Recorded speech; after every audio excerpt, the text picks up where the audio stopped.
aluma ita te ai se sa olotonga oh polina o se sulu ile pomisa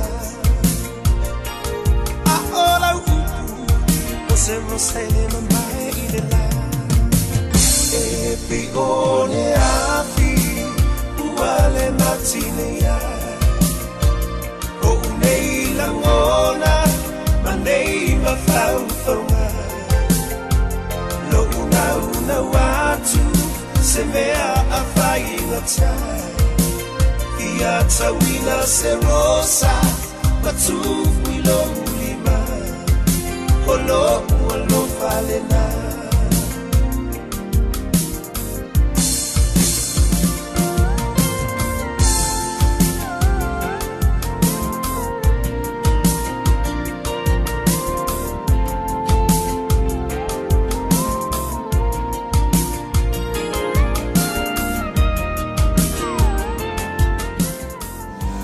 Mo so mana onga tau palamba po le kesi wala au lo le Seal Plumbing and Gas. La tau te wha pipi na ma wha le leia paipa o le fale. Fale le tā ua. Boilers o ngā umu kesi. Paipa pe a liki maisi.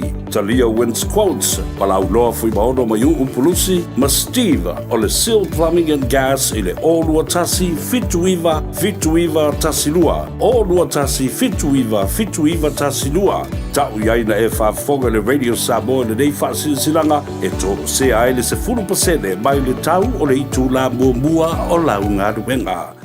O David Tua le nei, olo e whaafonga mai pēi le Radio Samoa, tasi lima i watolu a mō, Samoa i amanuia le nei aso.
Ua na o le Radio Samoa se furulima iwa toru a mo e tautuaina o e ilaungangana fitu aso le vai aso.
Tuia o tau le lii a wai le o ia e whaavau lava lona lofa.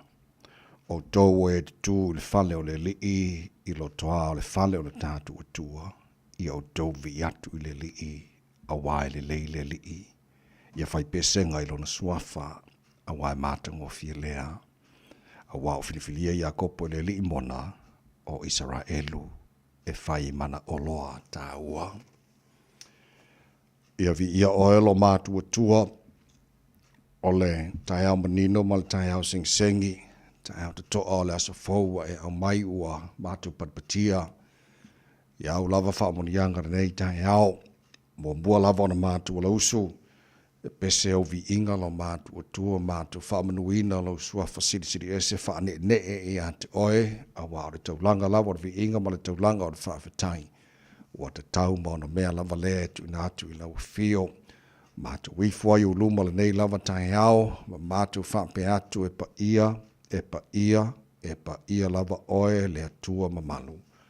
O oe lava o le atua mamana, o le atua siri ese lava oe, o le atua matautia. Le ai lava mase tusa ma oe. Pule au oe mea malava, o le tupu ma le lii o lii, o le atua e soifua mai lava le vavau e o le whavavau. O le atua oe la eili vi ingo ma malu o le atua oe pulpulu le mātango fie. Ta bāwha whtailau mea lofa, o le ola faua mātua maua nei tai au, lau le alofa o le ua tūte manu, ia whai ngā mālo longa sa tofa whai o tangata, lele o maleifua mai tampa au mainga, wa le whai fwoi whangunga le lei o au auna, whape nā mātou wa whiala ma le whiwhira nei tai au, o le mātou pese whaaftai lea i a te oe ta mā, whaaftai mo mea umalawa wa e whaia mo i mātou lau pule lea. Ia, whaaftai mo le mātou malanga ma le sawharinga o le neiva yaso le neifu o mātou tini tunu, o le aso muli, ia mo ngā ruenga i lātou le ngā rulue whai unga wa yaso te tasi, o le mātou wholongo le neaso whaulo mātou tua, o mātou tu inatu o ao ta mā wha mole, tau tai mai malanga a whainei. Ia, awari tia whaiva le a whiangai ma le tino, le neifo yaso, wha mālolo lātou suifua tau tua o le fo o mātou o ria, tau yaso ngā ruenga o le neiva yaso mo le tau tele o lātou, ala usu tu te ma whaiva o le neifo iwa yaso a toa. Sauni o nei whanau, ia wā fo le loto ta maitira nei tau sanga, ta mā, ia wha aina nei whanau o le waa e tau avina lau tala le lei, e ale i lātou tau loto, o tala wha atino ma lātou pespesenga, ia fo i elevi inga i ate oe, Alofangia le tunu pele Samoa, whamuria iona te itai, mana i o mātu tangata umalawa, le ngate Samoa le lala fo ma le papa awai, i so se tafa o le nei ke lope, whamuria fo le nei atunu o New Zealand o mātu nofo ma mawai, o le nā fo le te talo mo atunu umalawa, o le nei lanolangi. Mātu wala aulo mātu o tua, le tu i maile mo le panga, ma le tāpo inga nei mātu mātua, tu a sinsina le atunu i malo mo anta malawa, ia taitoro ina pe ina tau le mawhana o wa ao e whaafosia pe alo lato suifua lau le tino sidi lava i le nganga. Me umo le awhara mātou whaia le nea so fau e mai, mātou whaia ma le fia whaia ma le wha maoni ma e whaia ina i e fo i erivi inga i ante oe. Ta mawha moria le tautua, a le Radio Samoa ne yaso ato mātou wole mātou wala au, i nei mea malawa e ala le swafa manu malo Yesu Kiriso, lo mātou adi i mora mātou wha ola. Amen.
Tuia lo tato nei tama Oliver ingo le tua langina la fepese de kanisia fa protonga Yesu i Samoa mai le fiu anga pia. To to mo re Samoa sfolima i tolo amo tato no ia le to lai ono.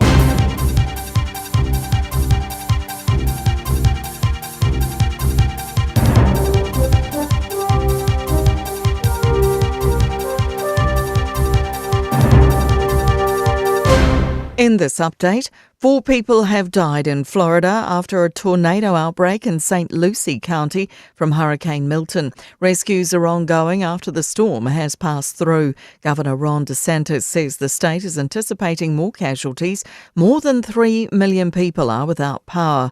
CNN's Boris Sanchez in St. Petersburg, Florida, says emergency resources are currently being dispersed to the community. We've seen expansive flooding, expansive property damage as well. We know that in neighboring Hillsborough County, there are water rescues that are underway right now. Federal Emergency Management Agency Administrator Deanne Criswell told CNN they avoided the worst-case scenario. The fact that they prepared for the worst really made sure that they were able to respond to the impacts that they have experienced. Claims of dirty politics at Wellington City Council in a tense meeting over the council's airport shares. The council narrowly voted not to proceed with plans to sell its minority stake in the airport yesterday. The issue divided councillors, with many saying initial plans to excuse the iwi representatives in the vote were a harmful attempt to get a majority. Our public service is slimming down, but those left are being paid more. The latest workforce data shows the number of public servants has fallen 3.3% since December. At the same time, there's been a 4.6% increase in the average annual salary, so the average sits at $101,000 a year. Women make up 56% of senior management roles. The Defence Minister says Kiwi service women are being abused in the street following online abuse of the captain of the sunken Manawa Nui. Fuel stored in the sunken survey ship off Samoa isn't leaking, and Defence Force divers are checking daily. Judith Collins says armchair admirals have been targeting Captain Yvonne Gray in a misogynistic narrative. She says there's no place for it in 2024. And I'm happy to call them out for as long as it takes to stop this behaviour. Because, New Zealanders are better than this. Be better. That's news. In sport, to the end of a tennis era started by a 19-year-old in 2005 at the French Open. Nadal,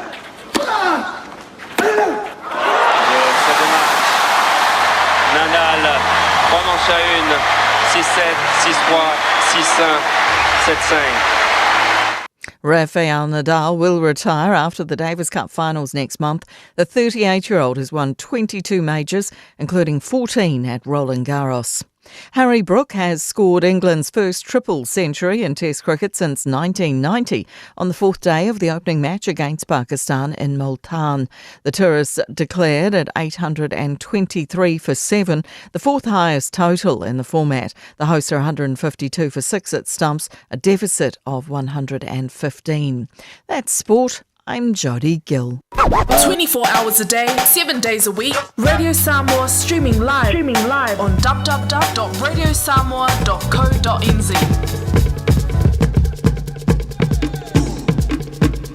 Mōpōle nei tai a fō no whātulau, mō whātalofa, mō whāturima whoi. E le pa ia mana malo le whāwhonganga lo watino pele Samoa mahalo lavara soifua maruia. La mahalo fo le tino ia le folau whātalofa sua whamara mahalo lo tātou li whaolo Yusuke Riso. Wa tātou maua ili nei aso fōlu tu soifua mara mātou manosi. Ia ma tātou patpatia lo nanga leimolo na lofa o whapena. O na tātou o lia mai ili nei fo ias whareile. Ia manatu la whātulau ili nei tai au. Whasamoa amalat whalasa i o pa ia sautu whafa Samoa o e lava le au mamala. Tupum te mali i whailaunga lau fulalo matula toa Samoa au whawailolo fo i lau whaingaruenga le tua o na tofia le tātu matai le langi. Whawhale le malu so se wahenga au kirani mani usila ma so se tafora nei ke lope au wale tau tuaino le tua malona finangalo. Iso se kālesia lo whaatuna pauli ai manuia le alo atu ia mo le loto tomaiti ta penanga fo nei whanau ia mo loto tomaiti nei fo i tu sanga. Fata lofa le whafo mai whale tō matausi sa o am tu mai tai malo sa lumo whanau o lo whane whata si mai le maru o le tai hara wera sa mo le nei tai hara fau ta lofa lava whaftai le lofa le tātu utua. Ia o le whao tātou fisi le wha i lumo le nua no tua le nua o manua le o mala nei tai hara fau lu tu si fua mo le mātu malosi o tātou o lia li nei as whareilo si whatasi e aso ke topa o tātou whalau mo le lua whea lua se fulu ma whao si mai lo whafonga le porkalame maru o le tai au. Ana ready sa mos fulima iwa toru a moni o whalau tuli tu funga taito taloto whapenafo ena tāsha wa elua. Insini o Facebook ma le YouTube o Rina Samoa, Sarah Tasipatea, ma le fionga Star Alger lo sio ma to ona nei tawai mini. tau tuai na se pa ele tula hiva ile tai au nei ni falau matasha ma lo se fu ma lo usul nei tai au ma lo le sai fu ma lo fo ele usul la sunga tavai fa pe fo ele sunga ya Natasha nei tai au fo fa talo fa tu ma fa feilo e tu ile pa ia ma walunga Samoa le nei aso fo vi ile li ile watato feilo ai ma lo sai fu manuia ma lo le folau tai au manido ma tai to alo sunga la ho tavai fa pena fo ile sunga yani wa folau le nei tai vi ile tu tato o le nei aso fo Samoa a blessed good morning happy Friday ma lo le soifua oh lava so le was for ile ile as for ile ma nei fa na le lato to ma jo le to sanga so ma nei tu tanga i mai wa faila uloku ka mai ki le wa so wa vi faila ka uloku o le fo fai mo loka o fo loka ya au foi e fia fai mo loka ya ole saunio nei whanau mo le loto te maitara nei tu sanga ia whaftai fo i o le avanora nei o le a whaongai nei whanau se i momori le lofa malanga le leo le tua e ala i latu tau loto whapena fo i latu tala whatino ia malatu pespesenga ia le lei i maruia i nei whanau ia maruia fo ia tapenanga ngata la whengaruenga le tua o senga whai aonga sa malo rosi ko kiki a fo i umakuru pisi nei fo i mai kai tal tonu fo i le ua a tonu ai wala wa sila fiela tunu le tau no ngo tau loto nei tamaiti ata vai ia le sona nafi ngafi so le kofi au mata fo i si tau loto o ka he ia so le mana ia le lei so o le tulanga na ia male tapena to nei fana mo loto to mai tio nei fo i tau sanga ia vai o lai a o fai fa ka ngwa ka mai ki ngi haso ka wa o fo ka mai a pel fa mo moe vai ka ko pa ki fo o so nga fa nga le tau ai o fo ngai ka mai se yo fo ko wa so fa piko ki ngam ka ma yang fa ka fo ko ofu hello yes elanga sa o le vai ya le lei nai minuto le lui tau mo o ma tato umara nei tai o tau lunga ni va yaso o le tato pokalame o le areto o le ola o tato ma lu tai fa le nganga fo le na mo fa umara ni vaso tato yai pasta la fa le copa e le quarta e le fitu e le tai nei fa mo ya mai na tato tala no fo le sa mo le fionga ga mana tu ma va o tanga vai tipi o tanga vai tau lunga le ni va yaso ia fa so lo to ya tato tala fo e le tato fitu e le tato nei le ngana pro tato ni sina tato pokalame mo mai le tu la mo pokalame ma le tai help tato li po cha mata mai wala nei tai help tato bye bye for le tato e whaatalo whaatu I aweta vale o malawa o lo lunga tato awala nei taimia tai ao lo ripoti mai ele waka kotahi Auckland Transport o lo o maa male pisi lunga I vaenga uma tato ala tene nei au kilani so longa le masanga le mu mea uma a oalo atu malo le atu nuu I tiu te mawhaiva o le aso Ferreile nisi o tau mai anga luenga nei tai ao maa lo lava le wha malo losi a ia manatua huisa ia ta iala matula fono I lunga o le awala pa ia manatua whailau fuispau I oe make it click. O le tātou urua ili poti le nai lunga o le awala le nei taimia le tae au. Tautua Radio Samoa tasi 5 amo. Ino tula I mai le taimi le awa 1 minute e te ai le ono. Na alofa Samoa. Wa ule nei o kasu ti alu. A wale suia le ngila wa ule kio. A eva mai ina se furu 5 kolu. Amo. Radio Samoa. Vevela a. O mawhai an awina atu le tala o le tau I aso taitasi o na o le langolango mai a le Pacific Finance Limited. Telefoni o Varselau fitu whawha lua fitu. Mai ngā mata talo tau nei teimi o le tai au fau. No whanga whasalanga Radio Samoa tau maki makaurau I valo I le malu luna nei teimi o le tai au wingo le tau le so le whasolo na awa o.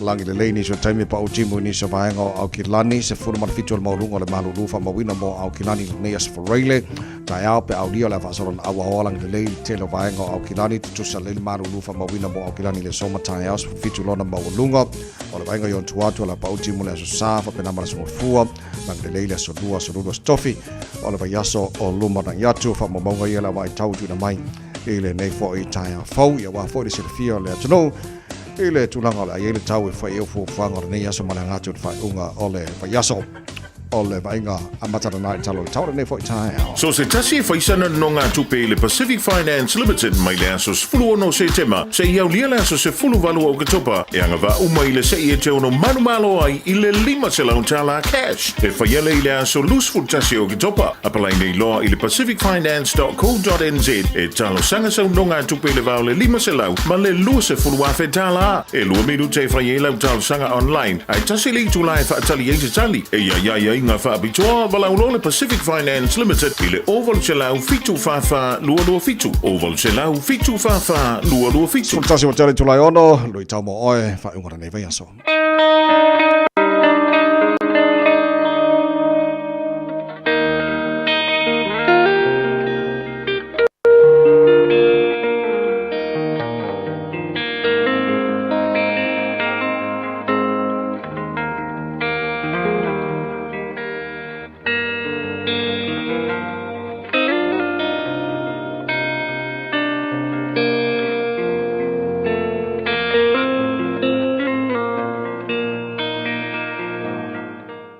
Sofa manu malo Yesu ke viso le Nazareta te fatalo fatua i lo fasosongo Samoa i se fapoponga o le tatou porkalame o le luitau mo oe. I le vai ngar fapoponga o le tatou porkalame fia faitauina ai le Kolose tolu a lona fai upo i lua sefulu ma le tolu tu se le apostolo Paulo i le karise i Kolose lona mta upo e tolu al fai upo i lua sefulu ma le tolu. O mea umalawa tau te whaia, ia whaia ma le loto, peisia i wa whaia i le ai le o tangata. Whatever you do, do it from the heart, as something done for the Lord and not for people. O le lui tau mo tātou, ia e wha maoni i so se ngā luenga o tu inatu. Ia e wha maoni i so se ngā luenga o tu inatu. E le onge le larolangi i tangata ata mamai. E le o toi mātitiva ai tātou. E le mātitiva fōi maonge le larolangi i tangata malorosi. Tumu tangata malorosi. Wa o tele a wala e whātupu e le malorosi. E le ngata i tāpenanga i koleninga o le tausinga o le tau mawhitanga. Ia mawala ese. O lo whātino ina e maili soifua maloloina. E whātupu e le marosi. A le mea le tasi ia manatua e so sesi. A unoa ma le whaamaoni. E matua te le wha le tonu o ngā luenga whai. E le ngata i le malo. I a inga. I le atunu. E wha pena fo i le kalesia. O le mau o le tātou li o Yesu Keriso. Pei ona wha mauina le Lukas furuma le ono. Alon whai upa se furu. Whai mai. Ia e wha maoni ina i mea iti, ona tōwhia i lea oe te pūlea mea tele. O whape whea ona sa ili ni tangata e ngā lulue i te tono o company. Pea whai o oe, o lo o yeilo tōwhinga e te sa ili a tangata. E le ngata mo company, sfala pulputonga, po on tangata e tausia le ainga i suafa matai.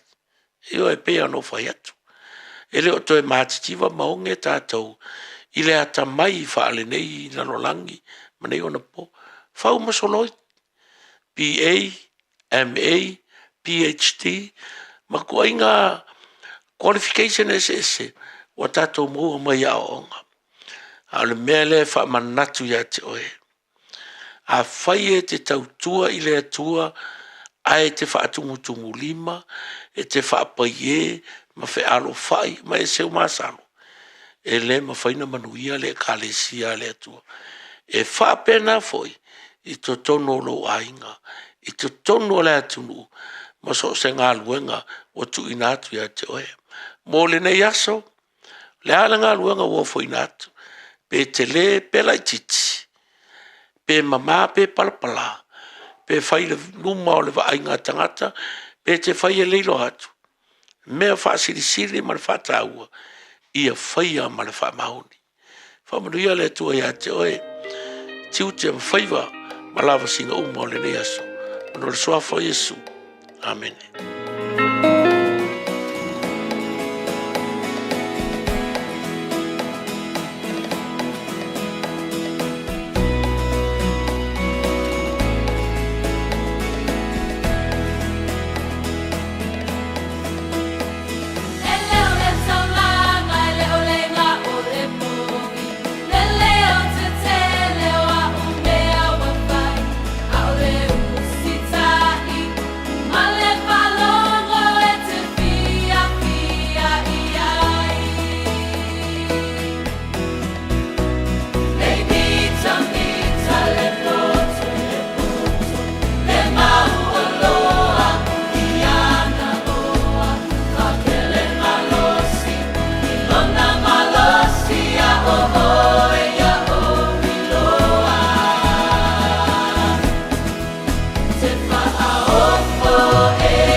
Kaleo le taula gol pese malo pese Peace Chapel of Main was for Riva what I to lie on all por kala me malo le tai already Samos for Lima Eva tolu amo ya fa tele songa Pastor Rolangi Mikaele all the Kingdom Restoration is Sydney Australia mole te perino tanto tau ia ole ni foi vai haso ato fa mara si aware ka ko amakari ka fo ya le tai fo fa ta lo fo le tai au pa angal tar kala mo le wa fa ta mai dungo Facebook mari YouTube ro samo ya le ngate le so sba ngo au kina ni mo si lo fa fo mai ai ele ta se limai todo amor to ro samo ma lo la se fo mo rio le tai au fo wa ko runga ka ko pa yaso as friday tanto New Zealand ma nei tu langi fa so coffee sba ngala o ya America ta no ya America ole update la ta mai Florida ole te lo fa fo no Maryland na mai nei ani si poti no mau nei tai au e list to luana mali liu le si foi vaenga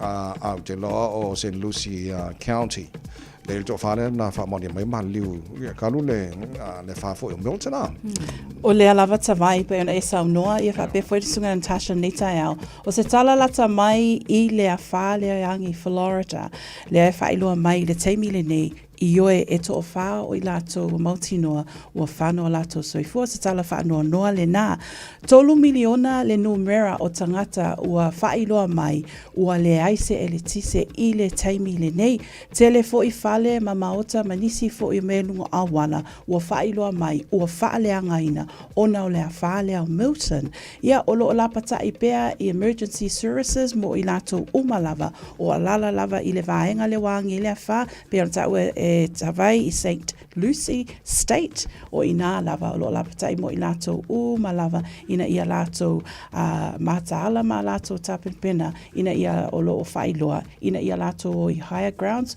o lo iai for evacuation centers lea ua saunia I le taimi nei ia mo le malo latunu tato mantua I tatalo ia le vaenga lea America ona o le wha moe lea wa angi lea wha I le taimi le nei ia te au lava la ia I lo o mawhau fo I lea wha le tangata mata atu I whafo wa o te maita watu e ia lava fo inisi o lo wha alini o lato manatu ma whaapea o le vaenga leo Florida ai mai se fo I la le stete leo ua wha ina leo lo o ia tangata mali whai mai be seasonal o kusa o ta o tūlanga I o le tau e masani lava ona tupu I stete nei so ia te au lava la ia a whaapea la leo ke au maui o pe ia waka kaunga a makanga o kilo ngi areas fo ingale e lea fea la e vaenga ia fale natura a wai po lea lava la lo fia manga o ke fia no fo I but e te sauna o tilo fo I le tūlanga ma mao saunga le mua saunga le mo se ainga ia wa fale anga nei le fale ia koe o kuleska usanga o koe mana o mia fo isi fale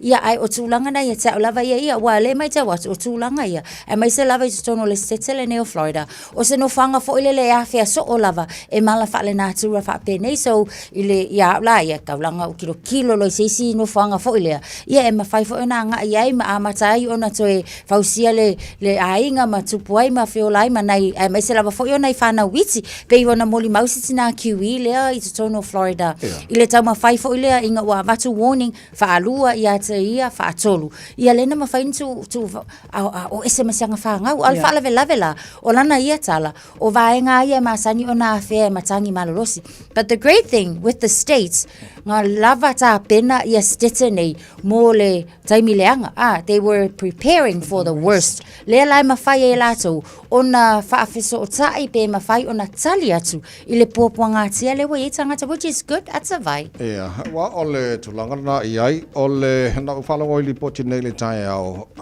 ole te le mafa ma le malosi le fa ele yo olo na malosi na expected ngata so te lo there's a bit of good news ole yo ole fa le malosi te tau ona le sa expected ngata ia pe ona iai ana pauna vaenga no titilo e o fa kasi le fa ma tornadoes foi le na afia ni so vaenga I tonu Florida ia ale tulanga la tamai le na pe ona iai le poti tu na mai tano klam ai ni se la I Florida pe tau la tane ina for state of America ia fa mo bolo saunga le mo o tau le lafo le tua ai o malafa na turo me le tala no ina e tatou ia vaenga lapta ia tatou ai le o mai ai fo ngisi kaimi ia ke ia ua o sa fa fo se I mafui e lolonga o fa me fa pena So ole le sona taua mo tātou know what to do.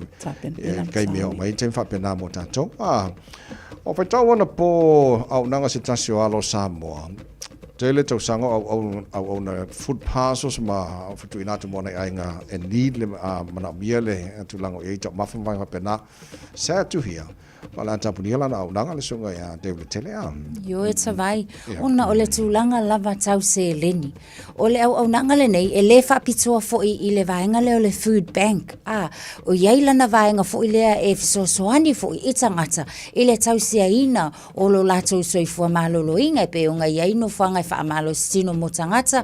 O isi fo i onanga luenga e fisosoani ni se supermarkets fo i tutonu lava, locals, i tutonu o Aukilani Sauti nei, ina ia fisosoani lava, i le fafongata o mafa o le atunu. Na amata fo i lale nei au nanga i le vaitaimi fo i na pesi ai malo fia tatou mai lava le COVID, na amata ele i o tonu le COVID le au nanga le nei. O mai le taimi le nei, i le tilo la fo i le nei fo i tamali i le sunga ya Dave le tele. E tatau ona pea male miliona, e mawhai ona whaatu pei nai, au nanga lava ia o loo iai. Pei fo ona sila thia malawi loa le barabin motivation. O la tau la ia, e iai le na whanga, whaamalo stino ai tangata, tau mawhai ia maua le soifua malolo ina. Le au nanga la lea ua whaamautinoa o le whaamutaina. O le vaenga lea sa iai le food bank, mana tua la. Taimi mua sa fitu se lau ainga sa mawhai, ona ia tausia e ala i le sosoani le ngei, mawhan nei sa maua mai lava i le malo. E sosoani e fitu se lau, ina ua mahe a kule ngā, po le masino uni, ua tu mai lalo, ua lua se lau, ua na o le lua se lau ainga, sa mawhai ona tausia, lea lawa o mai le taimi le nei, i o le tilo mamau, e le lei ona whaamuta seisi au nanga, ina ia whaawau pe seisi au nanga, mo le whaamoe lava, o le sosoani na i o tātou tangata. So food bank la leo wa whaamautino o le atau fia. O le whaafatai fo i mara whaamalo fo i le sunga ia David le tele. Mo ia o nanga i tausanga i tele. E ui lava lela atu ua le tu lea le food bank. Ai o le tala fia o lea e mawhai lava o na whaatau nuina i a poloka lame lea education, upskilling and fitness. Pe o se tala fia na mo lea nga i mo luma o poloka lame o loo whaatau nuina pea tutonu o lea matanga luenga. Well, it's almost fully moving to la mo mole to tuana never got a time loss for people to ile to la ono tato vai public servants malo talo mai ona amaka onga abisina malo telo onga luenga po lato po la stala to mai for numero 40 na mai for fiang mal RSA nei tayo for good morning.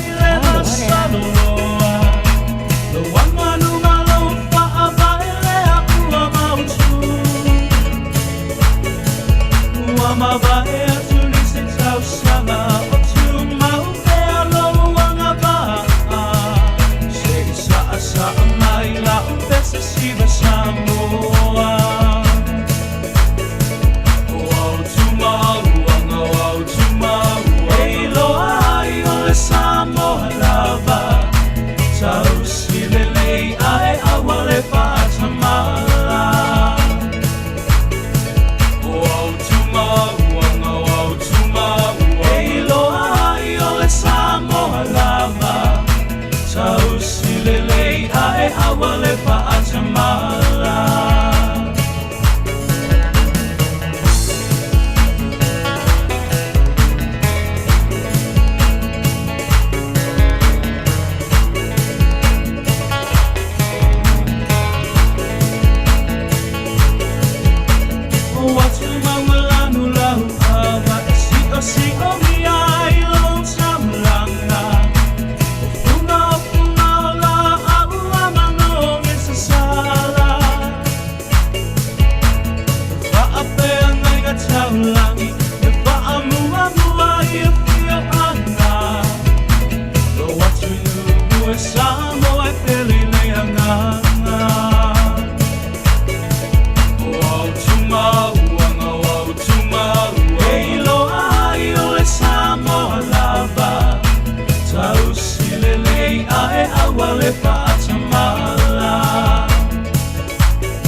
Ma'aisi o tapa abai Ina ia e teo patuilo anganga Sa api a pinga na ole Samoa moni lava Ata maila Lue maila Oso ilunga matuli Susumaru a poi lomu wa ulu Ata maila Siva maila Oso ilunga matuli Susumaru a poi lomu wa ulu Oh tumau Samoa lava Tau sile nei ae awale pa atamala O tumau o tumau Ei loa ai ole Samoa lava Tau sile nei ae awale pa atamala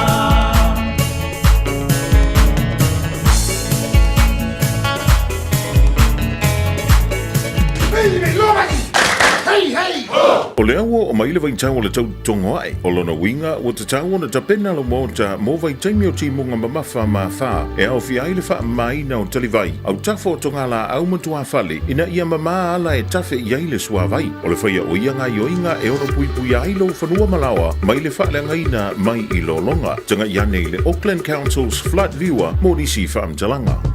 Beta Drive Doctors i le tau longa wha tau i mangele. Wha pia manrua.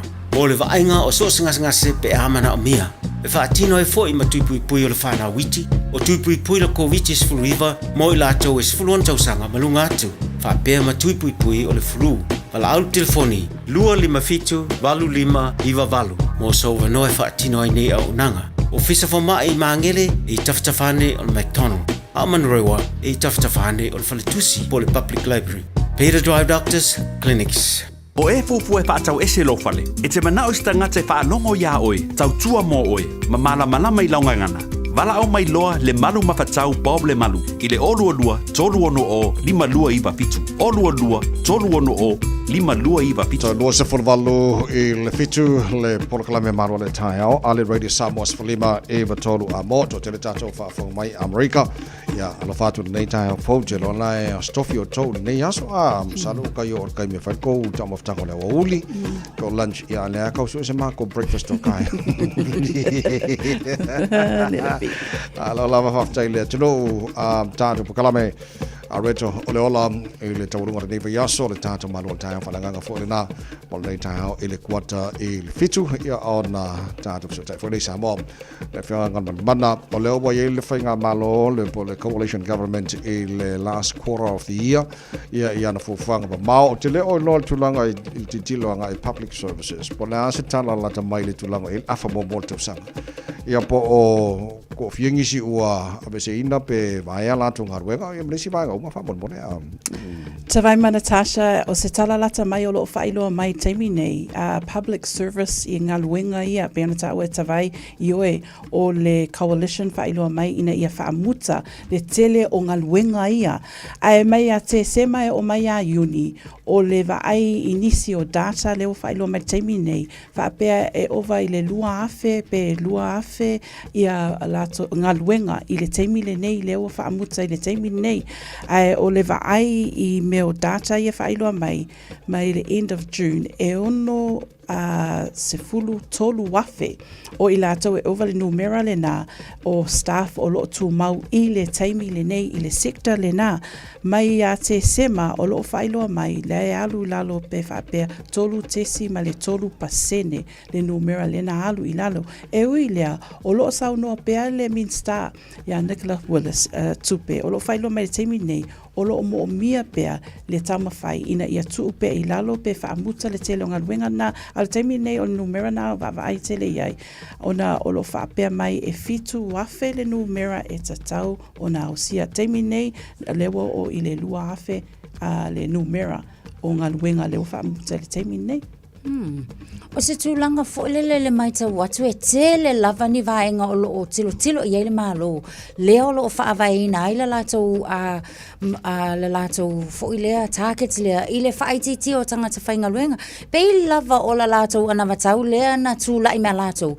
Ia whaititi ia wha teleina pe wha sauina. Tupe ia mō le mamalu e meise lava fo i ia le wha taunuinga o moi mitinga a le whainga malo. O le taimila le nei le tilo fo ilele. Pe o la lātou mana onga lava. E ona saunoa lava fo ia Nicola Willis. E ta tau lava. Ona tauma whai fo ilele ia whaititia po le spending cuts. Lea ua tui matanga luenga taitasi. Ina ia ngalulua iai. So o le mela lewa ngalulua iai matanga luenga. E ta tau ona mai le ono tesimale 5%. I le fitu tesimale 5%. Lea whai o la lātou tupe whaonga ina. Tutono matanga luenga i le taimila le nei. So pe ala male mai tawatu iai e te taula ona lua se lau iwa sumal tolu miliona le tupe la le pe ona tilo i le tausanga ua mawai a o le mana onga malo e kakau onga sefe le tasi tesima le 5 piliona i tausanga uma lava pe a mai ia tala o le tupe i tausanga taitasi lona winga la o le tūlanga lana ua iai le restraint fo ilele I te tono matanga luenga taitasi. Ina ia whaalu ta tau ia tupe. Le vaenga fo le overspend po le so ona fai. Ai ta tau ona fai fo ia tau ia o se tu le lei fo. I le isi tu mo le tau mawhai la lea ia o ina lava fo I tangata o lo ngā lulua mai se lava I taitai la tau whaasosoa ina tupe. Ina ia whaao ngata tau. Ma ia whaalu ta tau tupe nei langa. Mana tua fo ia tātou o le tātou te tongi tax uma lava. Tātou te tongi tupe uma. E te tau lava fo ila ona fua lelei. Ia le whaao ngā ina o tupe nei pe ona ia I le taimila nei. O le tūlanga la nā ia I le wa aia le mālo. Ai ei fo i ona ia a fianga mō tātou tangata whainga luenga a ta vaimani wa folau. Ia wa a whaapenge ila e wha maamulu maila o role lea sa onga lue ai.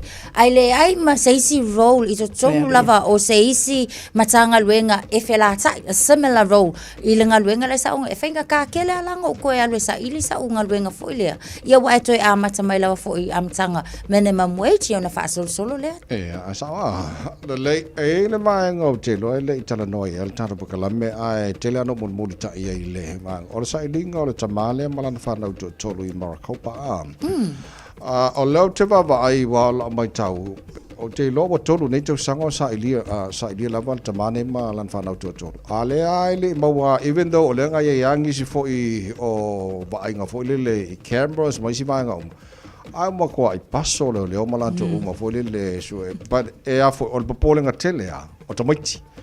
A fuatu I le matutua le wa ye nei pe au ke lo Jada lo sputasi Maverick Eva o Emba Valu. O te leo lopo lanse ma ai tangata popoto fo mai. I le tūlanga I le sui fo malorina tamaiti nei pe a fuatu I le tolu tau sanga taruai. Io e ta vai. Pei ona whaalia la e le psychologist le na o lo ngā lue fo I lea mo le suesueina lava fo I ma le maita watu I le tūlanga leo wa iai a Dr. Sarah Watson. O le whainga tā ma le tūlanga o le awhianga o tamaiti nei ona ua wawai e seina mai le community ua wawai e seina mai lo lātou ainga. Mana tua o le tamā fo ele nei o lo o iai o le tue alai o ngā sa I leo ona ona molianga leo lo tuli ai lava fo I leo ina ia au mai le tamā le nei e tali fo I ona molianga a o le awhianga o tamaiti te le awhianga I le tūtau whai ai po le mawhau tamaiti mua o le a maua ka maiki ngei I le vaenga fo ngale e makua I maka fe lava e va ai ini tangata la tau I o le community o le a fe ona pau le tangata e la tau te whaatuatuaina nga o le la tau ta maa lava o va ai nga uma fo I le wa olai tamaiti le taimini nei to tono tonga vau po fea lava olai e le taitai ona tutusa ma le va ai nga ma le itu ai nga o langa e olai le tamaiti I aso fai so I to tono se ai nga ma se community so anything comes fo I le whaapea ua avako ka making ei o leo ua maua mai ma to e tuu whaatasi to tonu o le community o tangata uma ma ainga o se tūlanga whainga tālena tau mawhai e to e rewire le mawhauwhau o le ka maikiki e nata tali tonu wina tangata nei o tangata moni lava e mafanafana le alofa ia i latou pe o le tūlanga whainga tāle na o le ai eka mai o le siku e au lava fo ina tatai uma mafau ka mai ki whaapea le ai e sa o le mafau le matutama langa o lenga le pauale o tangata o le lau te tali tonu wina i le taimi le nei ai a whaapela e criminal le mafau o ko inga mafau nga uma fo yanga le ole a fausia i mafau nei tamaiti o te lo polenga te la tamaiti o te lo fo le sifa tenga le malato lo fatino nei an siding la to ia e mauolo o felwa e male la o malosi o te sina polenga tele maltulanga o te me o ai pa o te lo pe ta o na ta fo le o le polenga tele ana fo le fo mai malato porta facto o te le ona fa i dona fa na fo le so tanga moista maiti ku sa la o lonely ala to ia male to inga fianga na to wola malo no wa facility o ia ba ia so fo malo ringo ko me ki male to sanga mo mai ia ko ia Tom Phillips ia le kamale sai dingi o makua ia o ilonga ia ma fo vangi fo manager nei fa nau nei ele lo po ia tu ai fa nau pa kai mi na mi ai e fa o le maruru le o nga va nga o New Zealand o la fisolo ai al tamama lan fana ia al poringa tele la nai fana so fa fe so le makua ai makaukia le e lua ia mai ngolo popole ia ma masalamia it's either la la fiala to is o nga kelengi in cave man vai fo le wa vai nga le la i Waikato le si vaenga and Waitomo le si vaenga e kele ia ana fo i ala la fia ia ma le si vaenga lo msalmia o ye ni so sani le o la tu fa la fina ia le tamale ma lan fa na tu tot ia karsi ia la ka wa paso le ma le makaka popo fa piko sa dingo la tu to which I think o sei si fo i tu fo ile le o le ta ma fa ia le ina ia mauti no fo ile o le saunga le mu o tamaiti nei wa mana tu la o la inga attack lava le la to ia anga fa pe la ia luanga o ia o te langone e se fo se approach le fo ile but o tu langa le langa la fo i sila fia le a fa le fela lo i male fanga e ono a fia la tamaiti nei pe a fa pe o le wanga i ro wanga ia ku ia le le sa ilinga inga ia mawanga ia so he can turn io e asa la lei to se fulu valo minuto lo to ta le tu la e fitu o le fa fo por kalabe malo le ta ro samos fulima e ba to a mob mai a lo le se ta to le poti mo na wala la so ai ia ona tatu o tu le tatu malu ta fa nga a reto le ola to runga ne ba yasa mai pasta la fa copa Marina Davis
Talofa lava o a Lapi Mariner, mau pelo li tio. I le Radio Samoa tasi 5 a mo.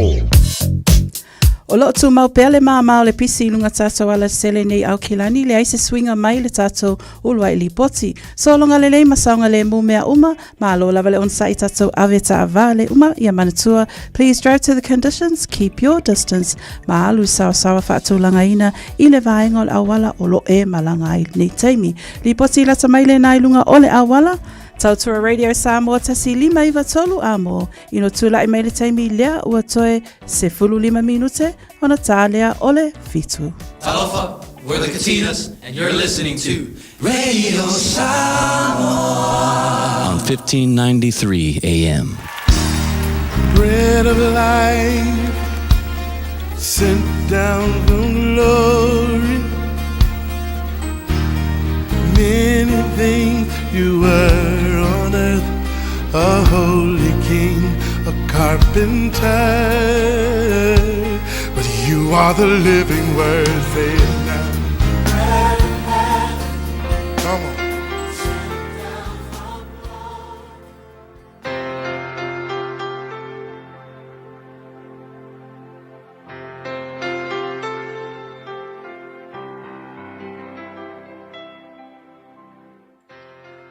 O te whaawiloa i tātua tinu o mai tātua polkalame o la reto leola i nei fo yaso e ai mai se lava o nei vai yaso o lo tātua whaasauni mai se o nei tamaiti e le whaamana tuina o le lātou aso pai le aso whaipitoa. A le upu mo i le aso le nei mai kene se luas fruono whai upe fitu whaipea o na whai atu leo isa ako o lo utua whawhine o ia. A le upu mo i le aso le nei o le whanau o wha ata na a mātua. E ke loa o le pepelo isa ako na whai, na pepelo whai mai o Rebecca i alona to rua, pepelo i tangata Kira. O le pepelo e pisia mai, le pepelo alona ta mau apere amu, awa ina ua ofo i apere amu masarai, oi ai kupito, ia ngā fefe fo i apere amu ma whai ia Sara, nge i fasioki au onga oi lo au lelei, a tau oi ai kupito, a whai mai tangata, oi, sau to rua ia e whai ai le ai, o apere amu lo tuangani. O le pepelo. Ke vaila, o le pepelo le anga whai aper amo, lea foi, na pepelo ailo na atali i o isa ako. E ia le upu masani foi le whapea o le tamaa, o le atali i, o le ata o le tamaa. Ia e sa o lava. Inaula, o le ngaluenga atamaiti, o le wha ata. Wa ilo le mea le wha ata e whai, o le wha ata, e ki kilo ku iai, e maua mai ailo wata. So e whapea na umalama foi tamaiti, o ka maiki, o le wha ata le nā, o au whaupunga mau a mionga, mau ngai ngoinga, e ke whiu whai te lafi, e o aka maiki, a whapea o a mio e whai i rau whale, e o kuka maiki isi ainga, e a tangia isi ainga, a mionga ar kou whale, o ngale aru kamikiki ma ave. O isi taimika ke fia ata i meo i lo otali i manga me whai, o isi kaimi, ia, o se kala ka ki whai aku ai, moka ika ku isi kaimi, e ku ke ua, whakaikai mai lo tatali i manga kala ia manga me whai. Ia ilisi aso na aluela o tali o whatonua makau whakongu whaafia le mele o le alu taele. Kau ngā runga awe sol taele. Ia o ke ilisi aso lau ke ia o mea lai whai tono le potu. O whaarunga ko wala au mari tangata mai. Te! O whak, olea, mai. Ia whaman mare si maska solonga. Ia o wika lang ki whai so o iai. Ia anu ma awe solo le whai taele. Ia o laku lo mar sol. San, vai. Se matuale pa ia tatu tunu mai. Fa o ngale leilo fai ai. Fa kongu whakai. Fa o ngale leilo fai ai. A e alu ki ka ele. Le mea mua ki kau ilo mawhau. Au mai lo solo. Kau, wale mea kau solo lea. Kau ile solo. Le ngata mawhau le lei. Kwa ka ele lo lea. Wai umanta ele. Kango kul solo. I ale lo kama. O watu. Ile aso alwa i aso nga. O walu fo ya o ta ele. O lo ka ele la songa al mela fa wa ngalo fo lo solo yo ka ele wa ngalo lo solo wala au melo lo tali san ya ala du martma lo le wala au ya ka ho meska solo nga fa mole meska solo paka ku ko mano wala ku marso an ka kala ko ar fa to ku malo kali mai ba fa au ngale le lo fa ai a sau ke kai Oyo sa al mela pe fo ringa foi le e kala kam ki la fai ma e ko fa pe sa o le ya o me ai ka ke fai tem ka ke fai ki a ko fai fo kam ki a so a su elan tanga te ceiling influence ai le o langa o kam ki o na matua malona ainga o lona matua malona ainga a fa pe so fu malolo ina si o manga o kam ki wa le si o manga mo kam ki sini na ta o lona ainga a so fu malolo ina te tonu ainga le lei kala fai ai le ai se apiu singar sa sango kamaki mar so nga faingo kamaki e ke lo e alu fot kamaki si o manga e reflect le mele tu puil ainga a fa bela o le ainga fo le tau i misal ta mamartina kau mar kai e la ku fot kamaki si o manga alu ia le o kamaki fa misal nga a fa pe fo e pala la vale le ungali pala la vale le ainga la so ato e la ku fot kamaki le loko e la ku pala vale le loko pe la ku la o pala vale le o ia so se me o le tone fo lo le fai la fanga ilo e ola fo lo tali po lo fingi o le tone fo ngao lo ngaleo o sa wan na fi mai ma lo tali mai pia pisia isi ke le I sava a fe fa tau me se ma kofe nga pe pa kofe o ki sa vali mai lo ma pe pa kofe a fa longo mai lo tala ko an makuan kamalo ala o sur kava level au mai ole ko kiki e ba kwata tu mai sole ko kiki ora ku kalepe o nga o kiki lo mai po ele fai kala ko sika mai kamai kiki ape pape mai o se ko ka ba o se ko kera ku o ai ako o ki fai kiki lo mo tuita ngatari lu mo sisi ki al makuan ni kamalo ko ela ku o so le tu ka fa kava lo kiki lo ko ye ya ko sa wale li la wa so ko mo skam kiki alis kam kiki le eichale pe ko dul fa ka usang o kam kiki skam kiki le ka kala ba kilo po ang kala le fem a fa longo ku le ko mai kapung ke ko ko yo maka kama ba o la fa pe sole si ba ai le kio isi ai nga ngai kam ki makala mau langa o skam ma fu mai kan kamat o la pe ko so fa pe ko fa ko tama ya ko le la I ki se fa nga fa pe e ke o ka fa ya ke alo por kamalo ai sa fusu kamalo le fa me ki o tu yo maka ke o fa liu me kamalo tu in maka pe sia a o fi fa ya ko ai se tama kwa le fe kawi au kala malau fa nga e ole upula mo oi ta maiti ole fa ata o ta ngata matu o lau me fai ka maiki o lau me fai lau fa na ole me fa linga fa ya lau fa nga e atangia I fa foi le me ai ta maiti le tua so swani matua ina ia loa ona faina ia matu whanau a wai reflect mea uma matu te whai. Whaftai Yesu. Amen. Moli whafte tele le songa ea pasta la whaile kopa mole ta tupo kalame o le areto le ola nei taha mara nei fwoi vai aso a toa. Tara noi sa mole whionga ngaman mana tu marabao o tanga vai tipi o tanga vai pēr mai anisio taru whaasalonga wha business nei. Whai mea alofa I a inga mawo I Samoa e ala ili whaatawina o se hotel ta alofa voucher. E mawhai o na whaonga ina mo aso ta ua whailonga ina. E pei o aso whanau, whaipoiponga, pe whai malolonga mo ta whawhawai whaiungo vai aso. Whaatau e oi New Zealand nei, ai piki e lau a inga I Samoa. Tanga I ane I le pacific40.com/hotel. Ma whaatau nei loa. Pe vala au I le o lua tasi, o valu tolu tolu, lua lua lua tolu. O lua tasi, o valu tolu tolu, lua lua lua tolu. O le A1A Tree Care Limited, lato te whaia au onanga nei. Teu, whamama, whangata, pe ave sea li la au mapongati mai lo whanua. E ma whai fo na latu te wina lau tonga la au matoi tatou. Wasilia mar se funu tau sanga o lana tautua. Wala au lua le A1A Tree Care Limited, le o lua tasi, tasi o lua o tolu ono o. O lua tasi, tasi o lua o tolu ono o. Mga umia se maa mga kosyo kingala I Samoa. E sisi le Lifestone Headstone Life wai le lako whaapikoa mo maa e lalo mai le 5 awhile kau. E mawhai fo inga lafo I Samoa. Vili le ongo se lau kasi valo 5 po le website o le lifestone.co.nz.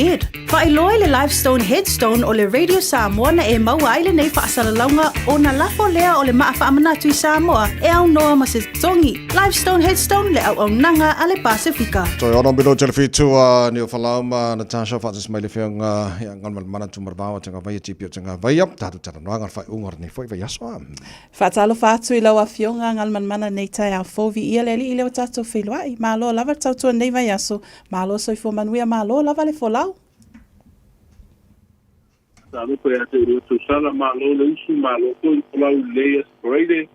Tatou mafutai, pataro ko ko sunga ya tabai. Ara se fo. Ya male nai tu tatou ngarenga malo le toada. Ara se fo. Whamalo la wa fionga.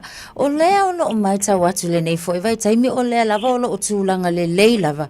Ia le whaawawina foi lea o tupe le lei po o tupe maua a le malo I le ati na ele o tangata tawhawhau. Ma whailau na whaaloa ni tūlanga foi o lo atangia ile na foi a vaenga whaamolmole.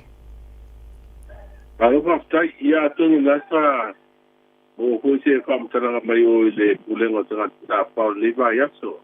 Mai ro mai ei tūranga I le kua hui nei whamaumaunga o lumelo tanga tūrisia maranga mai e tātu tunu umo o kuso ia wao. Iu laile na mataia le masina hoi o le tautanga whakupe. Na winga a whai o tūranga le leia o lo iai mai ai u laima o kuso. Ia o te roos tanga whiawhianea mo le hoi ati nai. Awa e kua I tangata na malanga mai a kuso kua hoi tupe. E whake 5 miliona na monga mai ai I rati na ene I tangata kāpau ia o kuso. E kua le ia o kuso na tau sanga umawai 5 miliona. Rona wino. Ale aisi tia I lunga. E o ko enu mela o tangata malanga mai. E mesia tangata nei tātu o tunu e malanga mai e ta pau ma sia si ainga ia mlis ko fonga pio kala velave no vinga ai mesia la o New Zealand le pito to tele a ia market ia tanga maranga mai ta tu no vinga na no mertasia New Zealand le maranga mai Samoa se tu le ia e ku ia I ten ku fa de tonu ia le ia ti na ema de hu tam finga ta tu ma ainga le ta fa ten ku fa ma I bisela ia sa ia fa ma ile ko bit ia ai kan leon de wan lo tu sanga talu tu ko I turanga masan ia le agua wa ia tuan turanga le ko le atina no winga ta tu ta dia di potimo tembe nei penai le kono amaro ta kulenga wa oktoba to nia to no mai po ia no ali ko stem pa pena pa uno ko tu sanga ia pesen ki fa mo mo no winga ma tu ama lunga ia turanga ko ia ina tu branga mai mi se tu pemo Malo lava sa whaftai lawa fionga ngan man mana. Ia, tatonu tato talno ina ratina. Ia ina mana ia tele na fofuanga. Leala mai mo atum sisi latu to tele mana latunu. Ile ata le televise o le Survivor Australia. Fai mai e sili ile tolu se lau tangata Samoa. Fai ngaluenga mo lea fofuanga. Pe ma faina e sau noa ile etu. Tasi e tu pele mo tato. O le ata le pe akua ia I whamamue au mai e le pulenga tangata tāwhau. Siri e le tau se lau tātou tangata le whainga ngai wale o le apu e le ata le wala tēne mai. Ai o te roi stupe le e mo tātou tangata ho e fio swani o rātou mai. Ia o tupe fo ina e maua le tātou te mau ainga. O le si tu le ina e wawa e sko I lea ngā ganga. Ia mai le e whapeo ste mo mole o pu e le tātou. Sinu te le isi po kami whapene o le program fasoloane no televisi Australia wa puilo tatu no Whaanga Samoa nei puila tam. Ya, walo ko ila kama ia te vai. E pala o te rea vai ngala pe ia no. So the coffee fee. Ya, kama ia ki ia te ora ka ki pe ia o ka ia o Okay. So ngeli si vai ngola ko pu mal mela ngo ko la va. Ai sawa. Ya, tato ye. Ya, te vai e doale no kola lai papena umai po kami ko yo le atel me pe apu e ele fai do ina no ko nga ko ni ke ba nga ko ya ta to pinga lo nga lai ai. Yeah. Yo kamalanga e kalngolde e ta umai me ranga makui o mka pangale nga kai po ari paka. Ya, ya ai o tulanga ye le fai do ina no ko nga e patino nga. Okay. Na lo faftai.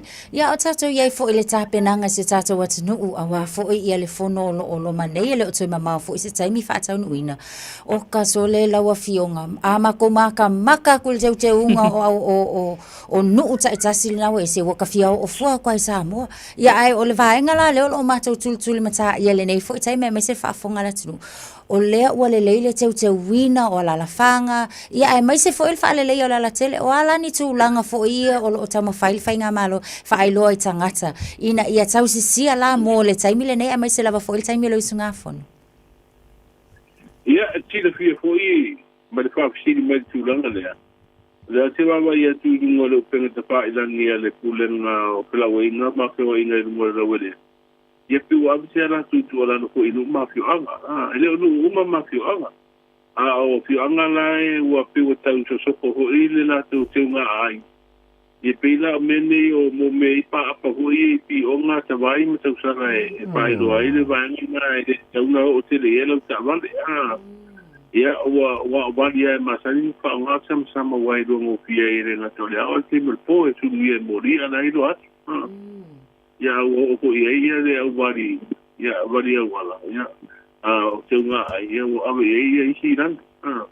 ole la wa on sa ia le pule nga fu la wa inga lo le se ma le tanga ma lo to la to pinga lo nga ave i ba cha o si me ia na nai lu ko ma fiu anga e fai ela to te nga mo me fai to ava si vi fu te vai fai to ia so i pe atalita to mano e te i tonga mo me fatu hoe nei le pai to hoe nei se luma te fianga ia lau te whanau longo tu e whaere pe mita te lu whaere pe mita a whai kuisa whai to e le tu ua lai le vanga i masenta tu koe yasu e tu wha au tafa whai to wha au tafa mai mau e se mele wala e kuku e taunga le mu ai o tu langa na i te unga o le ia au isi po ta wai wo pari wo tu sere ngo sa mo le o te ai o nga to ia la ele te vai ia la ia le ngo sa mo le wanga la wala le nga i mulu ia to no la ta ti se i uma le kono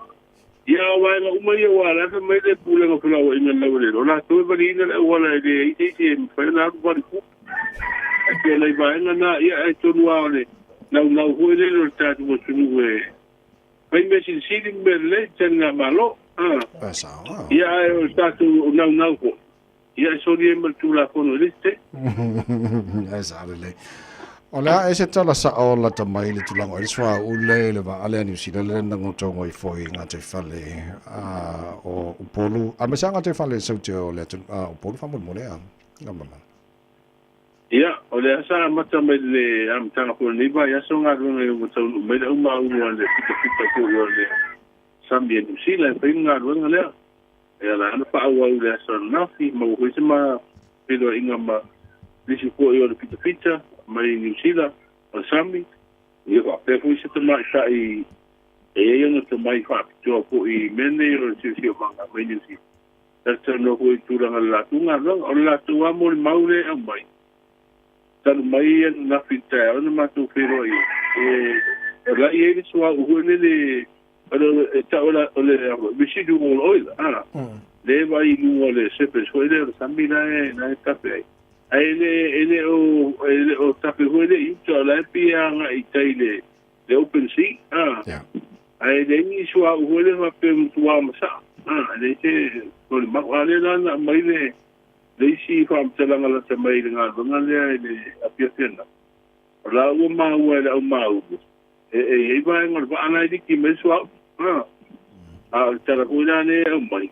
Le o se ti nga ho le fa pore no la e fa so fa ti ti ale ho le ten te rungo la te u fe nga le o uma na mu uma so o ba te me na mu ia kai do ko la o nga ia ai pe o tala io le o mai wa Pam talanga ia le tatu te whalangolango ia la tūna ia to mai wha toi nei tu nga mangarua.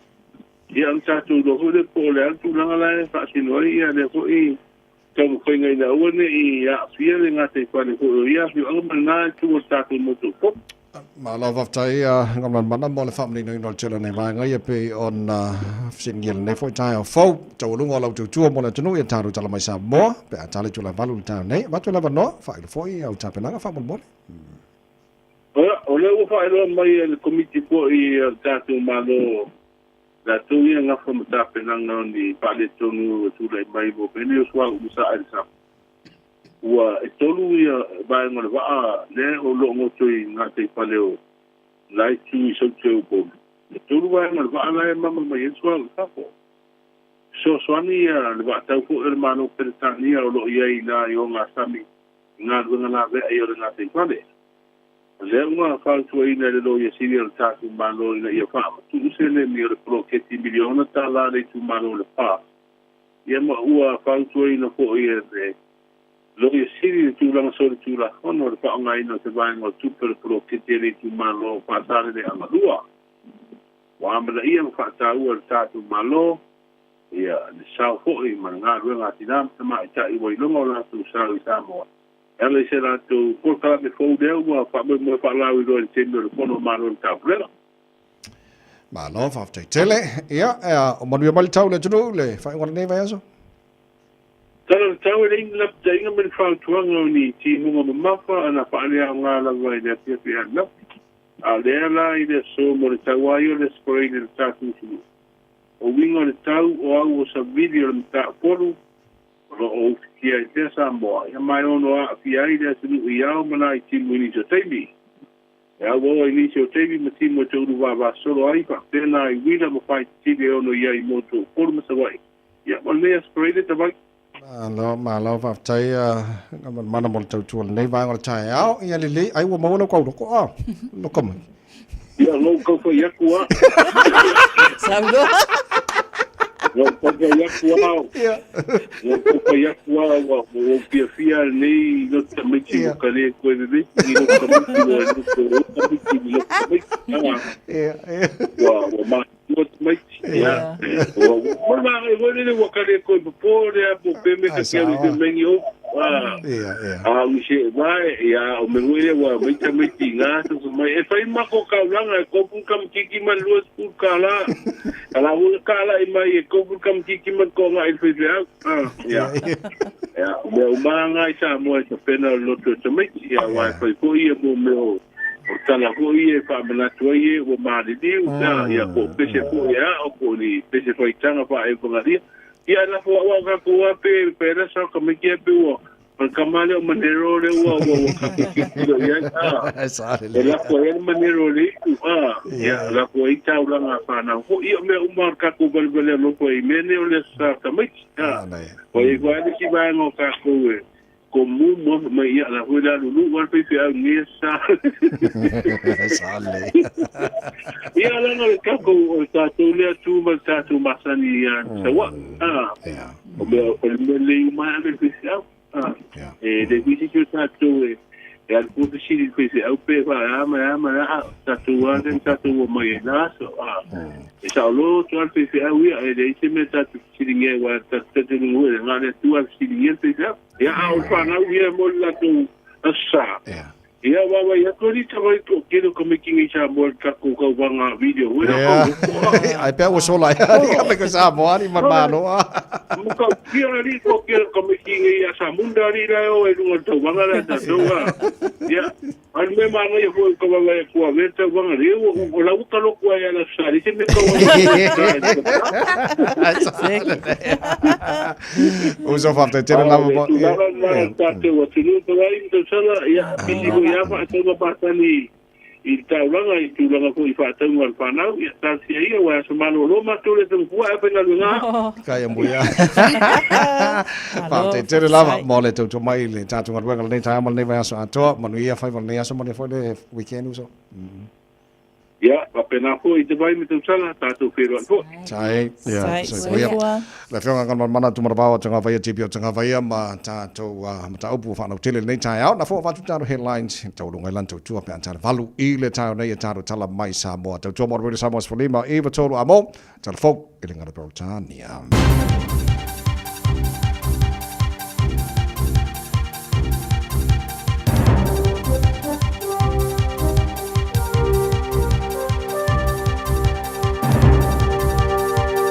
In this update, reports the death toll from Hurricane Milton has risen to at least 4, but other reports say at least 10 people are dead.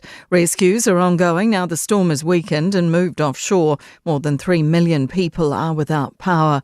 The highest rainfall was experienced in St. Petersburg, where 47 centimetres fell. Florida Governor Ron DeSantis says they will better understand the extent of the damage as the day progresses. You have people that are out there assessing damage right now. First responders have been working all through the night to help people who are in distress. New Zealanders' household incomes have fallen for the first time in 8 years. Latest Stats NZ figures show households spent about 0.8% more than they earned between this April and June. On average, people earned about 0.2% less and spent about 1% more. A suggestion the government might need to change its financial strategy to get the books back in the black. Treasury documents show the deficit has worsened by $3.4 billion in the year to June, up to $12.9 billion. CTU economist Craig Rennie says the government's been reducing investment in things, but he says there's a range of infrastructure investments we could be making, and there's a risk when we cut spending, it makes it harder for the country to grow. Chris Luxon has given perhaps his strongest criticism of Israeli Prime Minister Benjamin Netanyahu. He's in Laos attending the East Asia Summit and has held meetings with multiple world leaders overnight. Luxon says it doesn't seem like Netanyahu is listening to the concerns of other world leaders. What we are doing is we're trying to make the call to say, look, you've got to exercise restraint and that the loss of innocent civilian life is unacceptable. The body of a person who died in a crash has been found almost a week after the vehicle went into Bay of Plenty's Waioeka River. 2 other people escaped with moderate injuries when the vehicle crashed last Friday. That's news. In sport, Rafael Nadal has retired from tennis. The 38-year-old Spaniard won 22 Grand Slam titles, including a record 14 at the French Open. His final outing will be for Spain at the Davis Cup finals next month.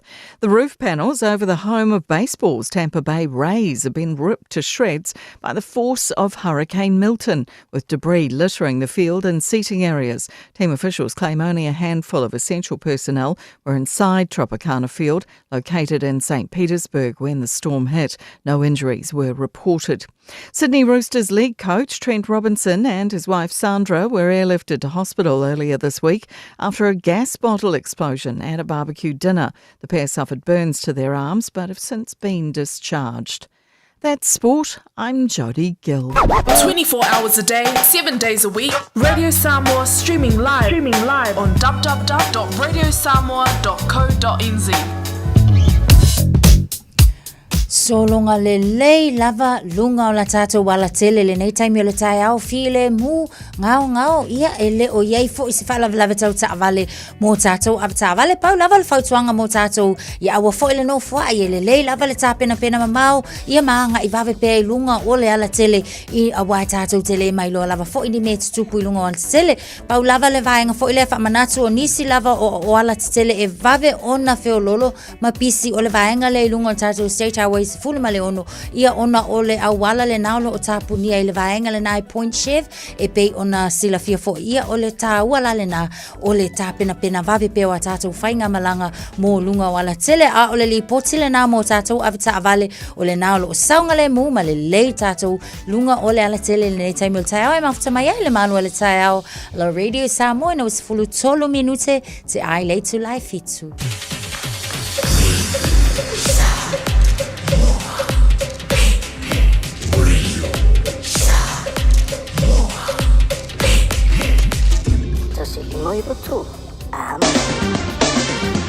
O mawhai an awina atu le tala o le tau Yaso Taitasi ona o le lango mai a le Pacific Finance Limited. Telefoni o Valselau fitu whawha lua fitu. Loa se furo la ilma whana le eisa mora ne vaenga o le tai au o leo te wawai atu pena mai fo ena whionga mana o lai lang le wale tau ne vaenga o le tai au whasoran awa lang le nisho taimi. Faisi velo le eisa mora so tolu se furo lona mawalunga loa se furo mai lona mawalalo o tulanga naro il tau le atro le neias fureile tau lungo taru tala mai Samoa. Pea tare tu la evalu i le tai au nei ia le lei ono le tatu taimi o le tau o la whapupu.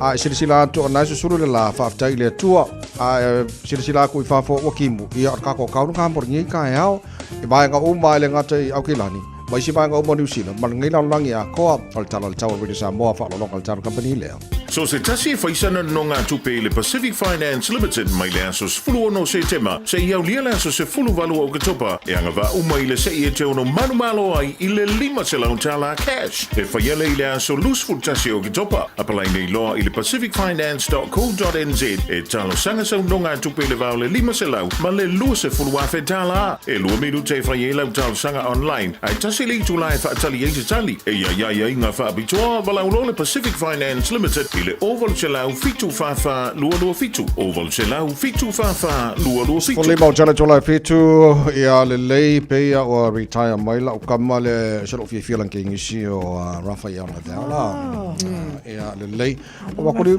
peia o ko kama le ngadi kaya i o le Warriors Sausi ka alo mal ka ko kiwi le la kama sanga riki le la fai Yo te vai tato tamata alo na o Sean Johnson ia o le wa ko ya ngai mai kama se ko io so swangi le au le tu foi le titiro foi i le tama fai male mata itu ina la to tai mai la to lo a filfilia o le experience ia wa mana tua po le ale fai mai sa ai ale lava foi le experience male maturity e ma fai ona ta alo ma fa nga ia nga va ia ma fiso soani le au ia man kuala ku sala pe ka sa ai ale le mfa ngo so soani lo sa le ma wese ma ko sko a ko ale team so o tu langa le na o le team spirit ia o le experience male malos ia ku langa le ko au mai kam alenga le kaya ku nge al kam le ko au mai kung ta alo la ita ta so au le kiwi te mana ia no fo la retire ai to vala au atu la le coach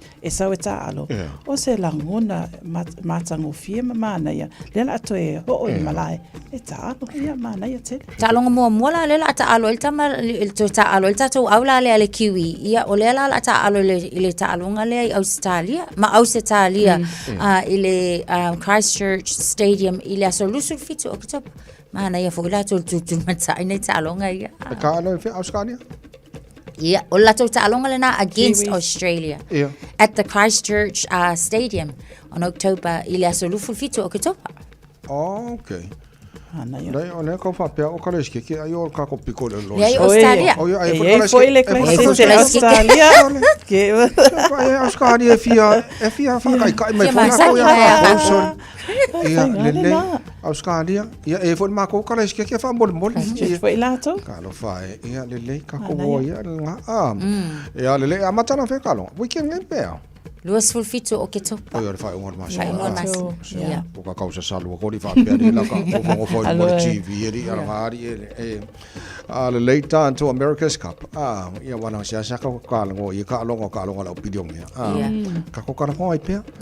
O le ba ala so sa pe ia o te no le tasi le ba o te minusila. Alela makai le luingo le America's Cup. O le aula le Ineos Britannia. Au nga perkangi. O le ba nga perkangi. Le anga su champingi mai male Luna Rossa. Po ile au sa pingi mangusi. Po ile le va ala pingi mangusi. Le ala malo mai le va ale Ineos Britannia perkangi.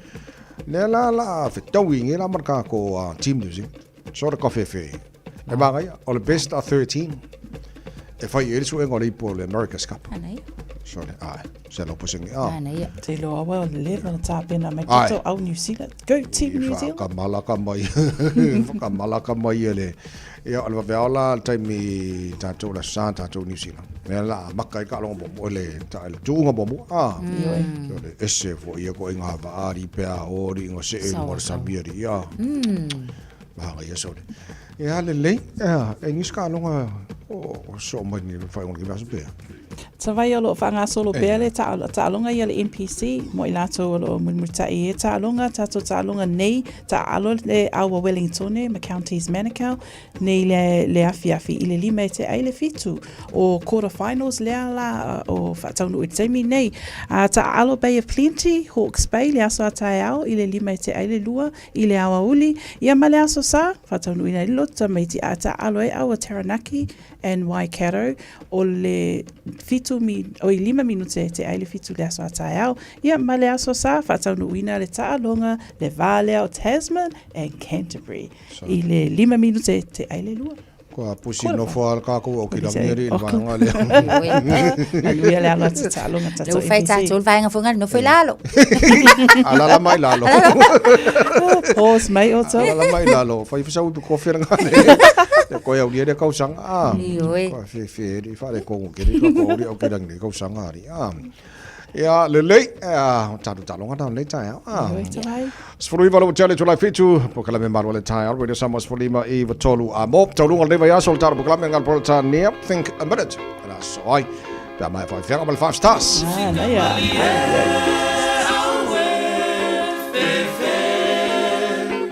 mana ya sivae música malie awe fefe se mai ona tene usumai la pese malie ayata mai mai siva mai fatamati mausoso le mai lua awale pao so a imiti fala lolo awala eta fali la pera peyo seta mai Mexico tata fiti mai sito e aina e lo matua foi uaita uale papai la ba ona fia si vai le mali e ole musica malie awe fefe mana ya si vai musica malie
Talofa, this is Pat Lamb and you're listening to Radio Samoa 1593 AM. Just think a minute.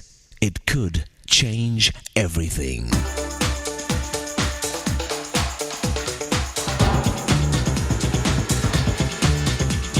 Think a minute. Recently in America, an exciting championship basketball game was played between New Rochelle and Yonkers high schools. The New Rochelle team coach was Dan O'Brien. Yonkers was leading by 1 point with only seconds left to play. Then amazingly, New Rochelle quickly brought the ball across the court for the final shot and a thrilling victory. But the crowd of fans was yelling and cheering so loudly that the referee could not hear the final buzzer. When he asked the timekeeper, the young man answered, "Sir, the buzzer actually sounded off just before New Rochelle made the last shot." As the referee was giving Coach O'Brien the bad news, the young timekeeper came over and said to Coach O'Brien, "Dad, I'm really sorry, but the time ran out just before your team made the winning basket." His father, Coach O'Brien, smiled and said, "That's okay, son. You did the right thing, and I'm very proud of you for it." You see, this dad had taught his son to always be honest, no matter what it cost. There's a similar true story of a different basketball team of teenagers who came back from behind to win their championship game. But just a few days later, their coach was watching a film of the game, and he saw that an ineligible player was on the court for only a few seconds of the game. He immediately called the sports league authorities and reported his own team's mistake and violation, and he returned the championship trophy. At a press conference, the coach said, "Some have said that we should have kept quiet about it because it was only a few seconds and it would not have changed the fact we won. But you always got to do what's honest and right. I told my team that people forget the scores of games, but they don't ever forget what you're made of as a man. You can be sure that every young man on that team will always remember the character of their coach and want to follow his strong example. You know, the greatest honor and responsibility we have is raising and teaching the next generation well. It's up to us whether our children will become strong, honest leaders and parents. In fact, it's never too late to ask Jesus to change your heart and character. He'll help you become the kind of example this next generation needs and can follow. Just think a minute. If you'd like a free CD of our top 40 programs, write to us on the internet at www.thinkaminute.com. Malo soy fua, ol si fufonga Samoa, Radio Samoa, tasilima iwatolu amo, se kia Radio Samoa. Oso lima lawa jale July fitu, taro fom yangas whanau, pia afal fitu le tai o nei, ni o whalau matasha, whatas mai le whionga le whionga ngal mana, pula le chimana, bo le tā tu li potifa, iu ole nei vayaso. Malo le soifo manuia la wafionga ngal malmana fatalo fatu fo ile nei tau male nganga le oli hiu tato yai le nei fo tau manino ole asafaraile. Happy Friday. Malo fo ile soifo manuia male langi ma fatalo fatu fo male nganga oli wa optimisalo le oli na was parade mo olua. Malo soifo ngal. Ave fo ile fa felo ya tinava mal falalo la sura la tavai mal tatu til malu tau. Malo la mafoil tau pai malo le tau tua tunu foil la bi inga le lilo to soi fo tau tua se ola vai mai se soi fo la le le tunu le o tatu o mai i tau lungo nga venga foil tatu va o nanga ye pol tatu malu tau malo la va le su malo pul ngal no malo ori va ngale le o mola o folo como que o ka wole le tamalo stilena matune tell the truth edi mo look manka pengal ko nga le so no yamol ta to report to lo le vai aso fa mole Fartai, tawai, matatu team, modia tu fartai le neva yaso, moni la vai foi taia, vai ai, ya ido ala vala tawai, ya te masalo le sidu sultau sanga pe alo faleri ya ta tawai o te nei lava, ai malo le su nei taia. Ta molo tu pele o te fa felo ai mo fa talo fa tu lava man fa lalo, mai se au na tofia le tu so spata fai taulanga, piongai I te mai taisa, a fiong foi di felela le ngatailea. O I Pilipitelo, a pe foi le susum nei fafiangainga, a Valisea, a Epikopo, Palpaia, malu tonu e Kalesia taitasi, ma lo lava ngā loi, ma lo foi le tautua I le atua malona pinangalo. Patalo pa masani, a pia tuilau mota, yo tatu tua a, sina o le atunu, na yo tatu tamam tira matua, ma lo le folau, ma lo le soifo manuia pa taitele I le tapuinga. Paia malu faal malo, a mai se foi, Nato pisa malu I mangele ia le ngatailea o fisa pol malo I Nisilonei pa pena Samoa e fionga I paipule a minsta malo lava tau tua tunu malo foi le saile nei vai tau lunga le tele tonu fa penga venga ia la tau mana va mai la tau fo sa atu a mai foi la mo te tau singo tato matua malo lava le ngalu malo le tau si ainga malo fa malo si le nei vai asu Vaenga pe nei le tātou tautua, pe lava na walua nei vai aso, ia o whao pēr le tātou e ngā mea lofa o le toanga wa onga, ia le ngatai lea o le asa pae o alo ma whanau, ia whamalo ai fo le tātou Radio Samoa malpokarame matango fie mo alo ma whanau, ia whamalo fo I mātua ma whanau lea na lautongia, ia e maise pai lato uma lava sātau ma whai I le taubanga ua tuana I atu, lea na lautongia nafi. Ai o le tātou whapitoa mai a lea tai au.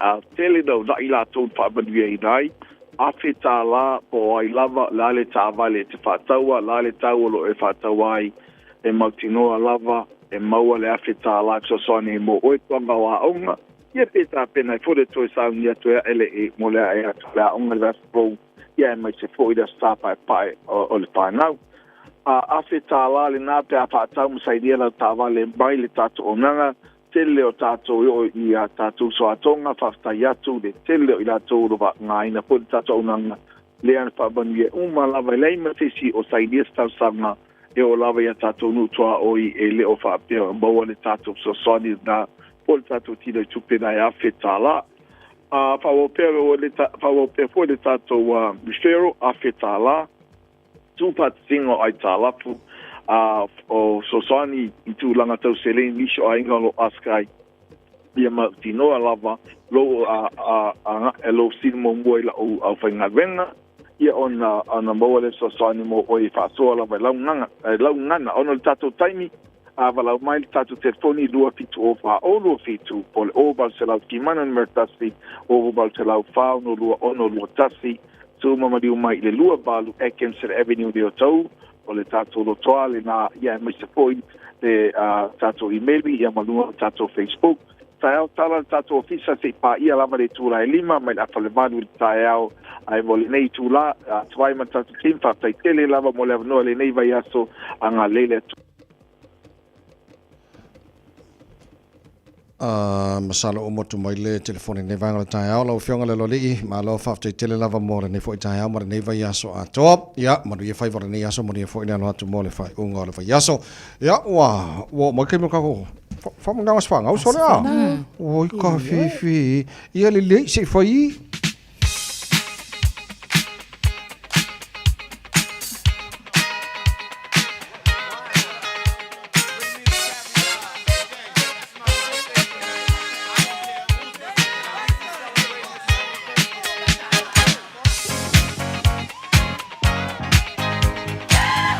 Nangas whana o le aso wharoile le nei le aso sfultasi o ke topa ia o le nau o matalatu le telefoni se vala au mai wha amole mole tolu fitu tasi lima iwa tolu pe a fia mo moli se alo whaanga i se o whamana tuina ro naso whana ule so ia poru o whakako i meri am Ioe ile on air at radiosamoa.co.nz Mantua mwhaifon whaongal tātu Facebook mari YouTube o Samoa e pū le a oi o whia mangana au mela whamlea nei tai au tātu telefoni tā lofa Talofa, malolo se fua manuia. Ja, malolo se fua. Taiau, vai balau.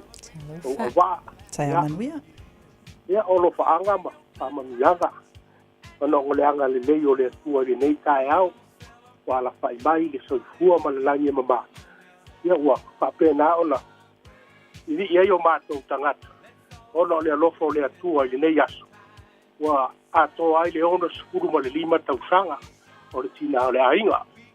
O sa I mauma iwa lo te o mai vai lima o le vi inga fo ia ia tua o mea umana ia faia tatou tutoi fa fo ile tua ilana leo leonga mana na puinga ai mai se o mai o tino ia o fu nga fo leo le nei o lo faanga nei e memoriat ile fa nau sia ma fa nau o la uso o na tuangane si o mato ainga tua ia sili lava te tamale ainga o lunga o le telefoni o la wama se o mai solo pa taita vai male au wa nei tai au pa manuia le tua nei aso tai mani fo le nei tai au fo Luisa malo soifua ia malo soifua la sunga ya o tavai ia fa pe fo ile fale tua ya Natasha ia male punisese ya ni wa folau tavai o le masinga ngai o le ko akele o aso fa ngau le mako ai ioi ia o le alo faanga ma fa mangianga la sulta sine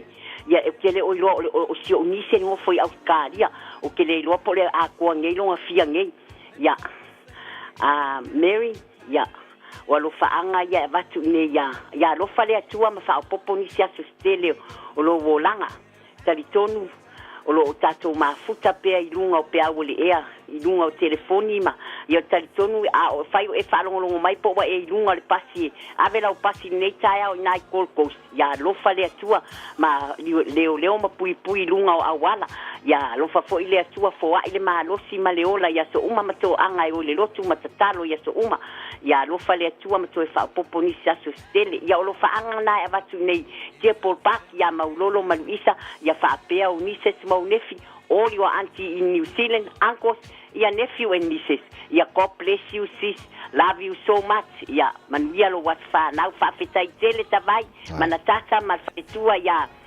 oi maniwa folau le ne ia so manuia le atua i tō ngā ruenga ia tō wha ia soifua Luisa soifua Moe ana mālor soifua Ia, soifua manuia tawai lau sunga le awa oma o au wa ni tai au ia o le ingama whawhetai fo i le atua Amaniango asfanau le asfanau anau le fanau I Australia le o afa wa to ni le station tau sanga ia ato no nei te palongolongo ai te manino le fo Itala le fa yatu ia au le vi ingo le atu le fa ititia au fo ine yaso e u yas tau singa matua ai fa tai le atu na le island tai inga ia pele o mawal ne yas fo molo mo e fa popo molo wola ia ai alo fangia ele atua to e ni stau sanga stele fa popo ina mo oe ola mata uile atua la amtanga le foto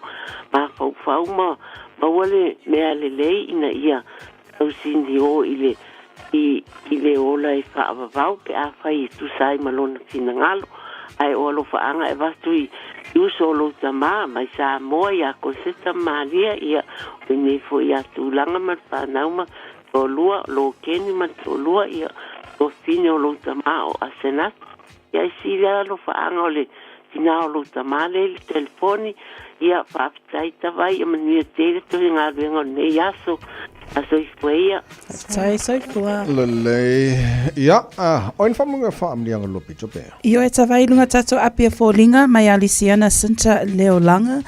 Happy birthday to our beautiful Nana, Maliana Telesia Fa'afoi. She is 73 years today. Thank you, Mama, for everything you have done for us. I hope you have enjoyed your birthday today, Mama. Love from your siblings and your daughter, Elena, Lisiana, Veronica, Jacinta, Malia, Bekelo, Sefo, and Aquarians. Ia, o le aso soifua le nā le tina ia Maliana Telesia Fa'afoi. Leise tātou whaamanuianga le nei mai I le susunga ia whailau tusi tia. Whaamanuianga o le aso whanau o Tabernacle Nu'ulelei Caleb tia o ngā tai vai whale a lupo ma o tāra. Vi iele li I lana tausinga ma lana puipuinga whaapela na whaamalolonga ia te oe le ata li ua e au lia mai ai le nei aso ua ato I ailo 5 tausanga o oe o se whaamanuianga I tutonu o le ainga I lo tuputupu ai. O le tatalo ia toe whaaupopo le atua nisi aso ma nisi tausanga se tele mo oe pepe le pele. Alo faanga ma faamanianga mai lo tua fafine matua ia Precious tia o lo uso ia Salvation tia faapea o aunties ma uncles o ainga uma lava I Samoa, New Zealand, Australia ma America. Faamanuia mai foi lau mafutanga o le Prayer for Israel Ministry I New Zealand nei. Ai sili ai o matua ia tia ma vavenga tia. Pei au tātou, oi, lo, yes tātou wala out, na vai whaman mole. Ui. Sorry, anga ele whamangele wala au ele, emo mai, ia lele, emo mai. Pea, talofa. Tawai. Ma, lore suifua. O mu. Ma, lo mu. O lea mongolia. O ngilo wasfang, au eli ia masi te whamangile mai loka. Awa ke papore, le la whamangu ia kone tasha mani o whalau ia oilo wa suifua. Wa fiau kau sangan ke iasu. Se na tasha fa mole mani o falau se usul pese mo fa mole. Manuelo asofana, ya Manuelo asofana, ya Manuelo asofana umu. Ya Manuelo asofana. I love you. Happy birthday. Thank you. Thank you, birthday. No worries, Mo. Kako fkau ile happy day singa se kai. Sisi. Ya lele ya o ka ko ngape ya. Tatou na te vai malo lava. Se mo kwa ma vai ya. Mele mo mi me ai fa mo. Wala se fa mo ya ko lo gaspa. Alo fai. Ya malo lo sule va so ne fa la mo le weekend. Malo fo I lau sunga te vai fa pe fo I lau sunga Natasha nei vai aso atoa sa mo lau tunu pele. Malo mafuta mai fo I le nei vai aso. Anga lele I tatou toi fele wa I se aso I luma mo nei taimi manuia lava singa nei aso manuia fo I le alo atu mole lotu tamaiti. Ya mo nei taimi alofa tele atu soifua ma ia manuia. Wai no mal pese fam de trole pulenga bala fenga venga Samoa mal pokala me manual le tai ao ito wa se fa na mo tele lava le lofa malanga le leo le tara matai le langi ina mo join Luis Futasi I le malu. Ole ai to efe ai lava ole fuia ufa alata ile sipula vea olo oile fato anga ole lupe la lele ole mo etofele ole mo uolele ma ufa pepe le basa tele le taba e upa e pa uolele atu isasa e ma ole fulu atu mulie umi pa auli.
Radio Samoa, tasilima iwatolu amo. Se kia Radio Samoa. Tu mau lava le mama o la tātou traffic I le taimi le nei ave taavale le ise tu langa I whaapole nei tātou le aini suinga mani poloka I lunga o le ala tele so fautuanga masani lava ia tautu ana lava pea ia le usita o tu la fono ala tele mai sel sawasawa o tātou taavale afi I lunga o le ala tele manu ia tele whainga malanga le atu nuu nisi wanga inga luenga nisi fo iwa malolo mai ia manu ia tele lava fo I whainga malanga o le nei taeau e whaafonga mai ai mai mafuta mai malo le talo Radio Samoa no to se fulu fitu minute una ta leo le tu live alu Tasilima i fatolu amo. Radio Samoa. Masalo ua e vaai I fale fo mai, po o ta vale ale fono ma e whape ane, ua nao au nanga tau soifua malolo ina, ma nifo mātau te whaia. E tele le whasosoani e maua ia mātau. Whasosoani mo le ola manuia o le mawhauwhau. Polo kalame e tau fia ai le tau mawhatapaa. Whasosoani mo tina ma pepe. Whasosoani mo whaia o siaki I le fale mai. Whasosoani mo sauwanga I a inga. Whasosoani mo whanau ua hiu ma le aonga. Mo nisi whamatalanga, tanga iane I lupenga ta whailangi www.tafono.org.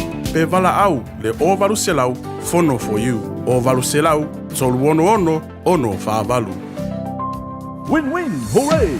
Manu malo I si tino tupe e tasi le awhetala, ma le Vodafone Samoa, e tauala mai le M-Tala. Tau ia inga whapea ua mabaanga, e lafo mai sau tupe le M-Tala, mo soua manoa e te manu malo ai. E whaingofia lava, nau le lafo mai lava o South Eleni, e lunga e ma le tonu se lau tala, tauala mai I paanga lau M-Tala. Ona maua lea o laua manoa, I se se I whapitoa e te manu malo ai, I le tasi le awhetala. Mana tua, resi tala nei loa I le M-Tala, e iai e inga whapitoa. Vodafone, together we can. Talofa Samoa, I mawhai na whasoasoani atu Dr. Chen pe a whai te a fiele mai suka. Tō mawalunga, le maua se whanau, mai sela, whatu ngao, ti ngā le ua po tuli, whaalusi le tino puta, kānesa, ma le tino mangeso. Maua fo'i le kulini fulunifo mō nifo ti ngā, ma toi whaafilesi ai lau mānawa. Tele nisi o loa e whasoasoani I lo soifua maloloina. A fio ane loa eva ai Dr. Chen, I le tuatusi lua ono Great South Road, Orahuhu. Telefoni lua fitu ono tolu fitu, extension numero lua. Talofa o au waleni o se Electrical Inspector Samoa, tolsu 5 tausanga o tautua ma o resta leino fo I mole waina o lo mauta, falsam fatwhainga luenga, whapeli pe ina o vaivela ma o ngā umu. Walau mai lo waleni o la amos Electrical I le o lua fitu, lua ono tolu ono fitu ono lua, o lua fitu, lua ono tolu ono fitu ono lua. Hey, hey! Oh!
se batana.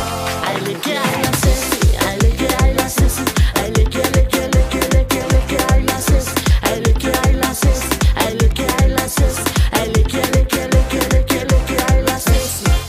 Ngalo ata tu la bailo mola ata fa ata. Ngalo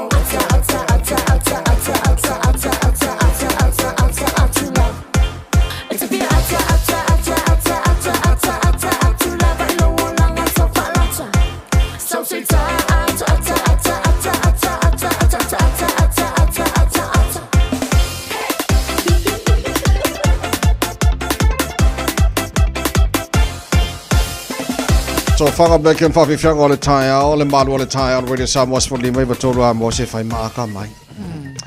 Whai maata mai, wha mole mole, le kae ao. Ko sa pele mauro kou roko aka mai pia. Foi a ata pia o la ua makua isoronga le leia mea uma. Aisa wa. Toi se fulu le valu o tāro tala mai Samoa, pia tala valu i le tae ao. Nei o le tau nunga fwoi, tau nunga nao tāro tala mai Samoa, nei fwoi tae ao fau. Tātu wanga atu mole lotu ta maiti. Telo e kalesia, se vangalani so e kalesia o te lofto a faila rolo ta maiti le sa nava yaso. Yo is foi kalesia le so sa muli o ke topa pe ya fa kasi male labor weekend. Ba ne fo na fu fuanga. Pa ni me manku lo ko me ki Samoa. Fakoi foi. Tele vai. Ila isi vai ngai na ta o le fiunga fo i a ngal mana ni tsa ya. Ni si lava fo yo vai ngai ni so e kalesia ia e mai se lava fo ia o ngaluenga fo i mamea o le a ngafa manaita maiti ia ile aso sale nei molato o le sia me e sero fia e tavai. E ia me ai fa pi ko lava ile aso sa lava nei o tamaiti e moni lava ia aso sa umol tau sanga mar ke wisi mas ai o lo la sa ka mai ki sole e ia lava nga fa pitoa o ke makua i o fia ia maka oli ai la so foi o kala ikika ia i sa mo ia sa ne o lo tamaiti ia asa le atunu o to fa fonga mai nei tai ao. Sei mawhaianga walau mai le kere whongi se ka mai se mea mangia e makua i le mawhai o na ngalo ai a te oe. E loko ka mai ki Samoa, ka whiwhi, E manga i whori ngā se i wha omi ange i o ao kere whongi ningi kai ao se i kako wha pisi a kore kai ao las wharaili la tau. Ani mea mana ia mani mea wha ngalo ngata. Unforgettable moments. Memories o de. Loka mai ki Samoa. Yes. Ai sa oi solo menge o me ai si me langa e makua e lava ka penga kele e matua mo nei whanau. E muri mai ale ofofo. Ai ka penga ngaro. Ka mawhai le wha ka mala ia ile lele wo mai ia lele. O la se me whangalunga taia jo lota mai ki Samoa. Talo wha. Malo se futa vai. Malo le se futa na. Ba se lua nei tai ao. Ia. Ola se me. Ke lo ita vai le mal ele ngalo ia ke au. Ol fua mo. Ol kwa paula ka ao makwai. Kwai ingwa ki fua mo. Ia. Ol ka ao le makwai ia mal se vai la le. Kwa se vai po kwa pumba ia la lo mui vai. Ia la alu mal se vai po yo le ao. Le lo komi. Wo ke ingai vai.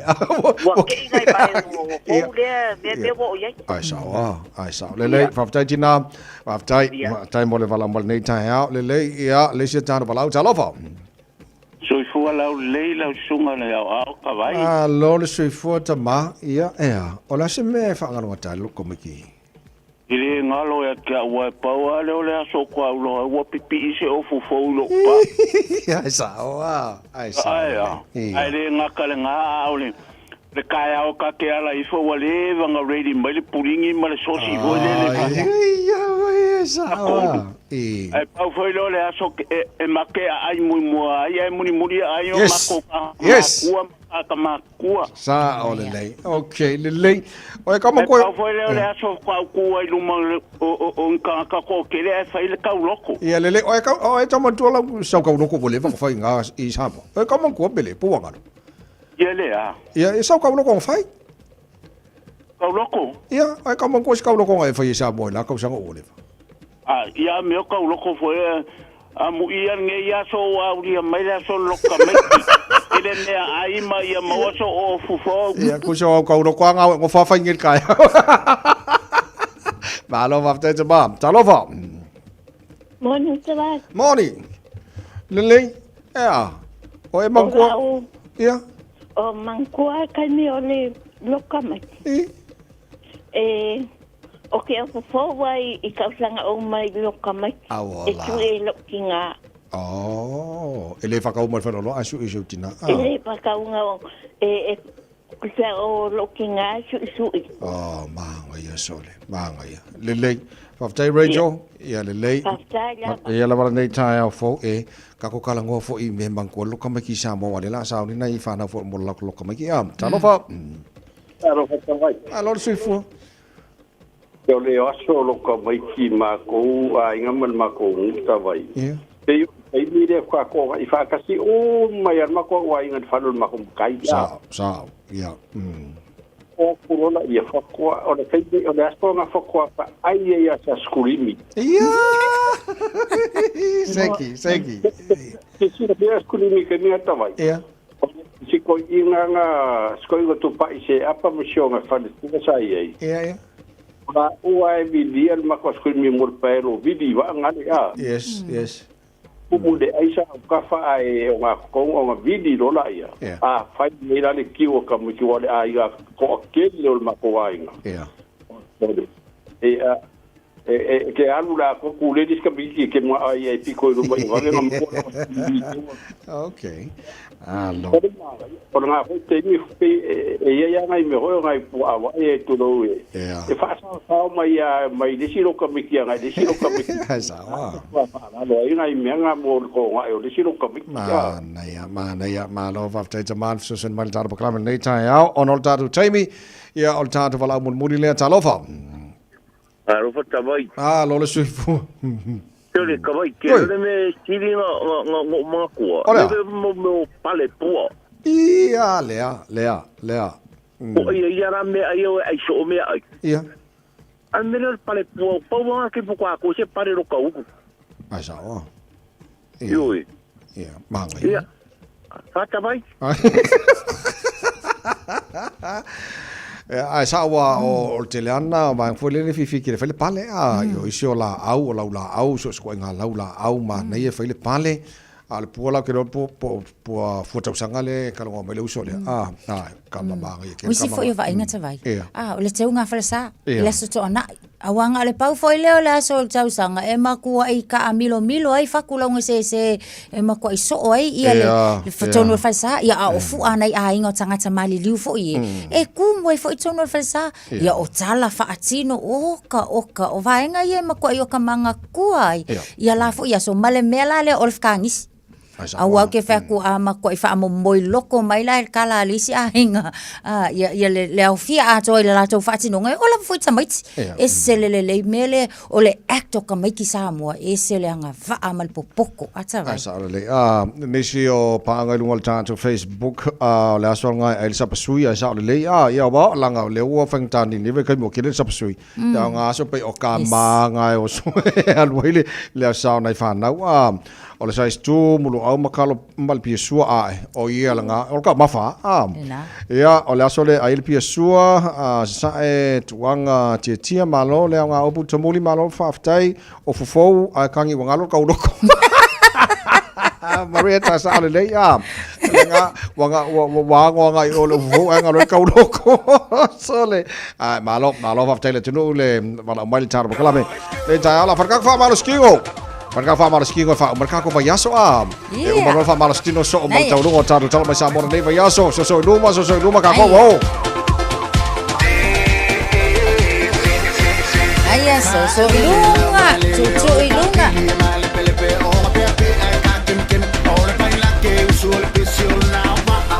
Aya Luma Lele mali luma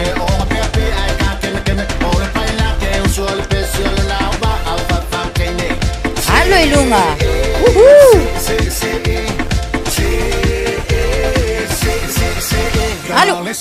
Allo ilunga. Luma. Aya. Luma. Aya.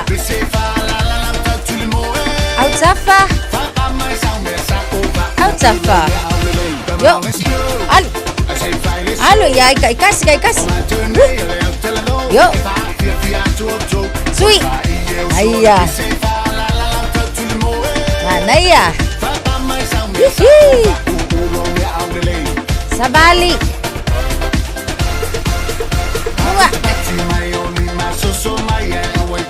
Bunga. Pati las Farale. Alo. Iya, ngale. Bunga. Lalo. Alo, le spizzo. Bunga. Lalo. Se emaina.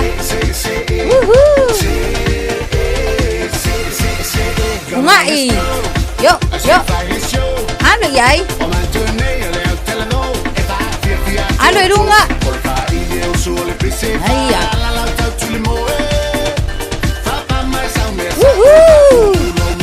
Kamalo si. Ano yan kamakau? Ang vale. Ayya. Ya matado kamalos. Bunga. Iyo fai le muang na ia pie cool down po ile a. Bunga. Ayya. Sefuru sekondi. Iya, sabali. Mana vai tsono. Mana vai fafo. Tsono. Mana vai fafo. Iya, seki ga ho.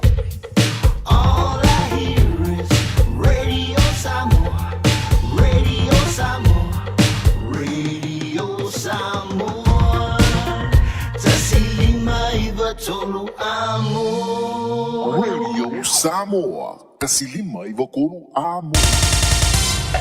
Usi mai alau whaafafonga. Telefon mai Samoa ya su taitasi. Wa au mai amo oe ona o le langolango mai a le talofa voucher. O te whatalofa ilo tātou utinu u tau alunga le ngāruenga le vāiaso o tala mai Samoa.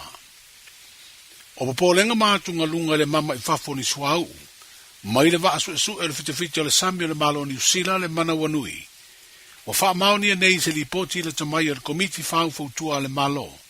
E whea ngai mga aluenga o ni wha le toni o tātou ngā tai whale ma o ngā sami. E pei o sua o masaa.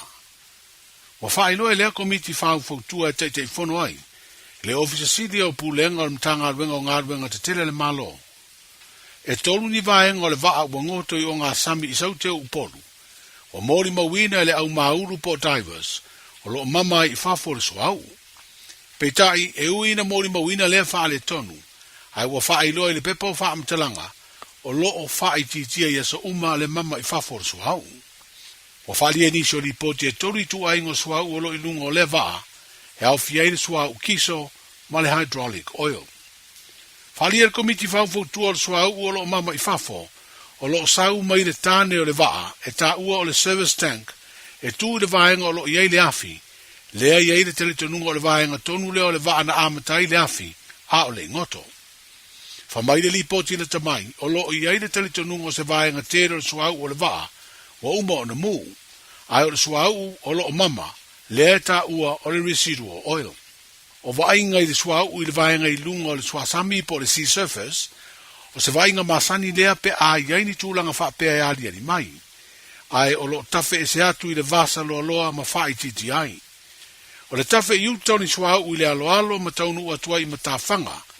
Ai mai se lava i no whanga lau ne o ne Utah e le aini va aingo ni suau o iai. Sava ai er komiti le lato ngā ruenga lea tūlanga i le tūlao le valu le tai au o le asatofi o le vai o sanei. O le ave se o le taula o le mana wanui ma pusa o loa te tele tolu po containers, e peo na vaia le tāwhea solo i lea o ngā sami, o lo o whaatara noa se awala e whaatino i lea ngā ruenga, ina ia tāwhia le whaale ngai nai o amu o lea au i ngā tei whale o le nuu o ta whitoala.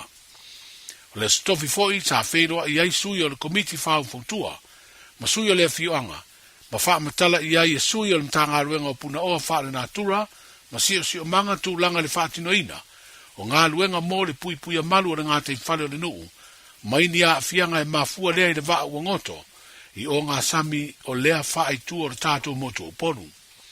Sa a wai lea whairoa inga, ma se ofisa maa walunga o le fitafita o le sami o le malo New Zealand, O ia lea o Commodore Andrew Brown.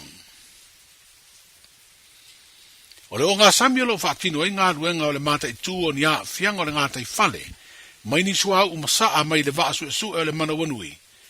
O lo iai ma le vaatau po o se manua o le fitafita o le sami o le tunu o Peretania. Na wha maoni a mai e se li fitafita o le sami o le malo New Zealand, lo o au fia ia i lantou lo whaia ngā ruenga fisoa soani i te fito ala, ma isi nu tu late le o ngā sami o lo ngoto i lea vaasu e sue, o ia le o Steve Fitzgerald, e whapea o le tasi leo fisoa soani mai le manua o Peretania o lo latou maua, a o ngā lurue le vaenga o le au maulu po divers, mai le fitafita o le sami a New Zealand, sa ili vaenga uma o le vaa. O le stofi na taunu wai le tasi o vaa o le fitafita o New Zealand le Canterbury, manisi o mea whai ngā ruenga e wha o ngai le ngā ruenga o lo whaatino le o ngā sami, o lo ngoto ai le vaasu e sue.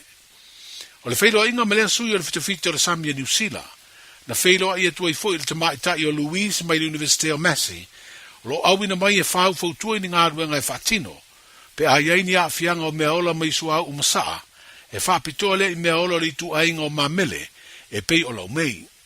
Wharia le tamaitai e iei ono to mai whapitoa le pui pui o mea ola le lau whanua, whapea mea ola le sami o le tu ainga o mamele po mammals, talu nei a tau nuu ma malanga le o ngā sami o lo whai ai le ngā ruenga, e le eini wa inga ua ia mori mawina o ni suau o toa, i le alo alo ma le vaenga tū lata i le matawhanga.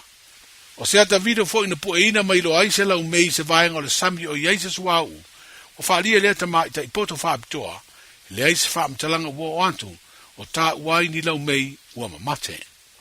I think, the wreck and the process that the wreck is going to go through in the next however long, a threat is going to continuously be there, which hopefully can always be minimised in how they handle the wreck and everything. But again, that's not my area of expertise. But as long as there is a potential, Maritime New Zealand, I'm pretty sure, intends to be here to give advice and help the Samoan government the whole way along. So at the moment, I've spent about a day and a half over there in various areas, and I certainly haven't seen any oiled wildlife. To be honest, I haven't seen any oiled beaches or anything. And it's if the oil ever got to the shore that we'd be the most concerned about it. But at the moment, my understanding, and Brett might help with this, is that the trajectory of the oil looks like it is going offshore, and it's also, again, this is not my area of expertise, but diesel is a very very quick fuel to emulsify and evaporate. So it's not persistent, and that is a good thing for wildlife. It means that it's not going to hang around in the environment as long as heavy fuel oil would. O lo ngā lue whaatasi lea te mai te i poto whapitoi le pui pui o meola, ma sui o mta ngā luenga o puna oa whaale natura, ma le siosi o manga.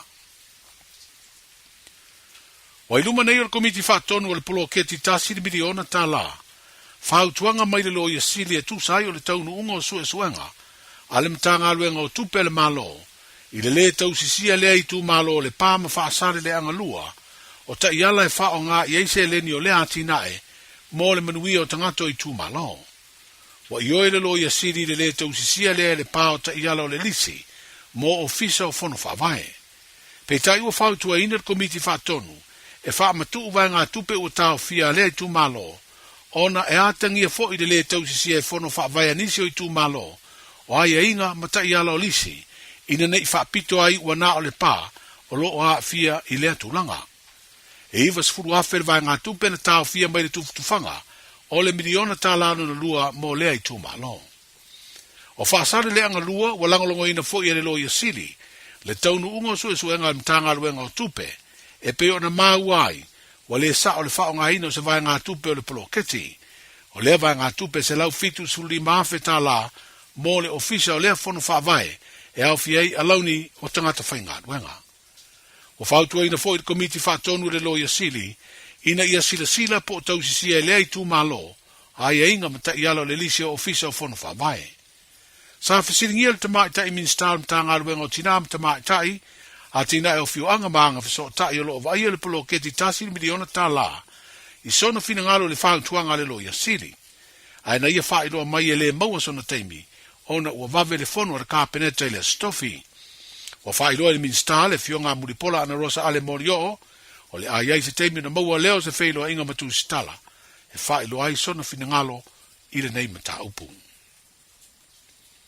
Wa iei nei seisi polo kalame fōua le tātou malo ua wha maite, e le mta ngā luenga o tina mta mai tai a tina e o fioanga maanga fiso tai. Ua au tū le amana ia ma le whaata ua ai o le sao tina mta mai tai, o le tātou utunu, ua iloa ai a lātou ngā luenga i le ati na e o Samoa. O le au tū o lea polo kalame ia whaahe e malama. Whaalia le minsta o lea mta ngā luenga le malo se tau mawhainga le nei, o le a ave ai le vala ulia inu mafio anga e whaelo atu tina mta mai tai, i te tonu o lātou fioanga mai tū malo, wa ilonga ni ngā luenga na lātou whaatino, mō le manuia o tangata ai maisele atino. E te le sā o tātou tina wa ta oto mai te sā, le lātou sa iri ngā malo, le ala i tātou teimi le nei, ia e te tau o nā mana ia, e tele ia lātou talaanga, e tā ua e tū whaamatie, ina ia mauti noa, e whao Sofia i fo ia tātou tamaitai, e le whaapea fo ilana o le tū tamaitai, ia au le tātou watu nuu atoa, le ala e ngā lulue, e se fulu masina i e whatinonga le atina ele nei, ia e mua laba i tātou portrait le e fufuanga, e launch aloa i e tātou chocolate, ia e o le fo i wa abele invitation i tua, ia e whaailo mai e fo i, e le atunu, o ai ni tina lātou te sila fia, te lelo lātou sao le atina e ina le atunu. A mai al tātou portrait, on tātou atu la i a documentary, e iai fo ia whamatalanga e winga le soifuanga lue, o ani matatia, a wafo ini vaenga te tau ona pasi mai tātou au ngā tupulanga le nei. A mai al vaenga le nā, o nā tūsia la i o se tusi. O lona winga, ele te lele au ngā le nei a tina, ele whapea fo ilana le tūpātina, o loo iai le tūpātama. Ia atonu e o ai fo i tātou ati na ele nei, ia mauti noa, e iei tātou wapa no tutusa ma le gender equality, le nei labai ala langa ai, i tūpata ma le i tūpata mai tai. E se fulu masina, ia wai ai fo i tātou consultant, o lo o ngā lulue le ati na ele nei, ia ma mauti noa ai, ia e iei le taimi, e o le aso, o le fontanga le nei o le Women's Forum, ia o le a launch aloa ia aia portrait o tina e to sfulima, au lo o tuu laba le ava noa le tātou watunu, e au mai fo i fina ngalo mamanatu, le isi vaenga le pokalame, o le a ngai tua i lima sutasi tu malo, a tala noa fo, ia ma au mai fo i ia mpasua mai ia tātou nuu malalafanga, il tūlanga o lo iai fo ia lātou sisila, i matatia, a o sa ilinga malo tinam ta mai tai o Samoa e le whapela na o ta mai tai o lo soifua mai nei a mana i ai ta mai tai a mata mai ai ana whanua o salamasina i o whetau i male mau o whanaafi vai to tele o na tai ta mai tai na lato wa sa mai lenga su o taia le iai i tātou le sapi e tātou le malu o tai au le nei ona o lato ngā luenga le le. Le minsta o tinam ta mai tai, a fio anga maanga fiso tai, le fio ngā Muripola ana Rosa Ale Morio. O le malo o stalia o stasi le o langolango le nei polo kalame fau, alo tātou malo. Manuia le whai ngole vai aso le tātou mutino soifua. E si lia mala se laufala o loa i Samoa e mawhai ona whaanga i le talofa voucher mō whaatanga alu a inga. E le atua lava se 5 milu te lafu antuai mai New Zealand, Australia, Amerika, mai si antunu. Ai tau nuu i telefoni maolo e whaanga le talofa voucher e whai e le whaatau. E mawhai fui ona tungi e tuai le cash power whaapea le pili o le vai iso o se taimi. Angai loa le www.pacific40.com e lafu ai se talofa voucher mō loa a inga i Samoa. Mō nisi whaamtalanga vala umai le olua tasi o valu tolu, lua tolu, or info@pacific40.com. Talofa, we're the Katinas. Talofa, this is Pat Lam. Talofa lava o aola pi marina, mau belo li tio. Ile radio Samoa tasi lima iwa tolu amo.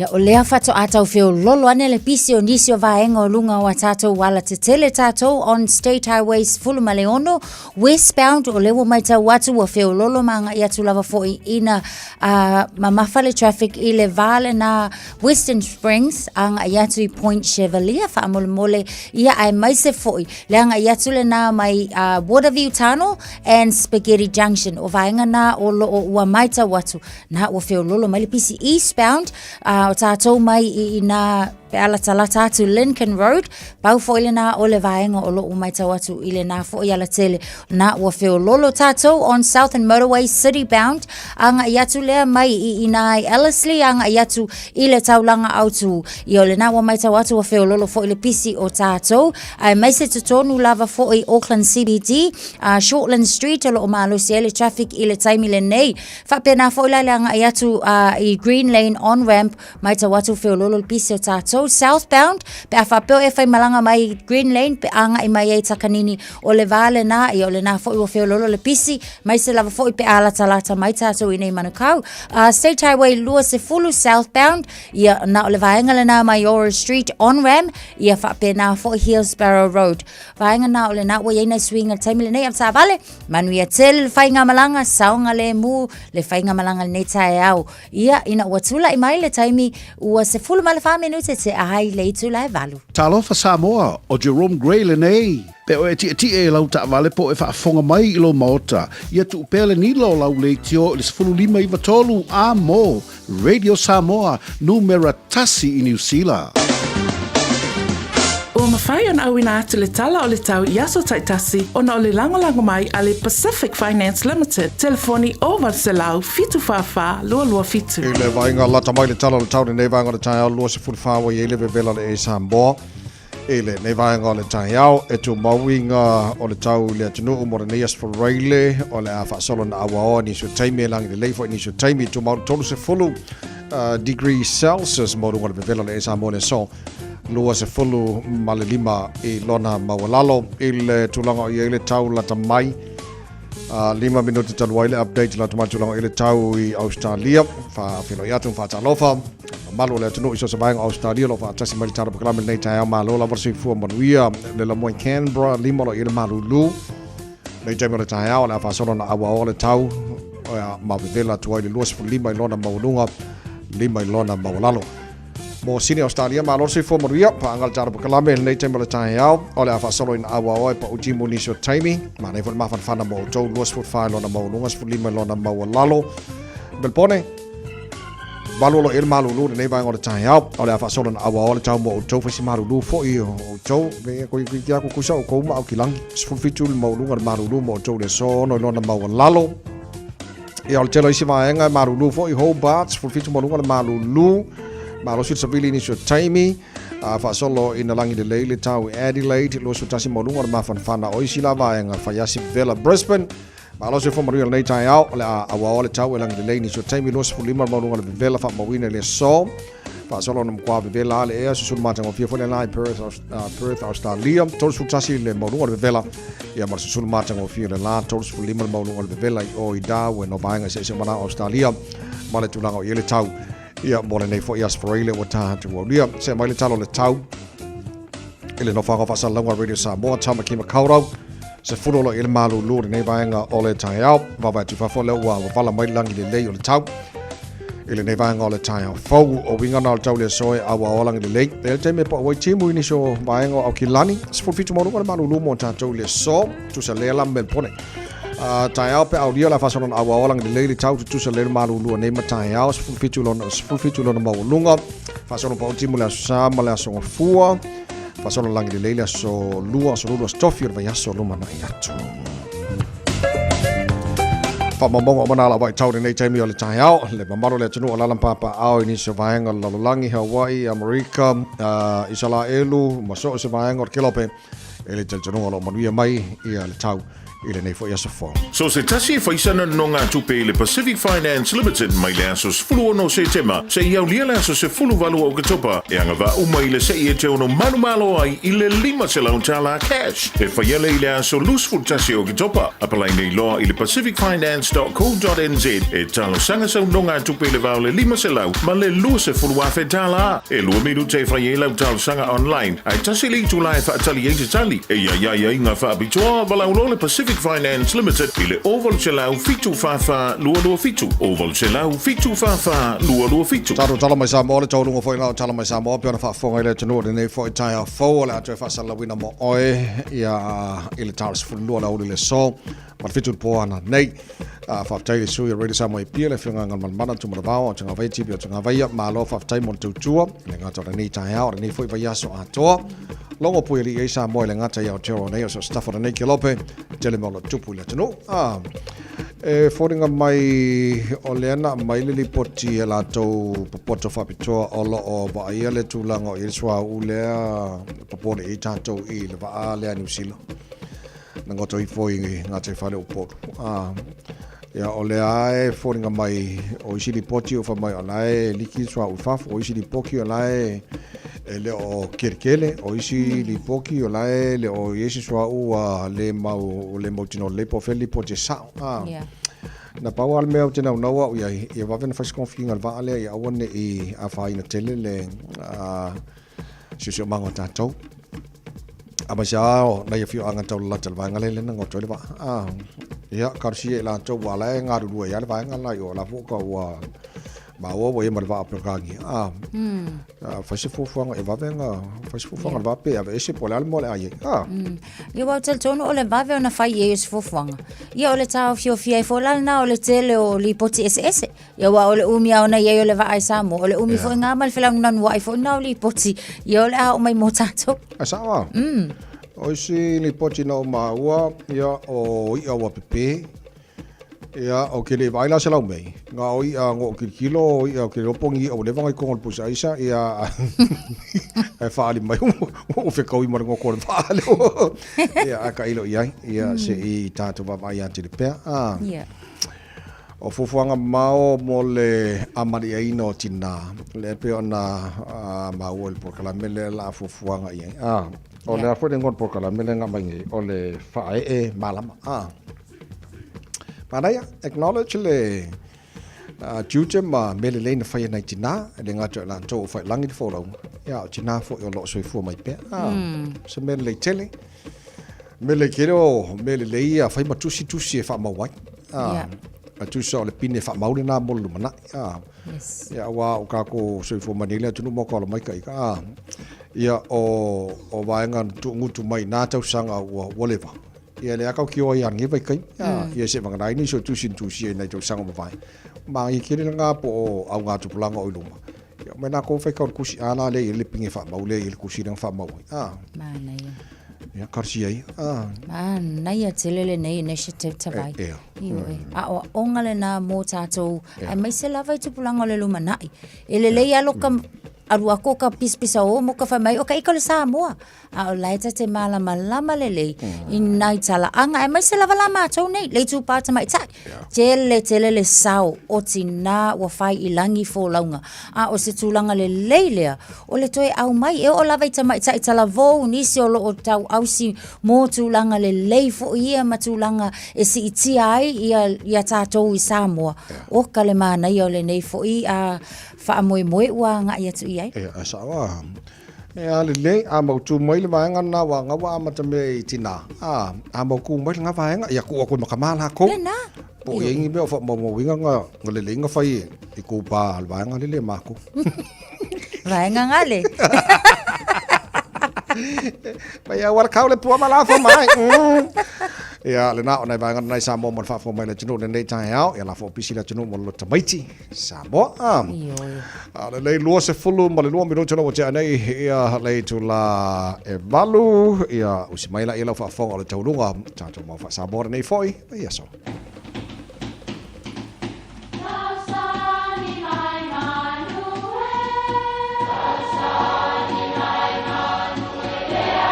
Fire! E o whanga manu i ululu o la au, awa e whawhanga I funga o la au. A o le tangata, e whawhanga I upu matala. O le mawhileo o alanga upu mamuanga ngana Samoa maona whaapongai, e a fua I lona si o mianga. O lona lea sao I le whaatufunganga o le iloa whaale aso, mai le tautua se ia o ina pule. O alanga upu mamuanga ngana, ua lanto mamanuina le tō whamanino a Samoa, mana tua foi, e tāo fitau muli le atunu. O le waa ua mafa tautai. O le upo e maua I whaangatai a Samoa. O le tele o waa e taualo e tautai e sili atu ma le tasi pe lua pe to tele tautai. E tasi lava le tā ua o le tautai se malanga po se whangotanga a oisi. Ia e tā ua o le autawalo, peitai. O nei autawalo o isi foi tautai mata pala pala. O inae maua mai eile upu, a to a tele ni tautai I lunga o se alofanga o na whaapelea, ua mamafa pe mafa tautai le waa. O lono winga a whaale tonu se finangalo le tautai o lo taita ia le malanga. O na tuulalo le iai, o fautuanga mai isi tautai o lo ilunga o le waa. O upo e winga I se mea ua tā pena leima mautu. E mai tawantu o lea tā pena le tātou au kilikiti le tā milusanga. Ia ale ai foi se mea e popole ai le tāpua inga ia ma le tātou nuu. O le nā ua mafa tautai lo tau, le tātou au. Lau sunga il presidente ma le kapiteni, nā e toa tele o tau ua masani li tālonga, ngā lulu e whaatasi tau te mālolosi ai. Ia a whai foi o se tofinga mo le ngā lue ngā lea tua. Ia o na whapea foi lea. Ia, o lea ua mai a lo whaau unga pa tele. Tau tua nā mā oel tofinga ma le ngā lue ngā lea tua. Valu tau sanga nei na e a ongai, e tali tonu lu tātou a inga mau mātua. O le waa ua mafa tau tai lo tangata. Ia manuia lo tofinga. Ma ia e manatua le meni e tasi. E sā o na whaia se to lua patele. Manuia leo whasonga Samoa le ne yaso. Ia, malo, whaftaia, si awa mo te peneina. Tātou mau whasa mo newe yaso atoa. Ma nei ia kiri loi wanga o mawha maulau Mau lele ta vai. O le mana I mean e lua me tāua o le waa ua mafa tautai o le ngata o le tautai ai o le ola a tautai ina le waa la fo e maisi e langolong sua o le sila me sila no tāua e lau whanongolongo o le ngā lulu e whaatasi o tautai umanei saunga le mua le wholau nanga isi kai me pe o la e saunga maima talano mali tautai o la e kūre foi ya e sean mele kau pule ko isi kau kai whakaikai. Ala winga le telefone le mana e tele le tu al tautai el foi. Ya la foi support atu isi tautai e saunga le mo fo no Tele applications o le nei fo I ngana mo tātou nei aso. Ai sawa. Ya ma lo whaftai ya se whakaro vai fa se kau o Chris leo whata sima nei tai Talofa Chris, good morning wa mai oi. Ta mo ni le fo le tuala wo mi o tau ni futao a vi ele lo fomelang le tua ni futao matang fieta o le le fo le tua a le femele mau le tatu ni futao a fema le fa tua ile alo o ia te ia le ola e fa va a le fa tua ile alo e le loa e ia le ola a o le to sa o le tua o lo tu mau lava iona lu ngari fina amen. Le fe me le fa malo si mo tatu tau ni a fe me ma yo le fa tua ile alo o ia te ia le ola fa a di fe no winga tatu fa tua ile tua po le alo fo po le alo a di fe po ile alo le tua di fe fe me o ia tatu le ola fa a di fe inena fe mai a tangata a di fe a different for me o le fatua tua ile alo e le loa e ia le ola a o le to sa o le tua o lo tu mau lava yo na lunga a no winga me atanga tere fat ere fatu tua alifin famia tanga te ere fatu tua ide alu ide alifin ide alu ode famia ere ilo e ile ola alo ye te ile to sa ode tua alifin famia alifin fai muni de famia ode to sa ode tua lo tu mau yona lunga alifin fen tade tato de asone tato de asone tato mautino tato wa tato fatu tua ide ifin ide tua tete mau ide ole favau favau ifin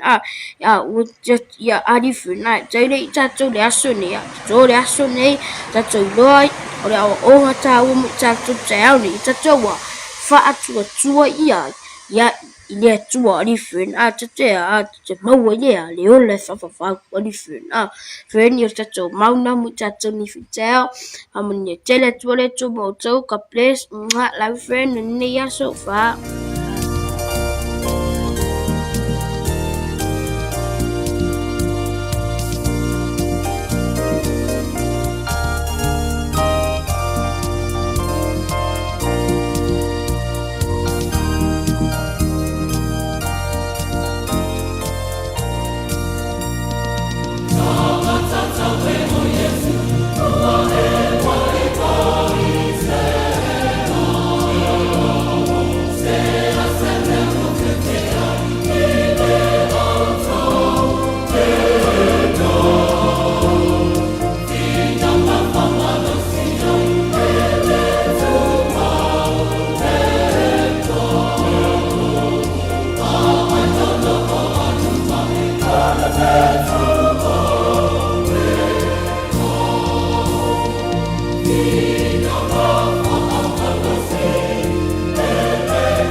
Talofa o salmasinga fale lua tim toilolo o le loia Samoa. Fapitua la o nanga I mta uputau immigration pepa malanga tangata overstayers so stoinga visa. Apena foi le taxation por tu la fono tau la fonga. M5 foi on o tau avena mta upu fal tu la fono I Samoa. Famal mole vidi mail numera o iva lua nono o tasi lua. O iva lua nono o tasi lua whaftai. O le A1A Tree Care Limited, lātou te whaia au onanga nei, teu, whamama, whangata, pe ave sea ni la au mapongati mai lo whanua, e ma whai fo na lātou te wina lau tonga la au matoi tatou. Wasilia mar se fulu tau sanga o lana tautua. Wala au lua le A1A Tree Care Limited, le olua tasi o lua o toru ono o.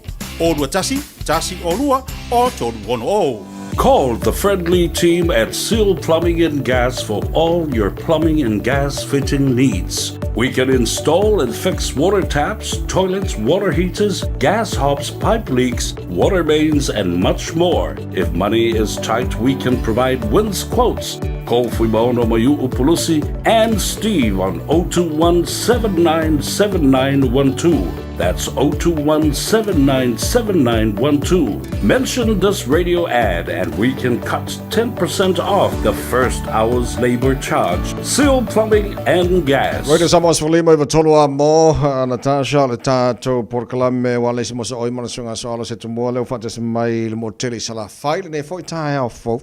Faatalo fatu lawa whionga soalo nei te au ma lo lava le soifo manuia.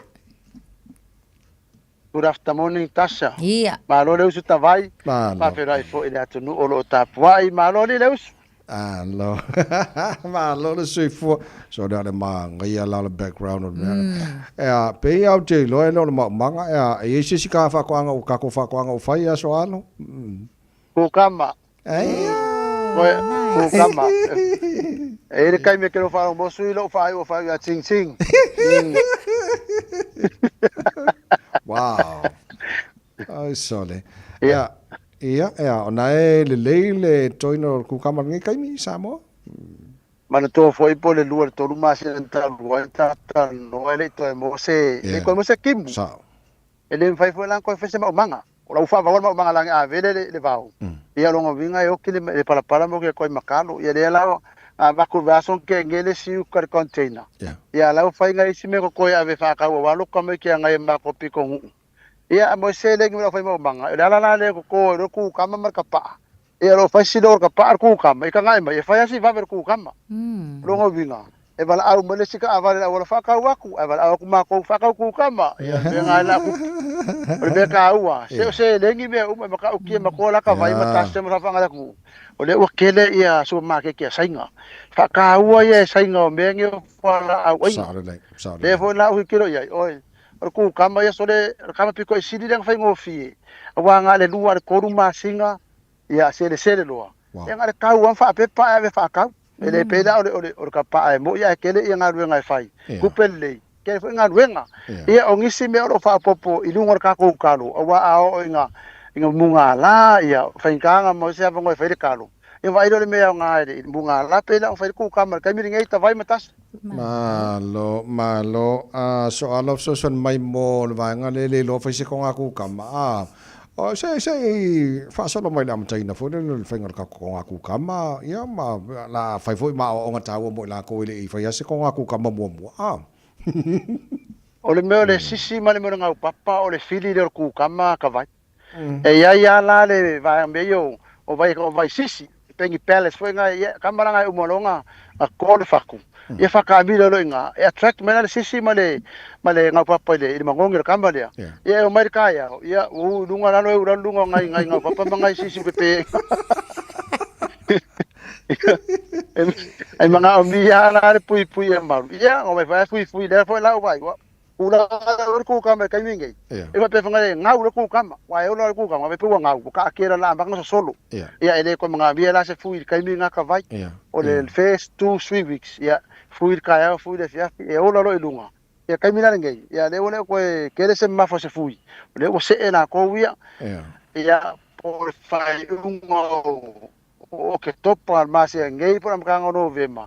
O ko fa policy ku kama fa ia ka ngu perka maule ka vai ole commercial ma sustainable yeah. Commercial in terms of size, sustainable in terms of frequency ya kulanga le ya lo fa ka ngai ki mo le ma ka pa ki mo ngai palolo o ngai mo ka nga palolo ko ma ka le siko anga fo ka vai ma tasa mo ka ko kalo okay o fa ka mai o ku ka mari so o faku fa ka mo pe pa faku le fa lo faku anga o le mela fa ku ai e sa o yar kala vau o fe el malo e malo la ku ya pia e limas furka la pe pa faku ku kama sa longa e fikus furka la se fa ko mai so se nga lo ka o solo ka le fia musu nge ko nga me faksole o fa lo fa ko nga e pe fa ko sa fa kasi la o me sa me nga fa ko sa o iva o ko fe malo ma ko ya o me ka wa mo le fa fa pe fa nga malo fa ka ko fa ku ka me ko ka vai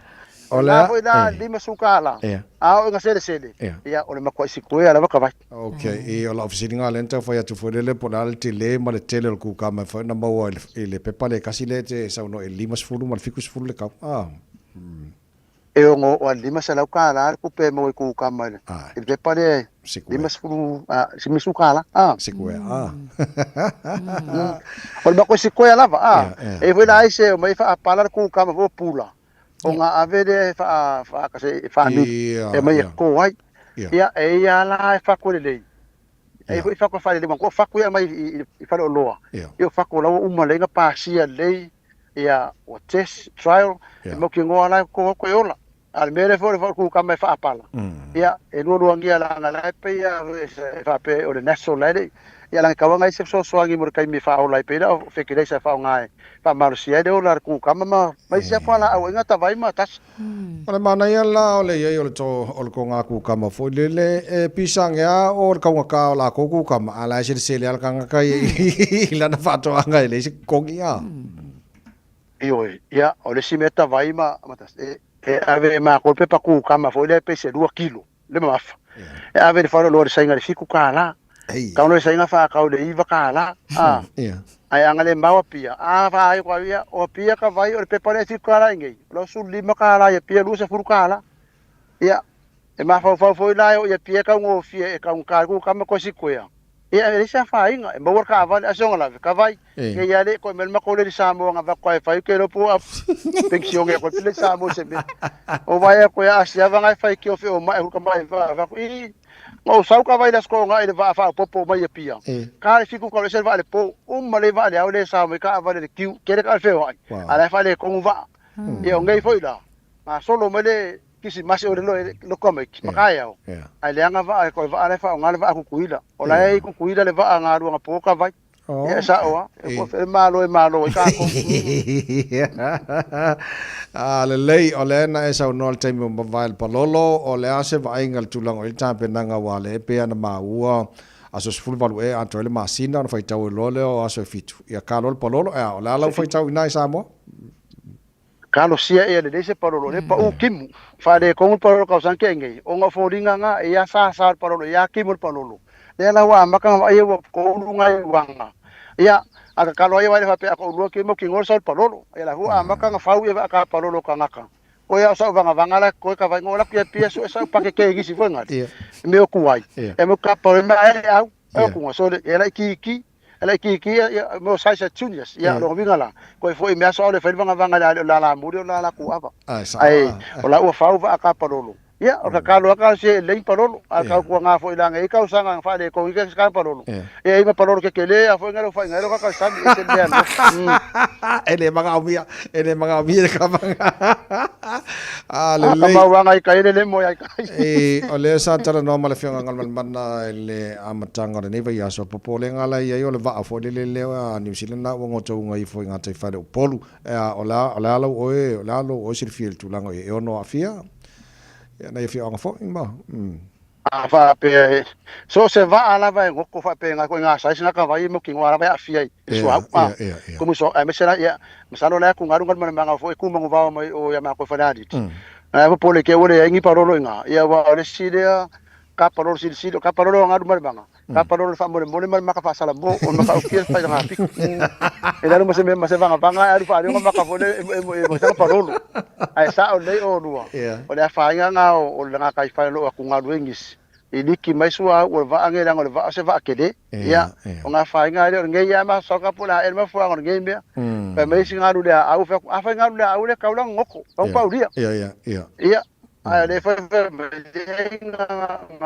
mu wa ngoko ka so ya Pokare lopo lale ko ngame ai o swa wa mo ki fa inga kai fa ta vai ma tas. Le lei o le tapenanga molo tu ta maiti le fa ngore neva yaso o le as tu lango ye ya sa maunga ma le motu sala fai tapenanga molo ta maiti. O le mako fai fe au. Na fai fia fia ranga loka me ki wa lima mako woki. Ora ipu famanga, ora ipu. O leo ka uma favori ka vai matasia. Quero ave sa kalo sama sa fa fasili marua. Le afuanga le kalesia. O ye un fai unga le fai po ka ave mo fai fia. Ai le ku mo la lo. Le sa fura fia ai ku pe le ka ke fa pa ki so ma ka le ko wa sa mo ka ngu le sa ro le af kai mo lo ka me ki fai le ai mo fai fia wala ba nga ka ke le fai. Fia fai fia ya on ke kaya. Ai, café fe liu nga la liu sai ka fe. Ya kasi mo, fe wele fe ko mu. Ia, sa. Wele ika, da kwa ya. No, te ai fe ya ka me kama ese lo fai kala sa. Ai, no se me o que pisa. Sa pena le le to na e fe. Ia, ai sa wa. Ani ta. Sa pena le le to na e al fai fe au. Ia, esa. Hey, o ke makua fai fe au. Ya o ke makua yang ai. Ka sa ko pe sa ko ngai. Ya fa pela. Ya ma sangue o lo kamek. Ya le lei ai le fa. A fa pela o le sia ka le sia le mse singa madiu nga lo fa ri. Le mse singa madiu mai au ke to por kam sangue ke o por kam sangue. O ngala nga ma nga nga o ngai misa ma fa para ko so fo ka sa. Ya le lei o la sta la nga se ta to paket. A misa no vai fe. Ana sta la nga se. O le ya fa ke senga. Na le ya fa ke senga ma fa ma senga. A re no ma ko. O lo ma sangi la lo mo mai nga fa lo.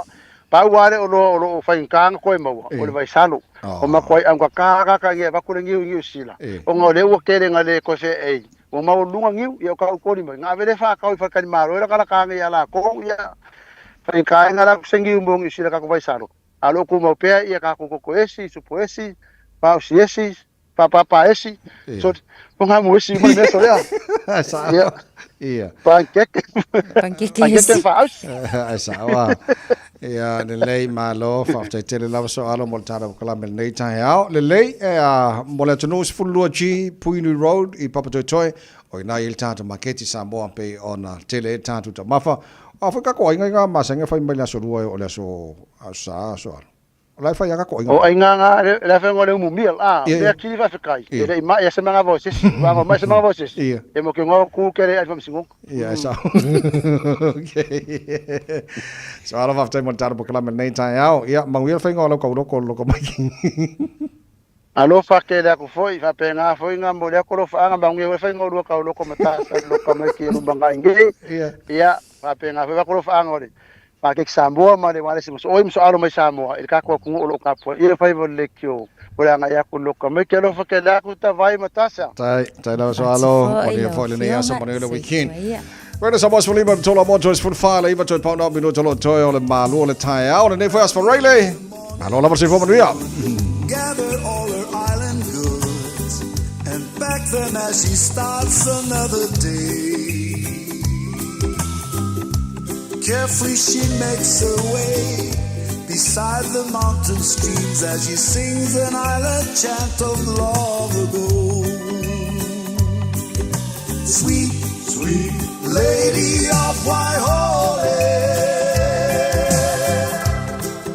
sitting by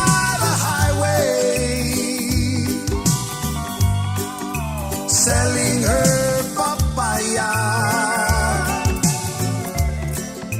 green and ripe banana.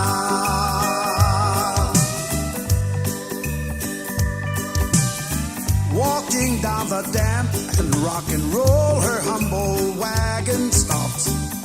She watched the sun peeks through the valley skies, smiles and wipes the sweat up from her brow. Continue, moves on, and starts a journey through the highway rising sun.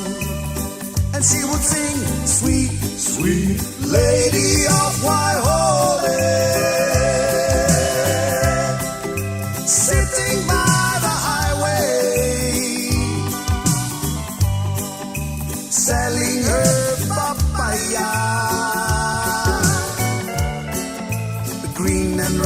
banana.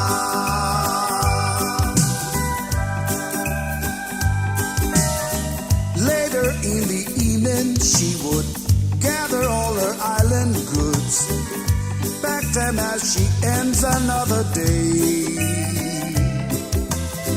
Carefully she makes her way beside the mountain streams as she sings an island chant of long ago. And she would sing, now sweet, sweet lady of Waihole, sitting by the highway, selling her papaya, the green and ripe banana. Sweet, sweet lady of Waihole, sitting by the highway, selling her papaya, the green and ripe banana. Everybody sing sweet, sweet lady of Waihole. Pōwhiwhanga mai whanana Jerome Gray, Sweet Lady of Waihole. Nei tai au, le tūtua Radio Samoa Sport mai watoro a mō. Tasha ua whatas mai ne whionga neri pule, Giselle, na pepe tuna tane lene. Ia pei au ke loia kako se i le whainge o le a laki e nisi mo loka mai kiungi kausanga. Mana, ia malo, ia whaatalo whaatu lau a whionga lau pepe le nei tai au, whio maia, aso wharai le manuia le nei malo, le tautua malo, so i wha manuia. Pelo ia tu le lua sa se lua le nei tai au tautua e foi se tātou atunu. A me whanga solo, a ruanga mata le nei aso, ia, patalo whatu foi. Anga le tātou pokalami, ma lor folau, ma lor foi lo nsa i te tonu, ia, o to tele on nei ainga. Kana fo ua pepe na whanau, ia, awa foi ia la sa pai pai o le lota maiti, ia, e o whalo whatu, patalo whatu. Malo whaftai lau pepe le lei moni au pisi on ngewa yaso mo le loto to maiti a ke roa ngalenga top apa la to telefoni ngewa yaso ke loa o ile fa mo ile si fa pongo loko mai o fo dai fa na mo si fa sa le lei ala tala a vai so ngana wa ya wa to te la tatu ya e de ngata na la fose le ni anga Samoa ya ai o lo la fo top up ya ona le tūlanga i fia matamata tu hoi. I le tapena ngola sa, ya awana ngalo i tau anta pap telefoni. Ian whatua mō mai leo live, ai leo tau sanga i whai mai le live, ai le tau pap telefoni i tangata le Samoa. Saore le. Ai le. Mai le live, ai a tau pap lai le lua sfuta la pe sili atu. No wingo le sa molo no tatu se i le tau nei, ya a whai whana lafo se tupelo tamaiti, whaongai le Click X, ia, maua whai lalo wa wano le tātou sei. Ele nei tai au, ia, ino le maua mai o le tātou lisi, ia, pamarurua te ai lātou i Australia, i maua se tātou entry mo Samoa, na whamanu eina mo Australia. Lua entry so Papua New Guinea, lua tai lima sa rau Australia, ai tasi ia Vanuatu. Tātou sei mo New Zealand, ia e ele tato online top up na lafo sa mo le numero fitu fa luo no fitu ya ole fa mani na le lima se lauta la New Zealand ole email yo le star ile account le online o fetalinga au kuso @gmail.com le sia tato entry for fa mani na mo sa mo le se lenin na lafo fa ngai Click X ile fitu luo o si vai fitulua o ta si vai tato Click X account o le star lai le swafa fale ulu fa moana ya ma o tato entries na lua wal lima se lauta la New Zealand ya ile tato sei o le vai solo na ono le nei tato promotion o lo fanga solo o le se tato entry tasi ya o le top up online na la foitonga ya na fa mani aina molia tu fa malo ya la to mana fa mani ina tatu se nei vai aso ya masalo po le son fua la so ta tatu company ya mata pa watu ia do fai longa mo silfia foi ia te vai Natasha ya o lo ye fenga luenga so soani o lo fatino ia mo i lātou ua le mo foi ni lātou ngā luenga ma lo fofua e fia malanga i Australia ia ua mwhai foi on tātou anga atu manisio company i Australia ua mwhai ona maua mai ia vanoa mo tātou New Zealand ua le aini ngā luenga ia po ua vaea mai foi tele o company whanga solo ia tātou interviews i le tātou officer le Digicel i le aso ma le aso ataeau from 10 o'clock ngai whaile fiapi mo i lātou i sitseni New Zealand o lo internet e o e whainga luenga ia vano whale whasi manu i New South Wales i Kuramandra ia isfulima tātou a vano lo tamwhai whātumu mo o Ketopa ia ma le isfulima vano mo November o lo ieisu i o tātou company o lo awai mei Australia ia te su mai malo passport New Zealand ia whātatan noa ia pese av noa e talwhiangai mo oe to soani e lo a inga newa teng whai e le o iei sau ngā luenga o nei pōwhulanga nao le nei aso ia aone ngalo foi se talo pavata a waha atau o lota maiti lo la walata vai a whai atai whalata o la sa ua e te mantua o lota maiti le nei ana talo pavata la le awala vave te patau o le mea ai lota mai te lau ainga a waile ato ase 5 minute la foi a tau nu whano loa lai tau no le tau nu ia nal sa vali whartu ainga whai whatau ia uma fuila ia leo le o te nianga o ile ngalo ato o le whatau o lota mai a sa le lo fa te tele na whenga la pepe mo le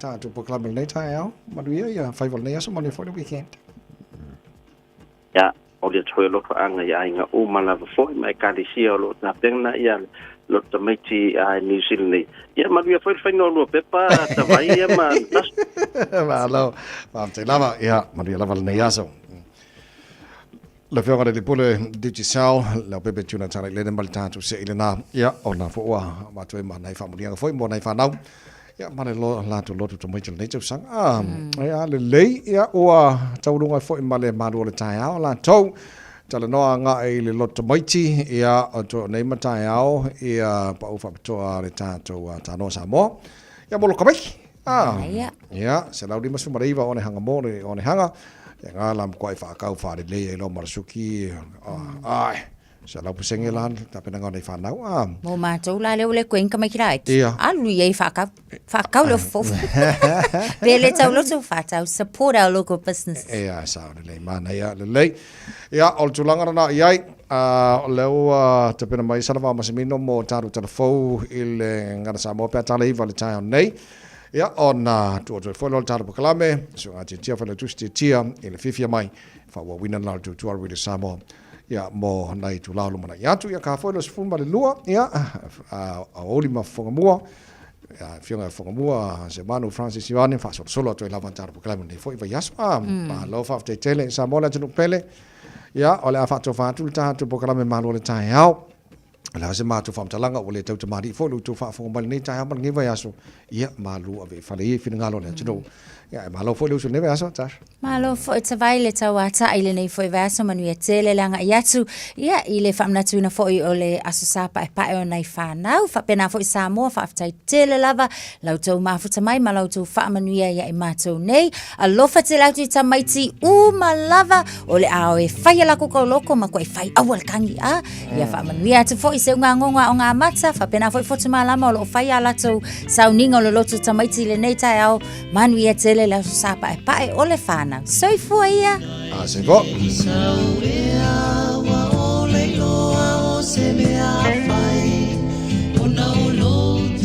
milo milo ai le se ita utala mai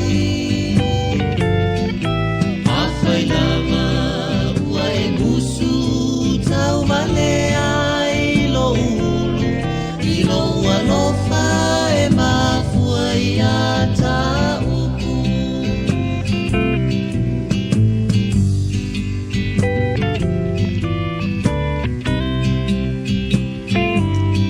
na yo folinga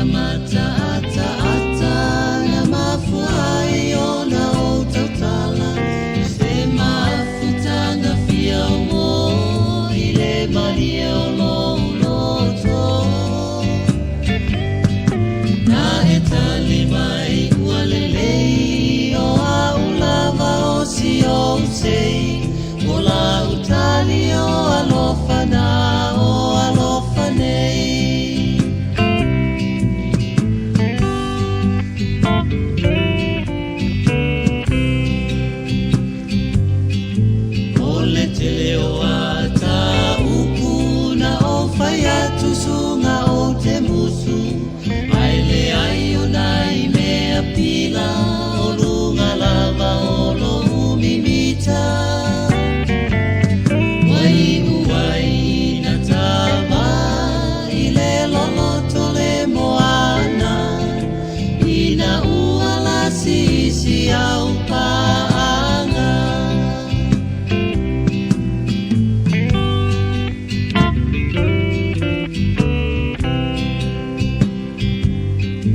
ia sawia oe o lau pele wa umatu o so manatu ai aluia i le lalo langi e talisa pai o na maulaki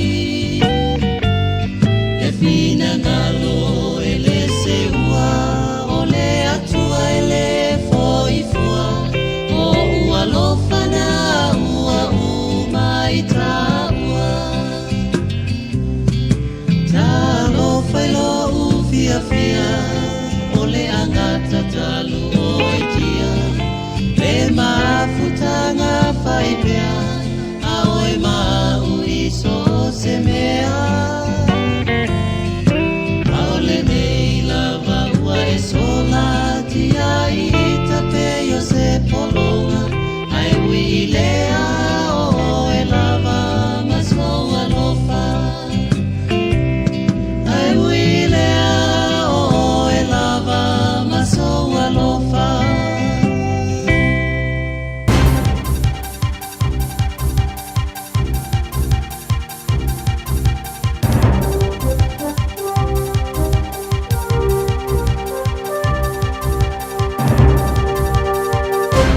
O te whaatalo whātu I lau whaafonga angaile nei fo I tai au, mā lo le soifua manuia, alo mai o Tālala Radio Samoa. Tō mua atu I talo le aswhareile, ai ele I aloa ia ma whaamausa li se whaai unga e au ai ta I lua vai aso le la pisi au kilani, o leo le amua mua whaataitai.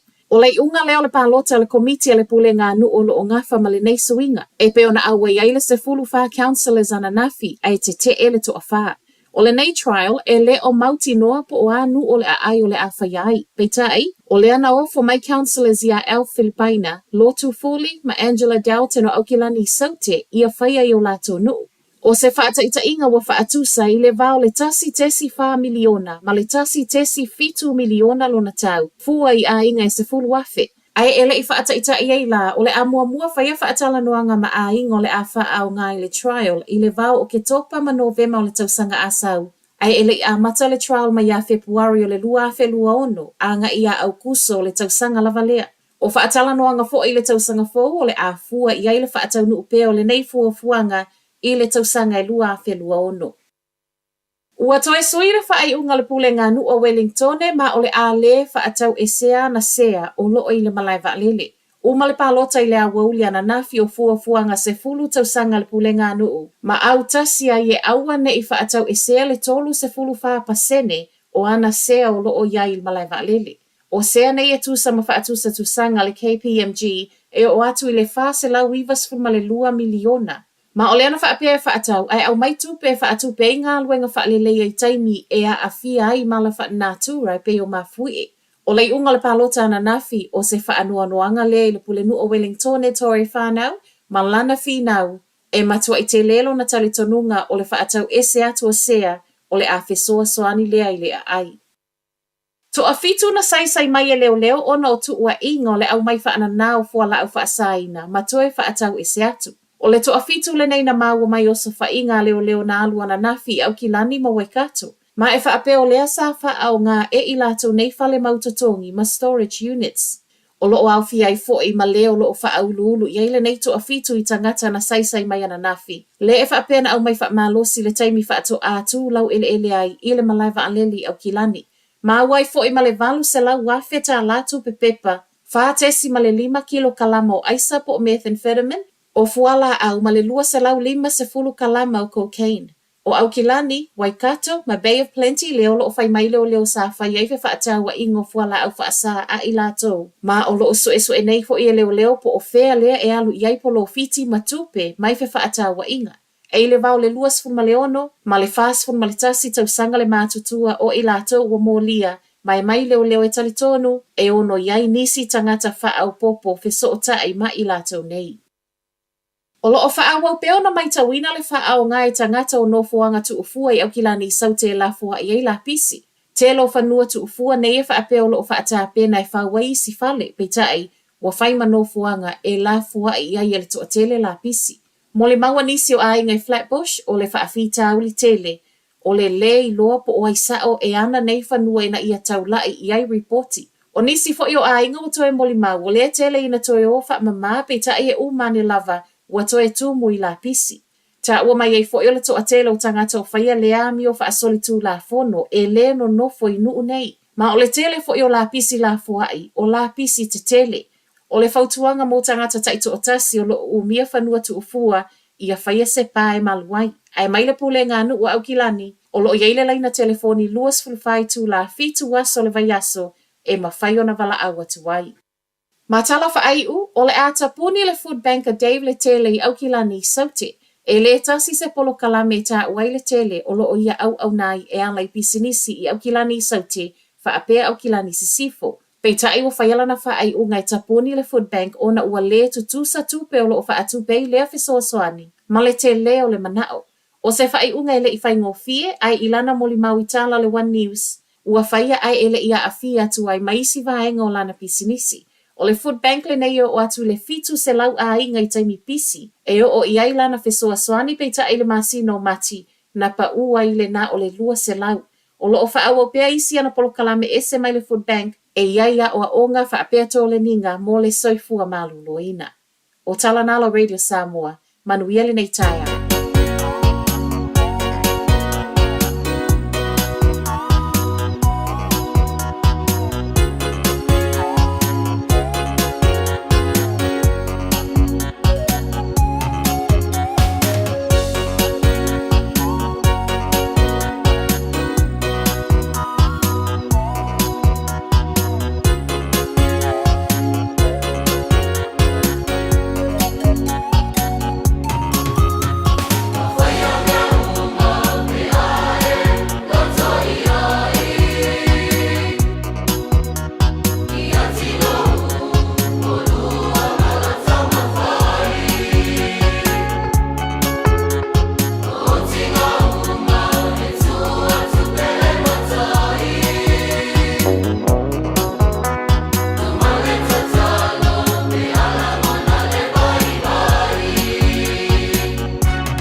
mawhai on awina atu le tala o le tau i aso taitasi ona o le langolango mai a le Pacific Finance Limited. Telefoni o Valselau fitu fafa lua lua fitu.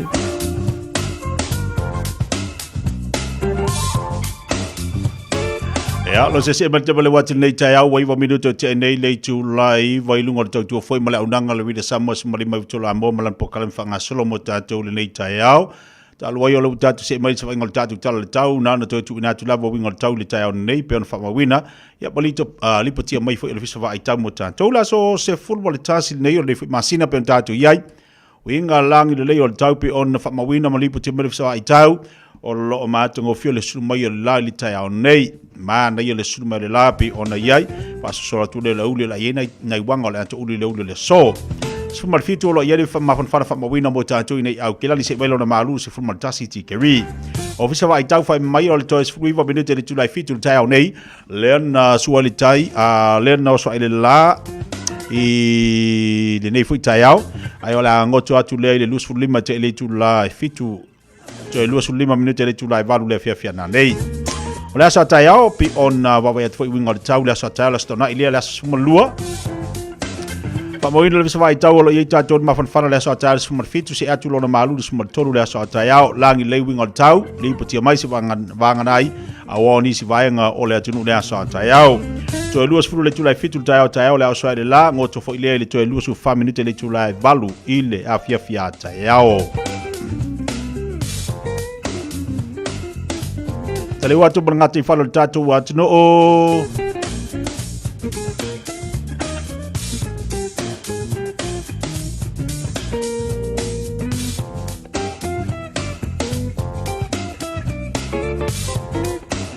Ya, ole tatu tala na tatu nei tai au pe ona mafutu bali tatu watu no le mana yo le sulu ma le lama le fuyaso fenga solo le tatu watu no tutu mangalo ngama sani ina uas fulu tasi minute le o te nei ia le tu laiva. So se tasi faisana no ngā tupe le Pacific Finance Limited mai le aso se fulu ono se tema se iau lia le aso se fulu valu au katopa e anga va umai le se ia te ono manu malo ai i le 5 se lau tala cash e whaiale i le aso loose full tasi au katopa apalai nei loa i le pacificfinance.co.nz e talo sanga sau no ngā tupe le vau le 5 se lau ma le lua se fulu afe tala e lua miru te whaie lau talo sanga online ai tasi li tu lai wha atali eise tali e ia inga wha abitoa walau lo le Pacific Finance Limited i le oval se lau fitu fafa lua fitu oval se lau fitu fafa lua fitu Talofa, we're the Katinas and you're listening to Radio Samoa on 1593 AM.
Samoa tasilima ivatolu amo Radio Samoa tasilima ivatolu amo Faitauina le upo le poto no le tautua matavela linga Fusi and Sons Funeral Services I Mangele ma Samoa. I taimi o mawhatianga ma whaanoanoanga ona o le maliu. Mana tualingalinga Fusi and Sons malana au nanga o le a whaamama avenga atu mo oe ma le ainga. Wala au I le telefoni lua fitu lima tolu o fitu.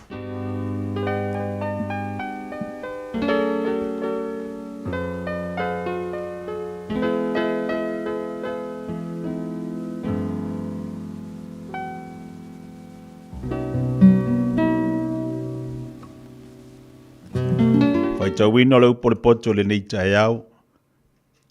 Mo mele le tuso le whaata oto I lona mta upo e se formatasi.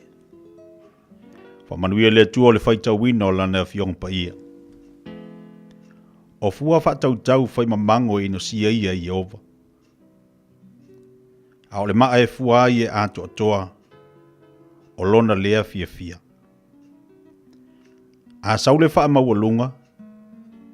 Ona sawa I lea o le maa. A o iei le poto I e wha mawalalo.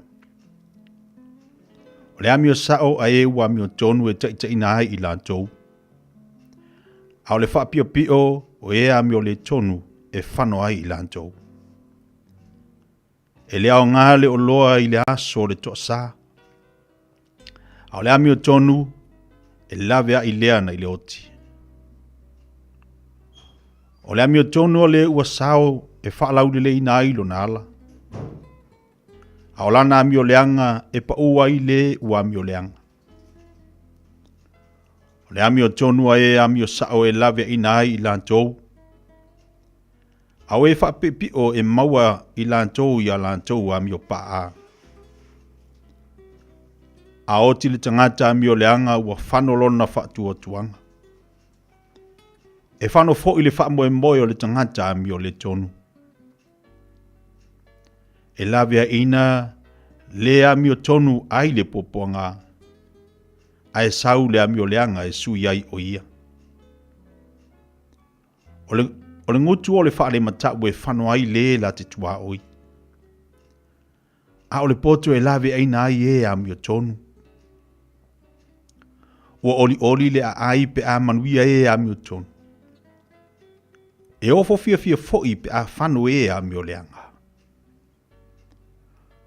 O le whaamanuia e amio sao, e whaamamanui na ai le ai.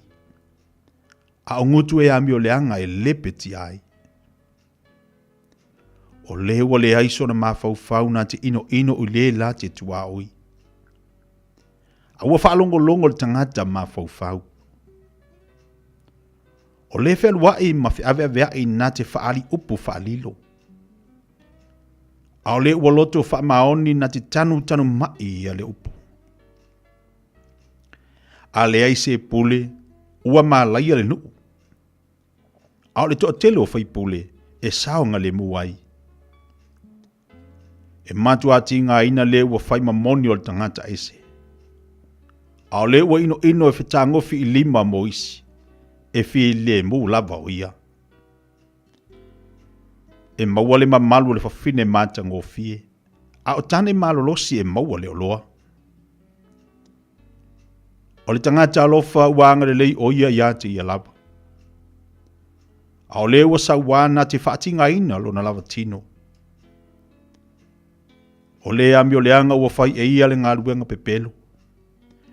A o le tole amio tonu e ia te ia le taui wha maoni. E pei ona iu o le amio tonu I le ola. E whapea fo I le ua tau sisi I le leanga. E u lea I lona lava oti. Ua ino sia I ova e ua whapeo pi o lantu loto. A o e ua sao lantu wa mio e fia I ai o ia. E tango lea lima I lea lima. A le whaasauina le ua mio leanga. A o le whanau ai a mio tonu. A o le whanau ai a mio tonu. E sao I lantou. O le mama aru o le isu o le puaa, o le fafine la le leile ua tea ma le mafaufau. O le mana o e ami o tonu, wana ona le leilea, a le whaatua tuanga o e ami o leanga, e u lea i le tosa. O iai le nā te whaasala wina na mea, ai atili ai o na mau mea, o iai fo i le ua taofia na mea, e sili le mea ua ta tauai, ai mativai o ia. E whaata mau a inga ina le tangata mata mau. O ia fo i le whaasu sui nisi, e whaasu sui na lava o ia. O le na te taofia saito, e vetu ina e ia e le nu. A iai le whaamanuia i lunga o le ulu, o le na te whaataua ina mai ai. O le na sa ili le lei. Na te sa ilia le lofa. O le na te sa ilia le leanga, io o lava lea i ante ia. O le na te whaatua tua i lona o loa, e pa u lava o ia. A wea mi o tonu e tupu mātanga o fia i lantou, e pei le o lau o la au. O le na te whaatinga ina lona aing. E whaimona tofi le matangi, e au auna fo i le vale i le ua poto lona loto. O le fua o le ami o tonu, o le la au, o le ola lea, ma le na te maua nganga e poto ia. Whauta, e tauia le ami o tonu i le lalo langi. E sili fo i ona tauia o le ami o leanga, ma leanga sala.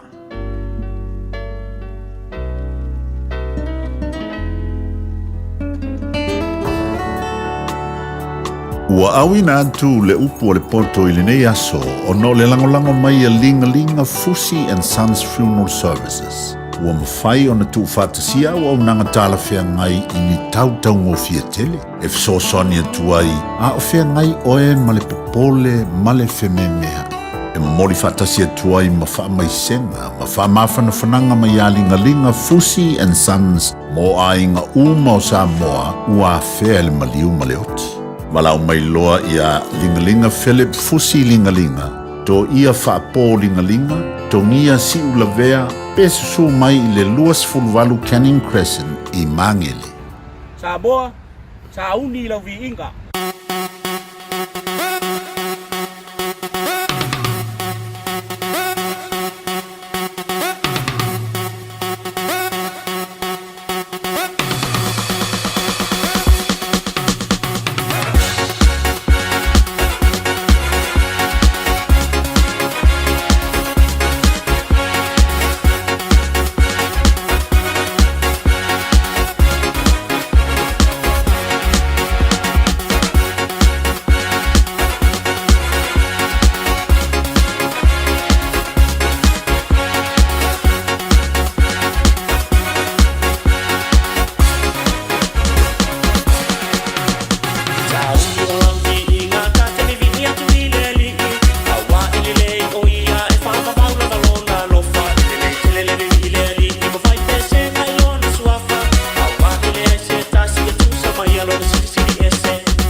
tu amo.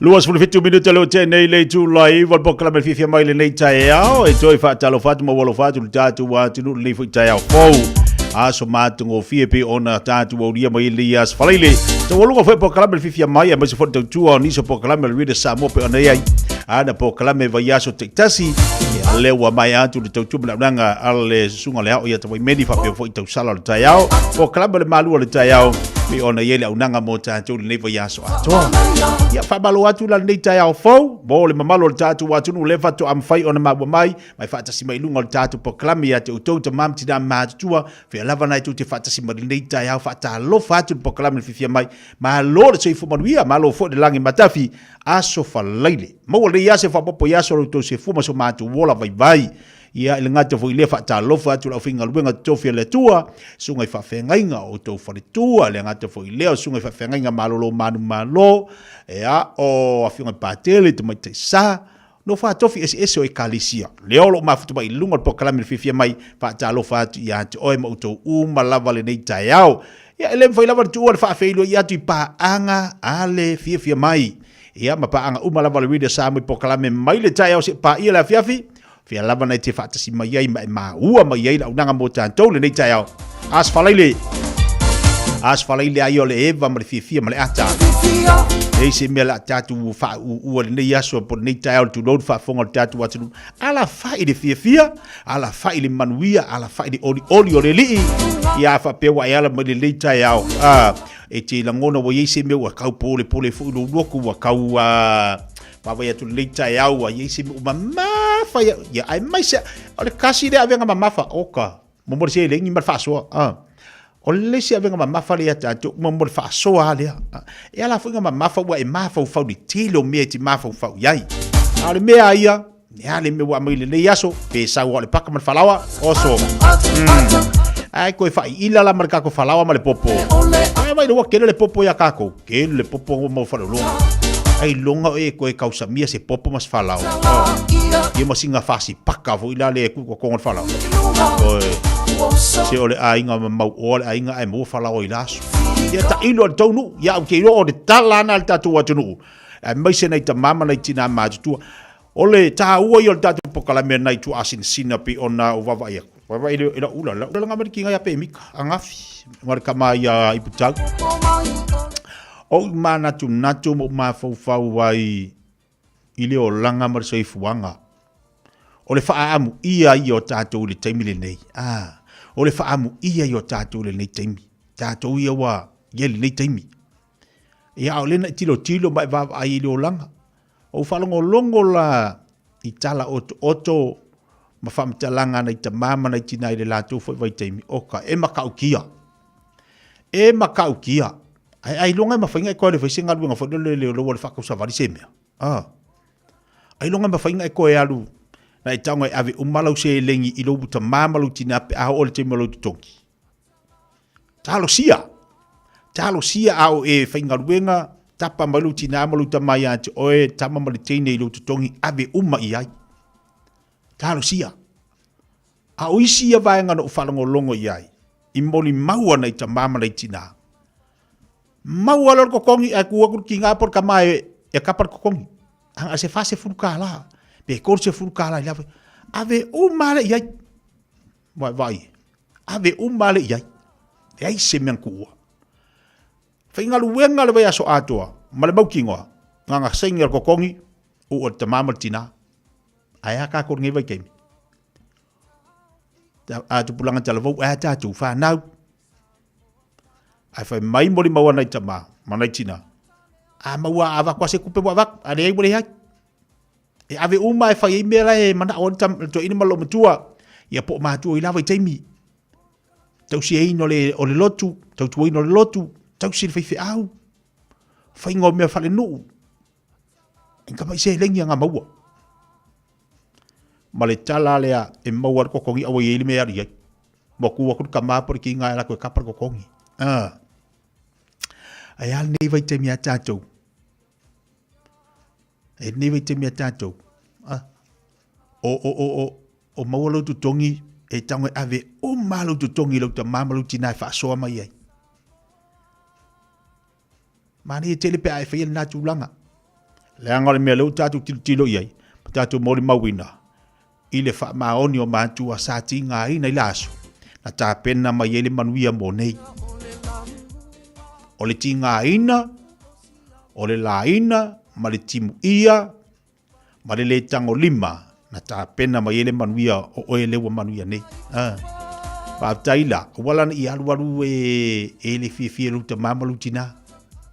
A whai atu luta mamalu tina, singa se elengi ngale so soangi kako me whai awa.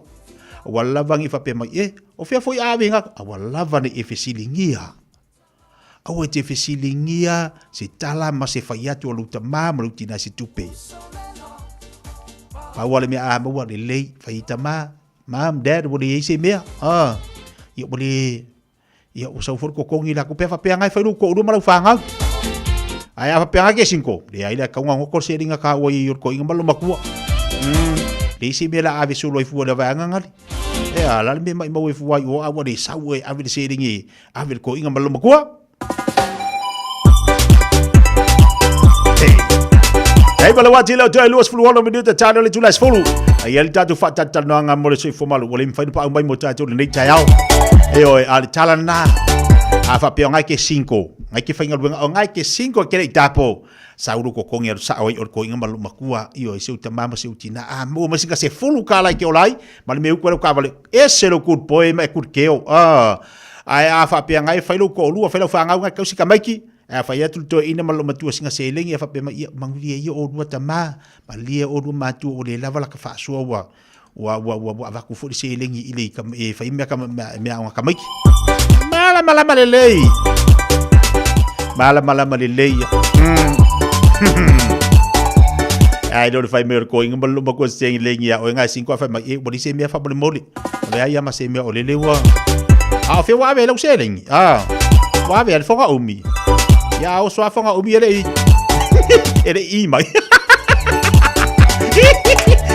vai fai fare le kai au to lo sul limba pita challenge las follow ai te ele tenne ma tamano mi mali mai lau tua ya i utai le fofua tu patto mai lau maftua si o le pelo ele sewa se mai i lau manu se fu o le papatua tengo que tunga ma tu fa fuai te ele tenne ma tamano mi mali mai lau tua ya i utai le fofua lau matua si o le pelo ele sewa se o mai i lau manu se fue o le papatua se toma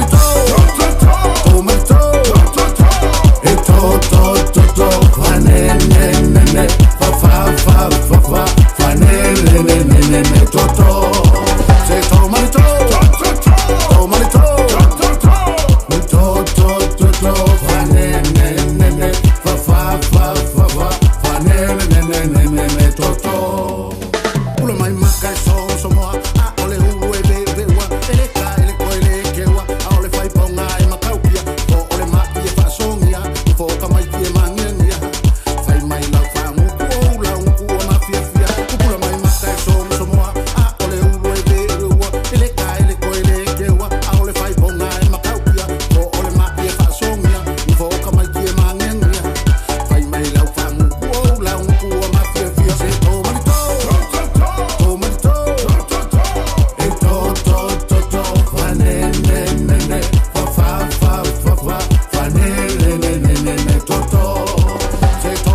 O le tali o mana onga I o loe whaatotonga ilo mauta ini taulelei toe anangata e mawai moenga ngao si tutono New Zealand wha pese tino fōa le potumalo lo lau ai manofoa TV la au pese usa aisa masini ta lava telefoni fe aveai maisi a fiu ane loa I le whawhituwha Great North Road o tau po le tolo fituiva Great North Road I Henderson le Casa Beds and Appliances telefoni o valu selau lua 5 o valu selau lua 5 E tolu sula whetala le tino I tupe wata pena le Digicel mo lana whaapitoa e whisosoni ai le tonga tau le suifuanga wai nei e tolu whailonga tupe ta I 5 selau tala cash o le ase ina i aso whaweile taitasi mo New Zealand ma au se talia whatau so top up luas futala pe silia tu mai whale olo masani pe lafo foi online I le Digicel Pacific o le mawale olo wawanoa I le sei e te anga wa foi pe a lafo so se leni le my cash a le Digicel I Samoa e whaunga ai le ClickX Pacific Morisi whaamtalanga wala au le ovaru se lau tolu wha lua tolu. Seki a Digicel. O e fufu e whaatau ese lo whale. E te manao sta ngate whaanongo ia oe. Tau tua mo oe. Ma malama I launga ngana. Wala au mai loa le malu mawhatau Bob le malu. I le olua tolu ono o 5 lua iwa pitu. Olua tolu ono o 5 lua iwa pitu. Radio Samoa. Taslima iwa tolu. Amo. Yeah.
na ole Radio Samoa se furulima iwa toru amo e tautuaina oe ilaungangana fitua solva yaso. Toi tali umai o tātou pokala lei tai au leo toi se fulma le fitu minuto na tā leo lei tu la e se fulu.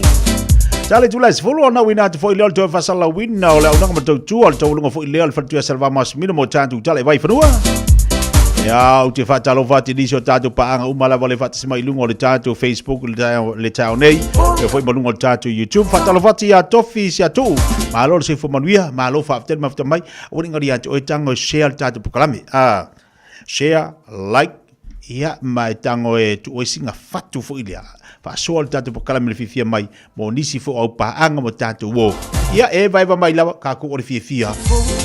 Lai a se si mesiri a wo ye yang isi me popole lo lot ave ese ai fifia o ngi kayao fai vai valu ma fu fau o le fu tatu ta pena le leile a sa na ifana mo le ya sa ya pole nei fai ngol vayaso patalo vatu le sunga ile ya fai sione mbale fatu ya kisa ba futu mai pispera stalia John leo te fatalo vatu fo le leita ya fo rosa a yang ala bea alo fa tet ma futu mai ya pasta no alunga balo si fo podia leita ya fo balo fo malanga bangwi lo sunga fa fengainga Marcelina Brown fatalo vatu le leita ya fa malo fo ya falle se na fo lava fa ya na tapu fa tasi mai fo la tu na Brisbane au Italia fa malo ja malai tawi malai tawai alufua mulipola sioa fatalo vatu le leita ya I tunu tupai malo fafte maftu mai na New South Wales fa malo atu ya Philly tu au Philly alo fatu malo si fo manu ya leita ya fo ya joy mala inga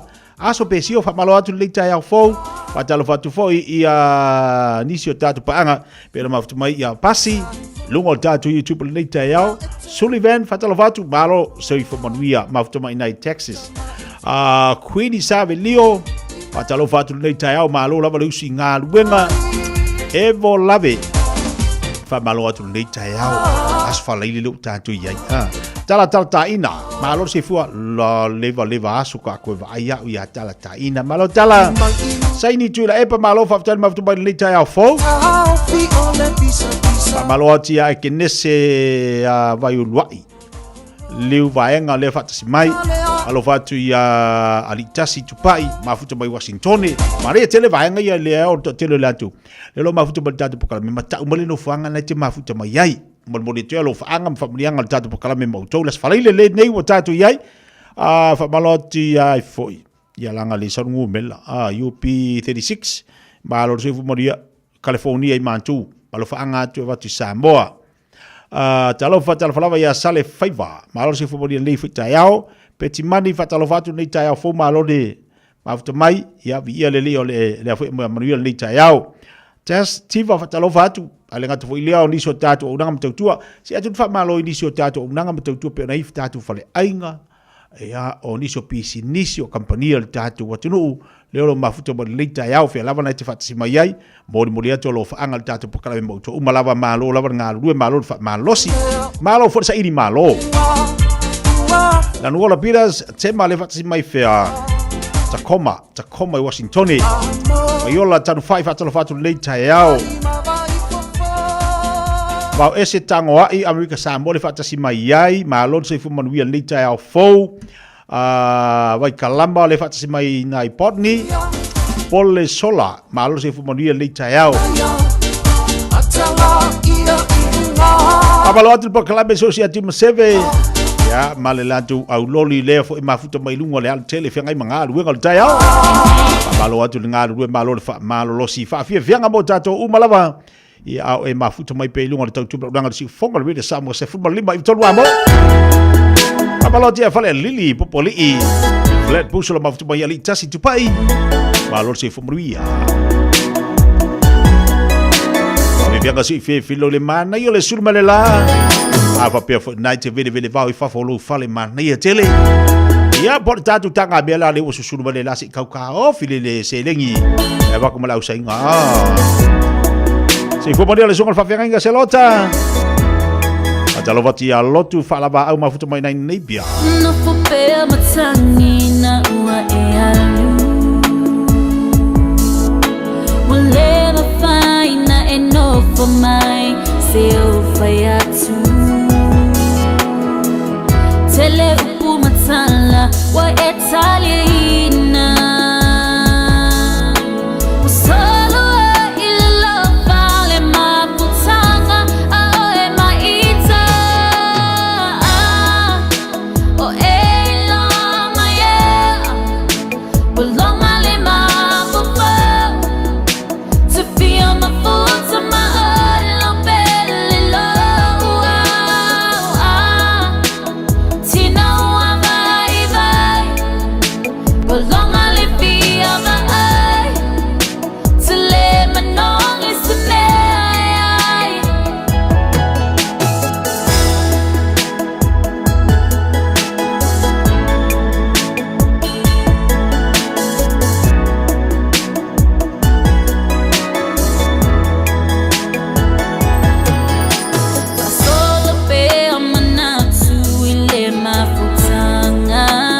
Ai nai fa fia ngai fa no fo le mu le tai ao ai ta ua tele le vai nga pi ona vantu nai fa tuanga ia manai fa fia nga fo manai musika ta ua yo text fa malo si si autotonga le fa ngai manga luenga text fa malo wai ta ua te ke text fa la vela ve ai te ngala kala fo text fa la ve pa fa pe wa ka mo si fa la ve fa fo se po se asemia o le ke va ve ka i fa la ve man kwa e usu le kai au a makalo le piso nga luenga ale mela ka ngai fa ka ngai a maka mari singa fa buvinga le a maka isi au ia sau fa malo si au konga ia i fa malo inga luenga le aso la ko mai ya fa pe lo ka mo se fa la ve ka ngola o ye ki lo ai o fe de kala e ki di vai le fi au ia ai o ke ka mai luanga e text lo la i ka ngai avisa text fa malo si ai de kai au fa baby o a mai lo aso ya malo la va nga lue ya le fu ala mala fa hi uringi va ya se ya nga lue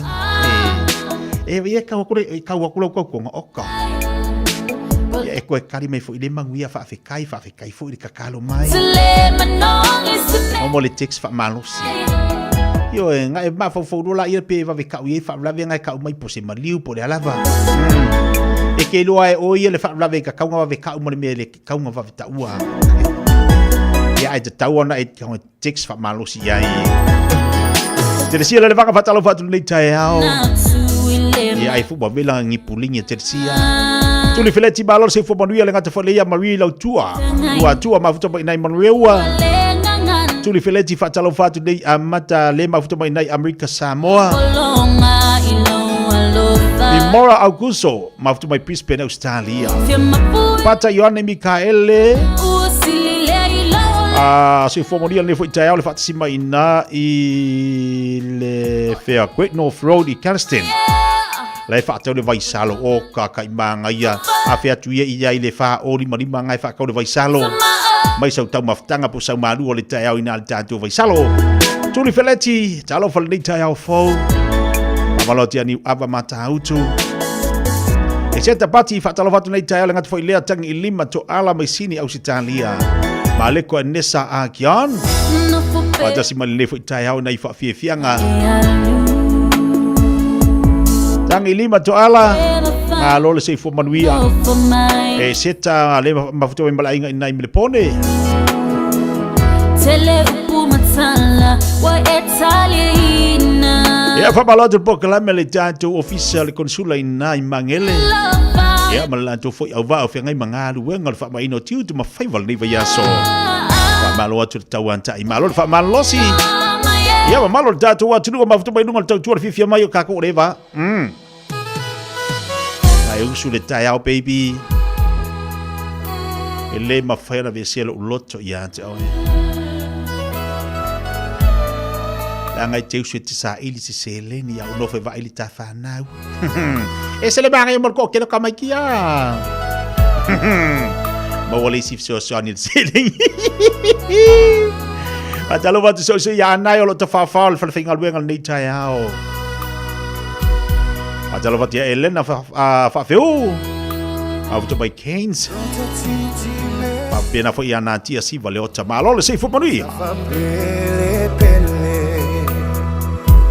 lo tai tu tino le va ese it's a malu e fale suli ole ele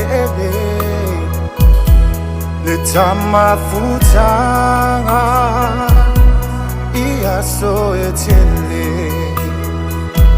atama bae ipio taloto le tama futanga awane imangoto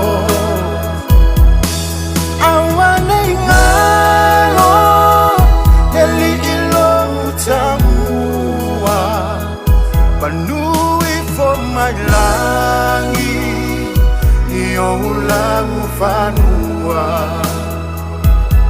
Wale Osewo, A Oseu Somoni, Itale Tufanua,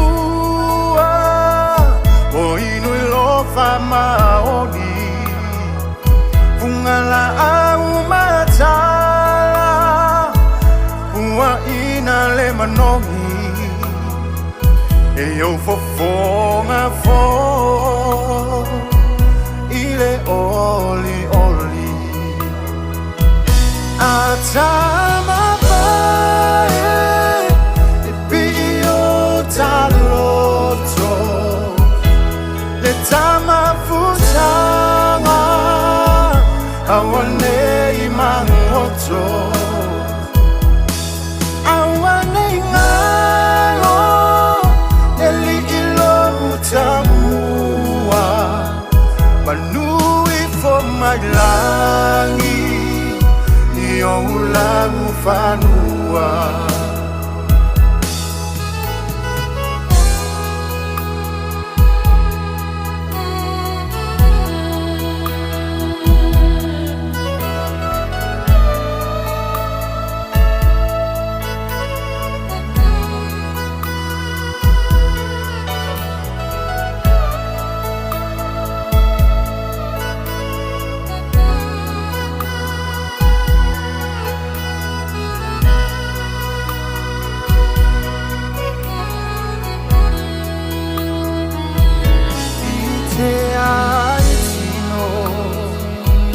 Vaiva o matinga esa pitila fainga Zamailo la lenga Tivao o afia Ne ingalo mai Ai pele o e iloto E se titolai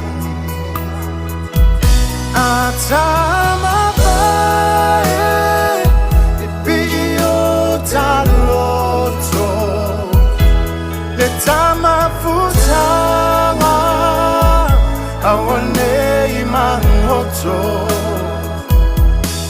awane ngalo neli ilo mutamua manui fo maglangi ulangu fanua atama bae e pio taloto le tama futanga awane imangoto awane ngalo neli ilo mutamua Manui for maglangi E o tuna sanga por tele ma via via ngal nai fa so o ma fo fo wa fo fo ngal ko vai aso amalo atu le tatu sui pe ya ya ma kwa pipi ya lo loko le pikopo ai le se me la pipi e fo la sui pipi pikopo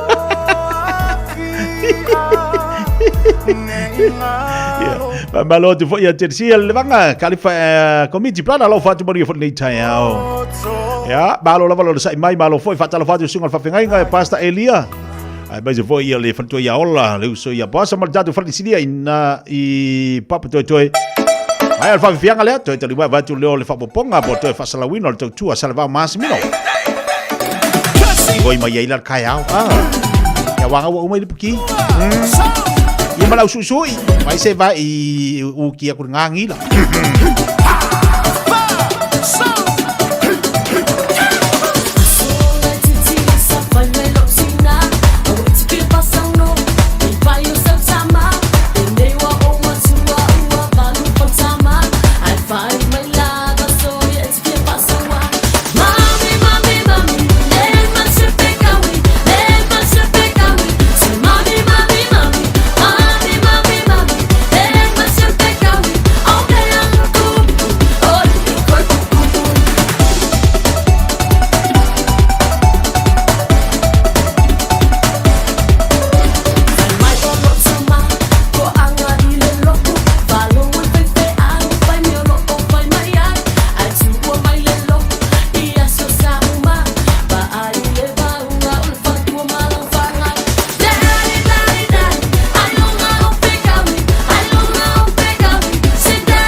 te whaatalo whātu I lau whaafonga anga I le nei fo I tai au, ma lo le soifua manuia, alo mai o tālala Radio Samoa.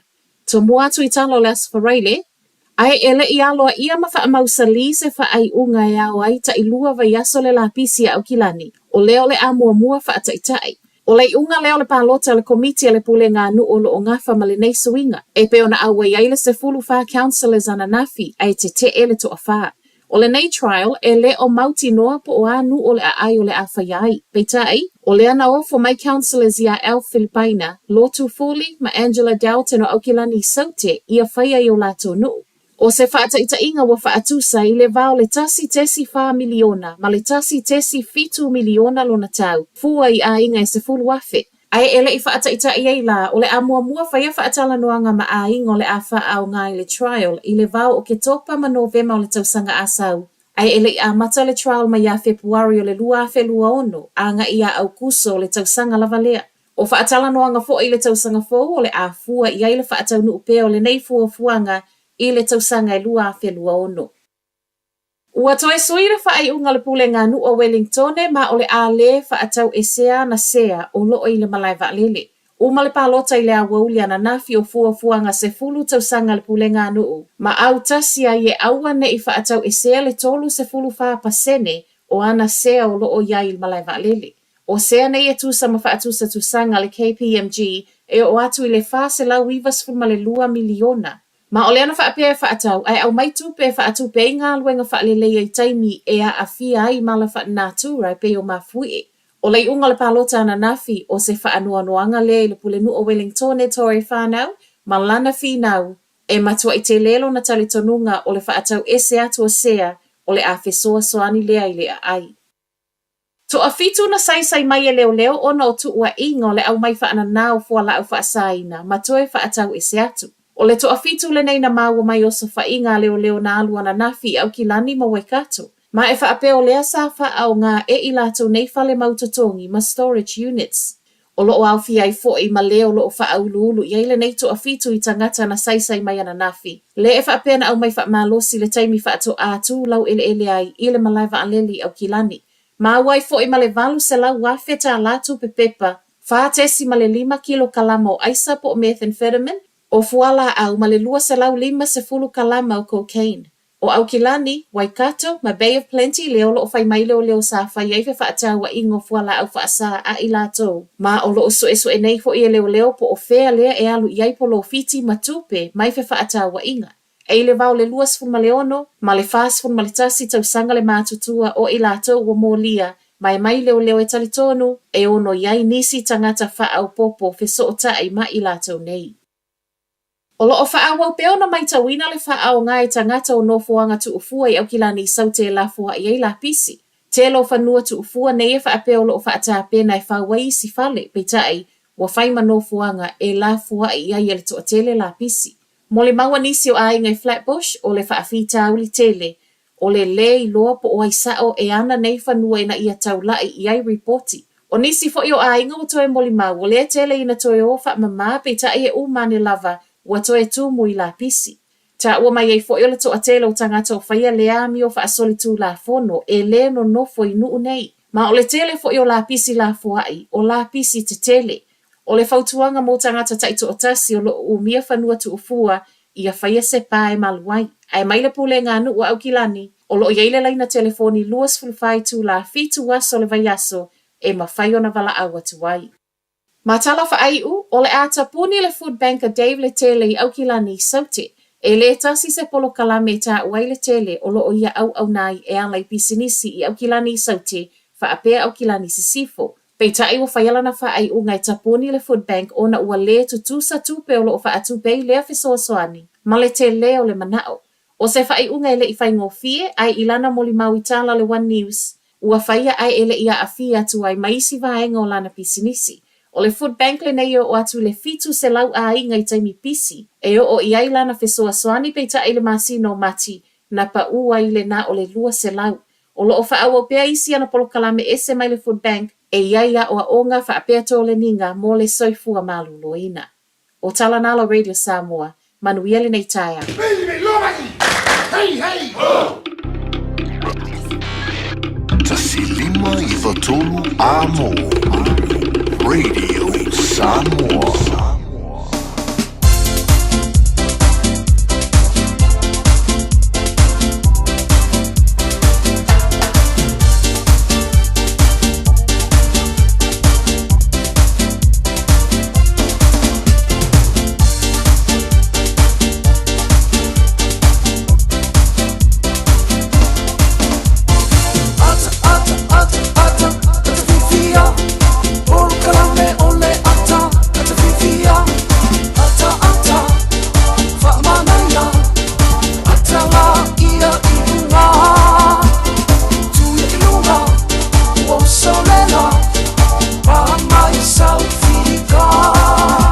Le nau tau ngā tu tau tua pala unanga le nā le whantua ia salwa masimino mo tātou tala i vai whanua le toi whasala wina.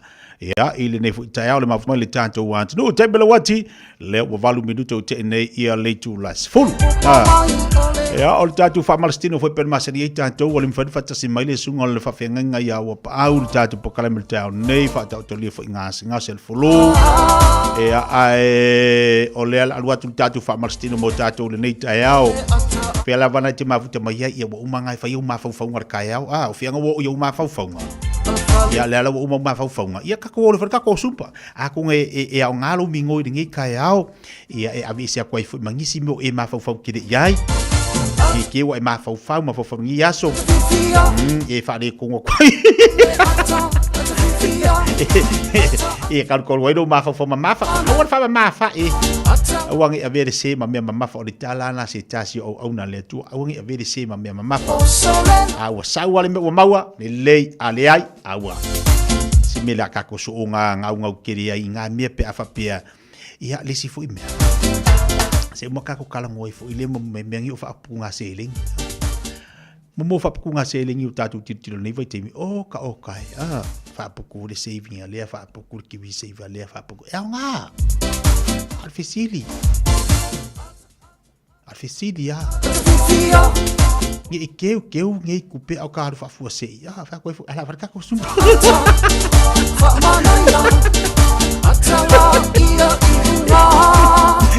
e ngongo ke keu a keri no por ar que me quer vai ya la ka ko farka ko sum la ka ko anga i mo mu farka ko sum por le ta yao yang ka ko kariu mai dola ia le sumpa fi kako ia le manga ia kako kako sumpa ngi kaya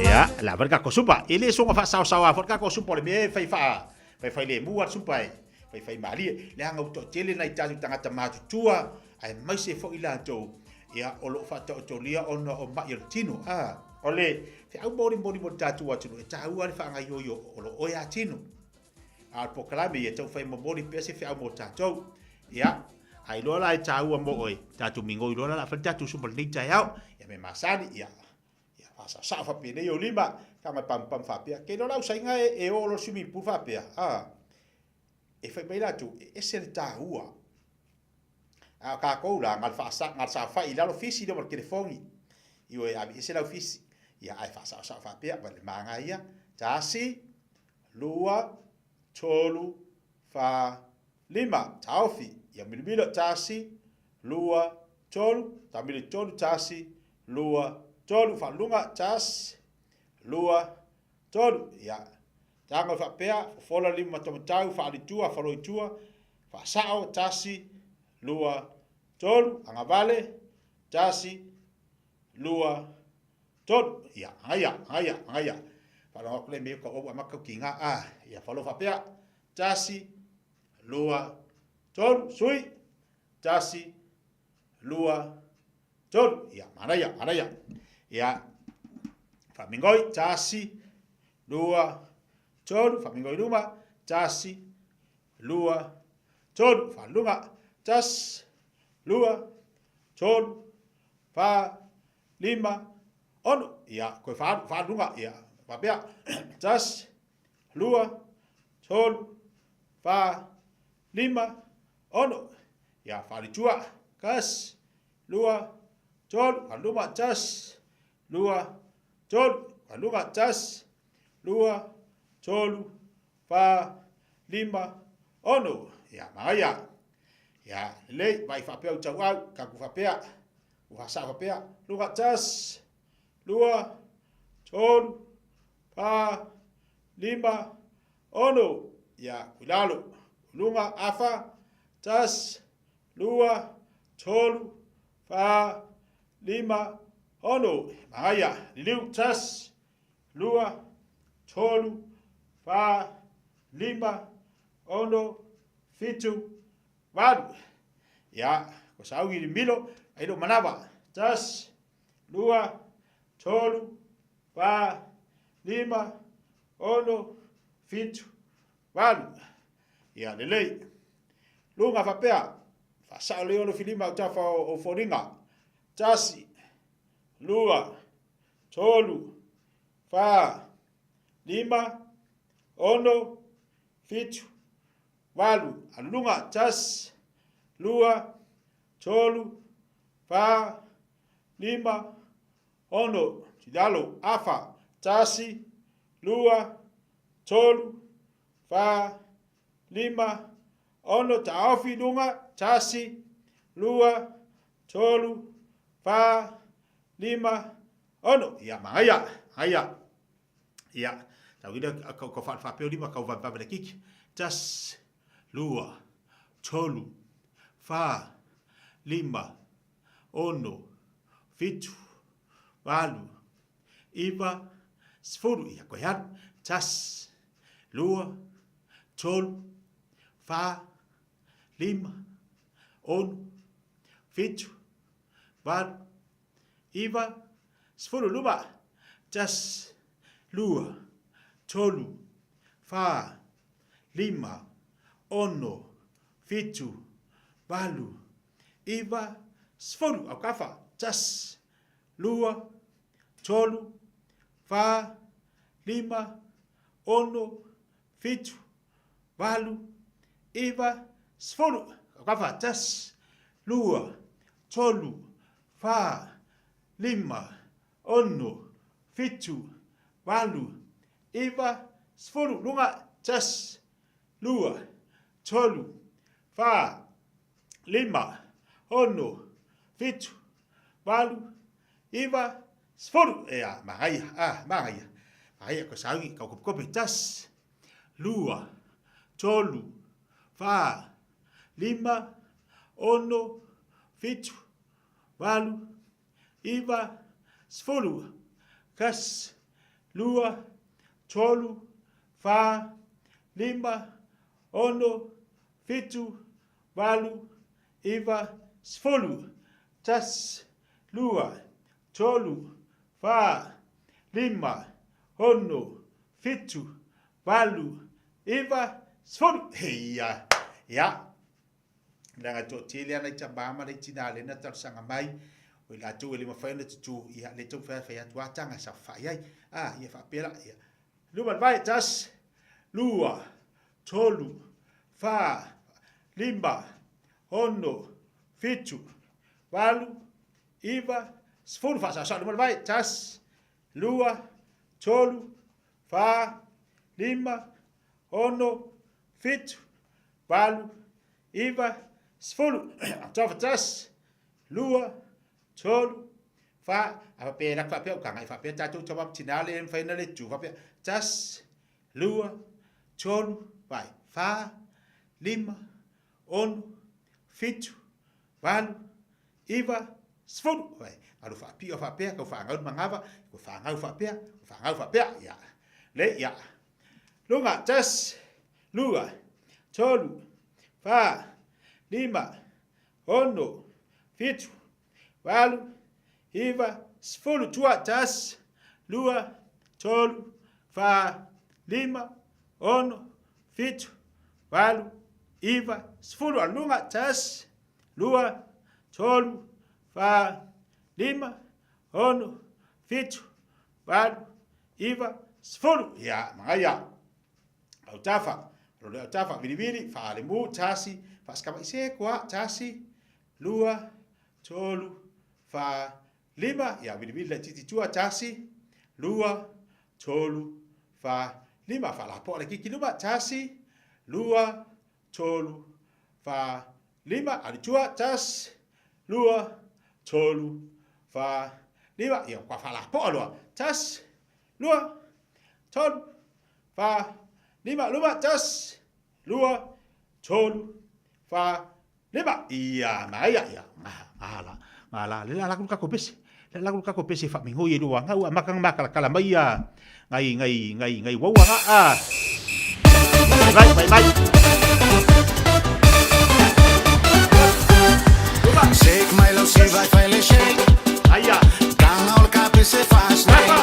Eka dum dum hi eka dum dum de eka lalfa everywhere. Saluba. Shake my love, see vai fai shake. Bye. Kang ol kapi se fast night. Sani lua. Eka dum dum hi eka dum dum de eka lalfa everywhere. Dum dum hi eka dum dum de eka lalfa everywhere.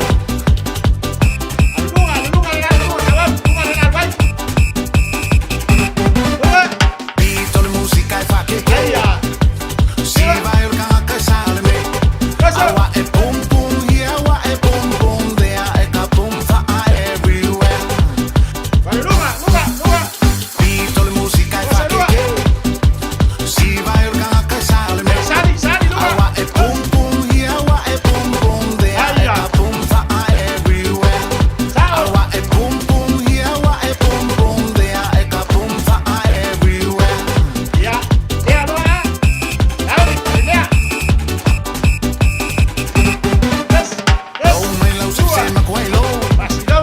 Sasa mai au mo vai au le tuo.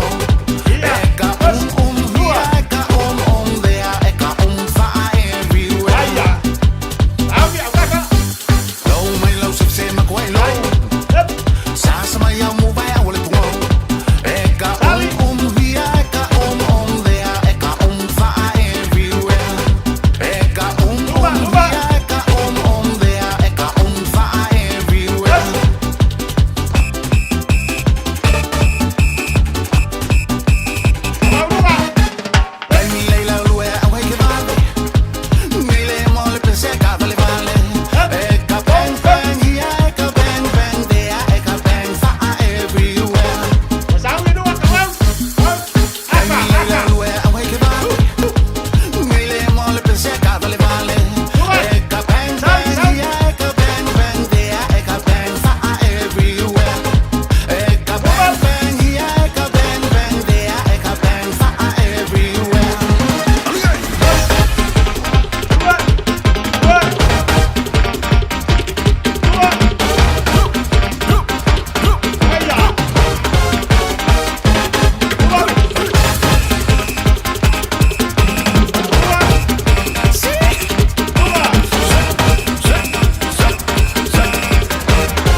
Mangaya.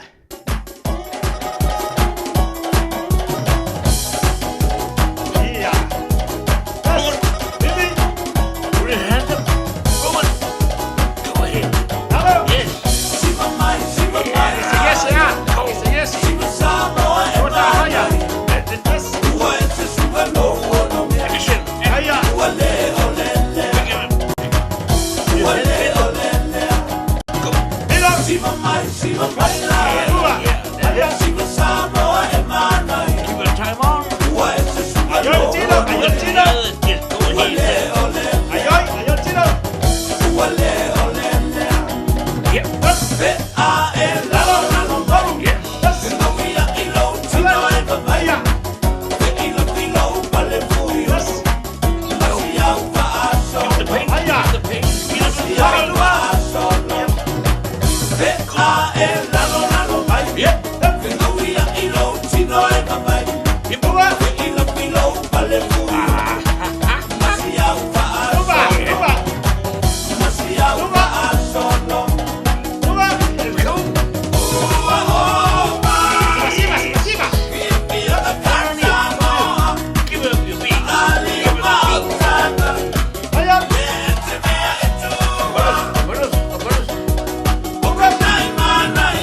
Tasilua tolupa. Hey. Ya mahalo. Malo, patalo fati atalna isua. Malo le, maftabai lunga tatu pokrabe. Ya, tatu famastilo.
Maya yoi. Palo lo ata tu tau apa.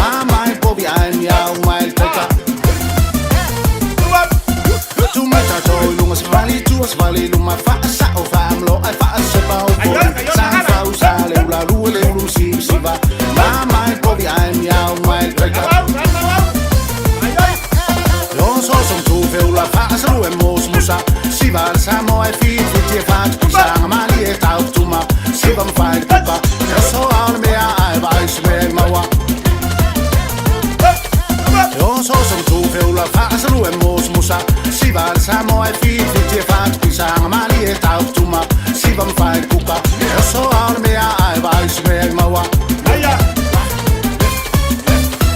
Samoa oi baby e patu e quiz Samoa oi baby e lu e mai le Samoa oi baby e amai o le kiss Samoa oi baby e patu e quiz Samoa oi baby e lu e mai le Samoa oi baby e amai o le kiss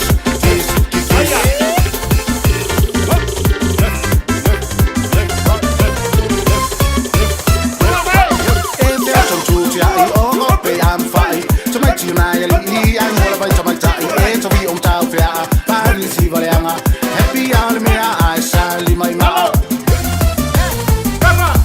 E me so tu ai o pe am fai to mai tina ya li ai mo la vai to mai tai e to vi on tau fea pari si vale anga Happy all me I sali mai ma Se fai vai passare io le ho molto bella fatabilità mi melo ai te ai di mole fu tal fu le fu vai scrive fa pe fu fanga mei ai pa por ko Se fai vai passare io le ho molto bella fatabilità mi melo ai te ai di mole fu tal fu le fu vai scrive fa pe fu fanga mei ai pa por ko Saoia oi baby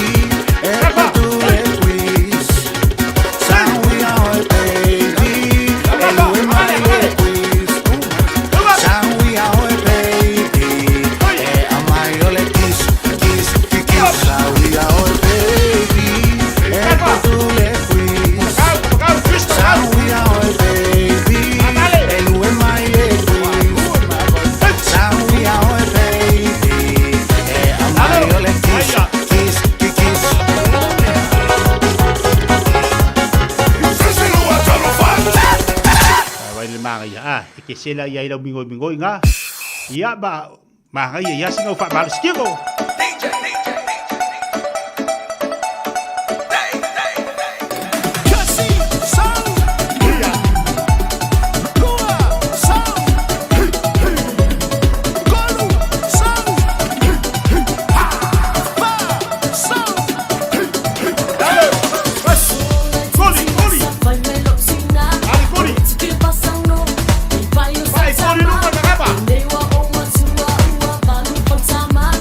Vai,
lo le ta tu lima nei tai au a. La upele. Lua fa yalu la bakanga. Kasi lua. Fai ngoto le lai le sama fusa. Ya. Kasi lua tolu. O chicho. Lua tolu lua tas. Lili sama sama. Tasi. Lua tolu. Tasi. Lua. Fai le tolu. baba. Aya. Ya falou tasi. Le lofa. Lua tolu. Afai. Tasi. Ai Lua tolu. Ya. Lene. Tasi. Yola. Tolu. Tasi. Elo. Sa ala ta tau rumah.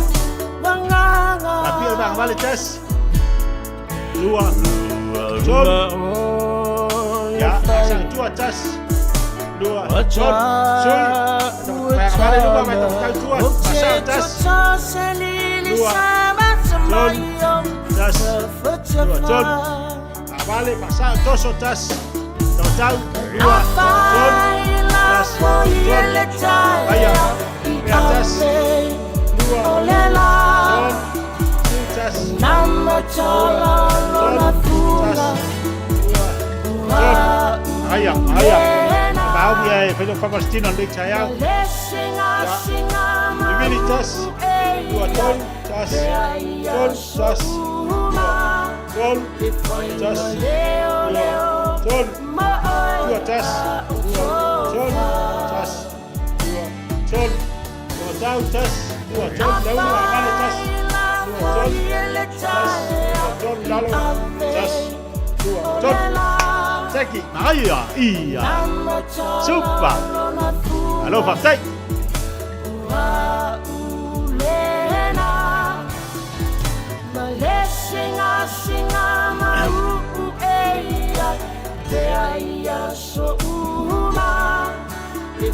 Ya.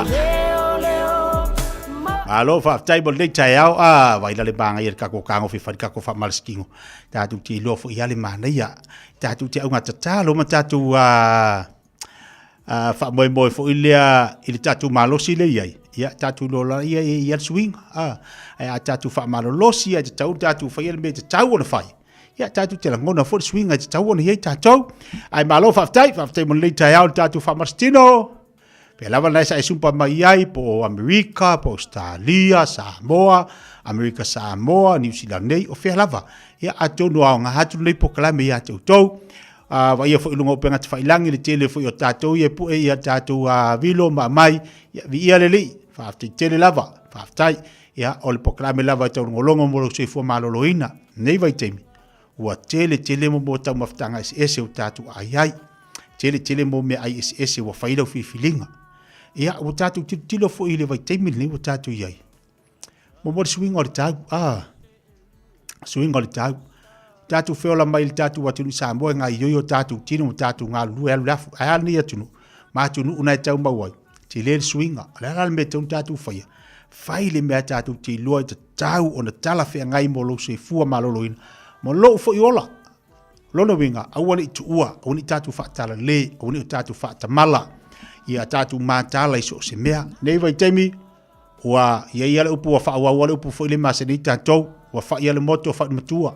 Ai sea, le na tau siri soifua mo tātou. Wola, ai ole poklame na le tātou wa fifia mai mon le tai au le tātou wha marstino, ia, pe on avatu mo le tātou watunu anga lele atua tātou whilo ile asanga fua, tune o tiai wa taliu mai le sunga whawhinga ia au pau, wha oina fo ilo le tātou poklame pia masani. Ai, tapena mai le tātou free market nei tai au, ai fa manuia tele le tua ya tau tamam tina lo tatu watinu mal tatu fa martino la tu sama futu mai nunga tatu pokalame le tai a fo Sunga o whenga whakao e lo kawale fo maunga Max Ila. Senga uka amilo e au kilani. Mo koe foi mai lawa i o tara i le Tire World and Auto Limited. Le ai mau aiso skoi ngā meg ma pa uka awari. A ole me Pico City. E ngā le lua lima ka alalwa ia so le kokongi. Le Tire World and Auto Limited e te maua i ta awale ma pa utau ngofia ia New Zealand antoa. Mo fo i se ti mag wheels mo so se i tu ainga ta awale ma le telo isi au unanga. Warren Up Fitness i le na ole se fulu tala pia i wha i lo i eina e wha afafonga le Radio Samoa i nei wha abito. loa. Talia wins quotes, cue cards, maisi. Walau loa le taha World and Auto Limited i le lua fitu tasi tolu o mo pa uta avale. Po le lua fitu wha tolu lua o mo le fale inisinia. Mo so mana onga tau palamba po le kesi wala au loa le Seal Plumbing and Gas. La tau te wha pipi ina ma wha le leia paipa o le fale. Fale le tā ua. Boilers o ngā umu kesi. Paipa pe a liki maisi. Talia wins quotes. Wala au loa fui maono mai upulusi. Ma Steve o le Seal Plumbing and Gas i le olua tasi fituiva tasi lua. Olua tasi fituiva tasi lua. Tau iaina e whafonga le Radio Samoa le nei whasilanga e tō se ai le se 10% mai le tau o le itu la mua o lau ngā ruenga. Ever dreamt of winning big cash just by receiving money? Now you can with M-Tala's Win-Win Hooray promotion. It's simple. Tell your families and friends residing abroad to send you money through your M-Tala for your chance to win. Receive 300 Tala or more through M-Tala from any of our international partners and you're automatically enter for a chance to win 1,000 Tala. The more you receive, the more chances you have to win. Take advantage now with Vodafone M-Tala Win-Win Hooray. Register, receive, and start winning. Promotion ends October 31st. Terms and conditions apply. Vodafone, together we can. Talofa, oa ua mele, le tinao ana ma John. O se vai aso pisi le nei vai aso. O lo o afia John i le fulu. Ai o lo o maua ana i le tino mangeso. O lea fatoa o fo i mai le fale talavai. Masa maua i le fisoso ani mo nei whaafita auli. O whamatalanga tā ua. E pei o manu anga i titi. E iai ma o sia o le tino. Ma fesili e winga i vai la au. E iai fo ile no fuanga mo tala noanga taito tasi. Pe amana o mia. O le fale talavai foi. E mawhai no la tautu uina mai vai la au. Mo isi ngase ngase. Ma whaatino e matui pui pui. O lunga o le healthpoint.co.nz. E te maua i whamtalanga o le fale talavai. I le tau pitonu. 24 hours a day, 7 days a week. Radio Samoa streaming live on www.radiosamoa.co.nz. Ya, tali mal tatu pakala me leita ya o le mafto mai le tatu wa tinu ilunga le tatu mala unanga le fifia mai pe o le mafto mai ai ma lo lava le o tatu tatu leina mo tatu fili market tolu fit tasili mo tolu fit tasili mo tolu tatu telefoni wa foi tatu o lo tinu mai lunga le tatu pakala me leita ya o lunga le tatu wa pakala me ya o vai atu e se tasi fi o tatu pa anga fa mai luva ya so o tolu fa mai ya le fa ton fa yo fanga yo mai ya le tino lato ia ilunga le tatu pakala me leita ya fa tai Island Man ia ilanga le tua lo na fa malo longa ia oi ia pa na fa to ataliu mai le fa mai po mo tanga ngas ia ta ua fa ngai o tatu tino pa se fo tatu ia ngas se fo ile pe o le stroke ia exercise for ia po fa marstino le amai le fo mai ta ua na fa ngai ia tatu o fo ni fa tu ua tatu na mea tatu talo le lia poloka ma ta ofi mo ma il tino ya tatu ia fa malo longa yo tatu tangata umalava ya tatu ia le yo langa mani vai temi ya lo fangia le tu o ai lava o ma wai ma il tino le tau ya tatu la fo ile tua lava so sani me tatu fri market lo talatu tolo fita sili ma tolo tatu telefoni talo fo valau hello yeah oh mai mo ia fa tai oh yeah ola pasa mon bori ola prima kiki ya o go foa ma meo laulau ma meo o pasi ka meo kusaisa ka vale meo manga ia ala ta telefon oi o ke foi o le olua kasi olua fiku oi olua kasi o fiku kasi fiku ongo valu siri molapa pamonbole to sa tasi olua kasi o fiku ongo valu o watu lapa fafte mani le tayao ya kainava ya tatu fri baketi talofa maro se fua mungue kistia se fua la le tayao ya ola ke fomi ole olua kasi le fiku ongo lua kolva e ele ngo fole ya ono fole le ya ole ukusa kongo siti room ole fo kona le ala wa va ku falkava le ngana fo swingo fo lo fale on menga nga uvilia kwa pe se manga o i nga vili maila ia le e alu ska ka ngo fi a ngo fole le ya mananga fa lo mungu ya lo wasukeke la ta telefoni ole O le olua kasi, kasi 5 piku, o ngolua ko valu.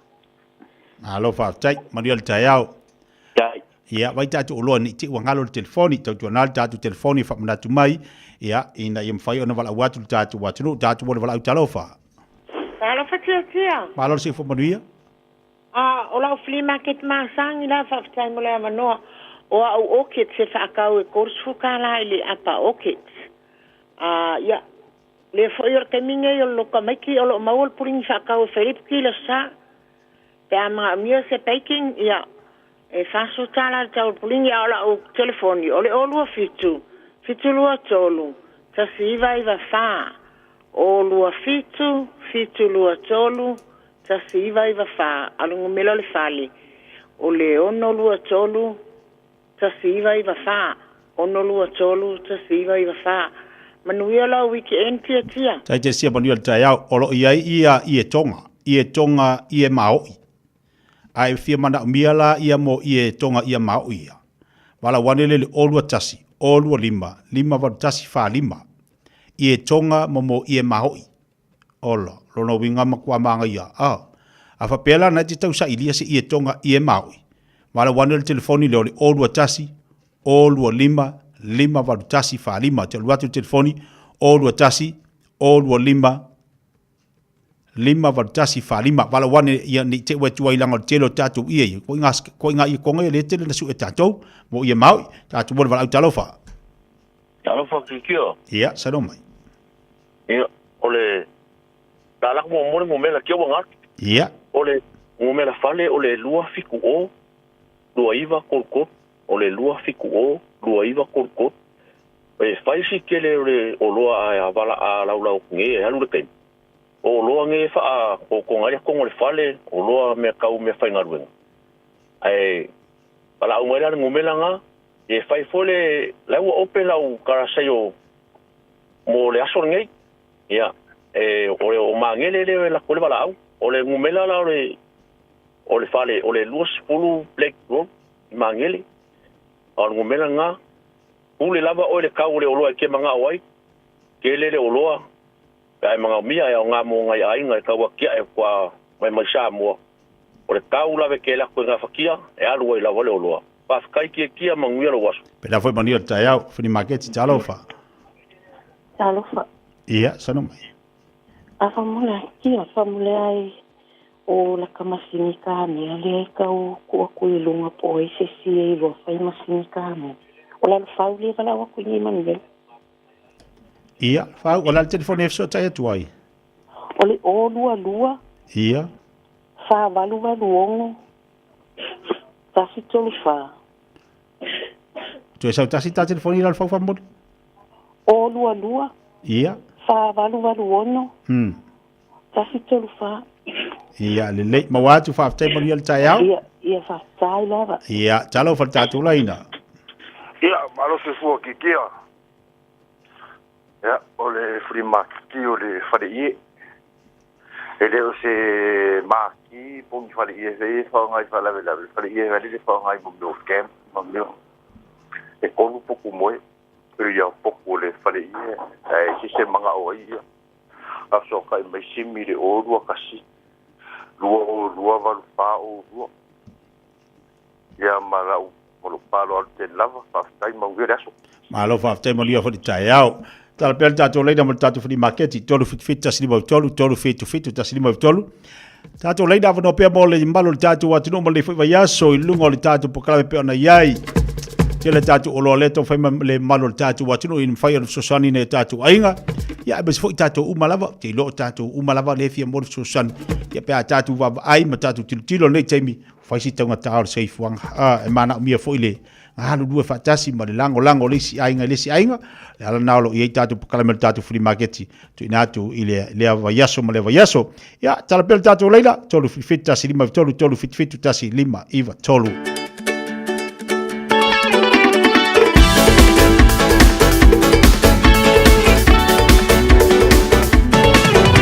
ya lo se beli statu vala talofa yo sano vai e fa la me ka ole i ba Ia mau i longo wingo le ia sae fo inga le ia vai vai. O ia ni ia whanga perpelo. Ia me kau le ia mau. I koe fia fai sau ia sau. Ki banga le ia mau. A fia mau sau ia ngā perpelo. O inga le ia mau i la lai maua. Ola pini ma ke ki fa bol mori. Ola lau fili ma ke ki vai. A fia mau te pinge taunga ke fofo kwa wau. Ke mo i mido mo. Alo va tu altaina. No. Ia, talo va. Hello, malo se fua. Ia, se fua mori le chao, sano mai. Ola o le ia la o fale ia e mo ma ki. Papela ia se e fia manga o fale ia ma mai re dua se ni se au ya le fo anga le kasi pa nga hanga. Apela ia se manga o. Ia o nga sumaida ma ke kalango ai. Ola ke fongi ole o dua fiku. So dia fa mo le mole ki o kaule pela. Ole o dua fiku lima fa o iva va luiva. O dua fiku lima fa o iva va luiva. Se awa ko karia ko nga te sinile kulo la pa ia e makua e de ya o te pole para e ale lai fa tai so sana mai mario taiao talofa ke kia kangu mela ole olu akasi o valu ua lima ya ole kele ka au loa ia fi fa kau ia a lau ia e si fa ka fa mo ole pusa ai sali ia ola ia okay uma ama o se ia kangu melanga o meu power fit lua nga i a makua ia o le afo nei masin ka me ale yai singile le ia pe amanga o ia sesi mane kele o loa kau i sale o ia manga o ia o kangu melanga ai foi se e loa fai mo vao le ia mo vao ia lua fia ka mai mea ia fia fai ia pe ai se ia ke kia fa kai ke le amo lo wangoa ro faku sai moni hol taiao talofa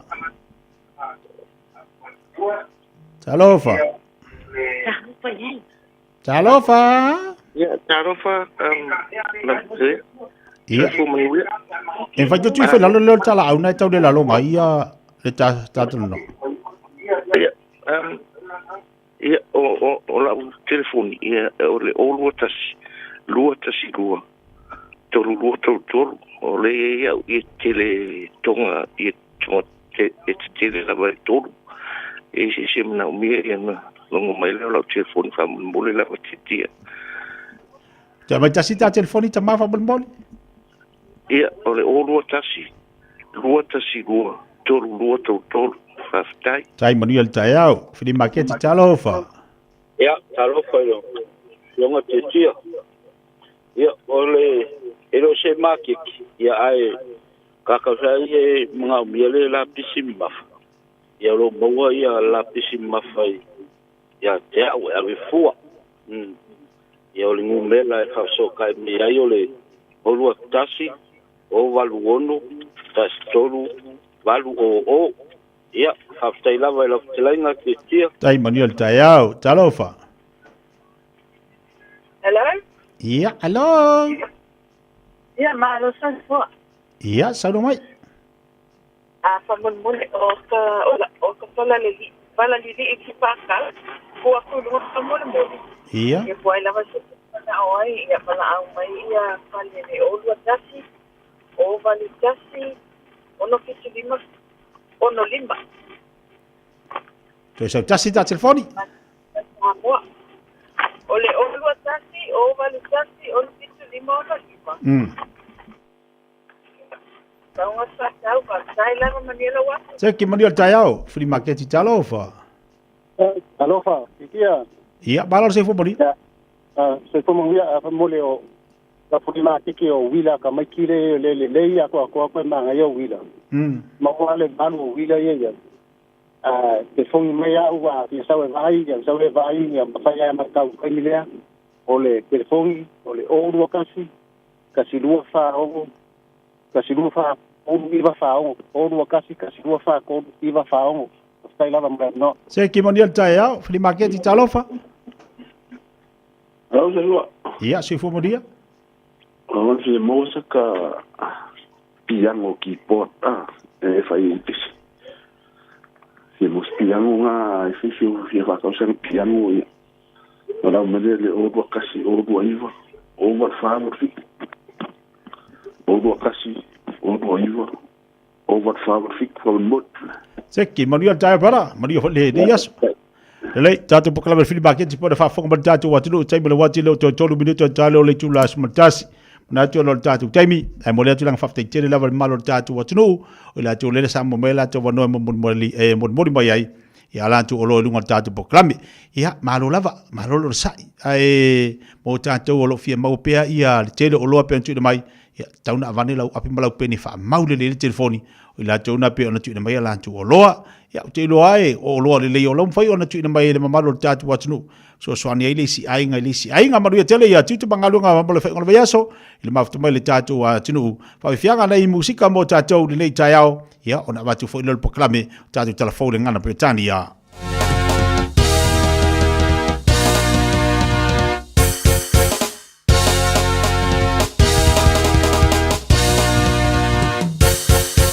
Mana ya foye bangale olanga Mafuli ai le tele o tangata Eleilo asemea wolo Fataita I mulmuliana toyo mai faleanga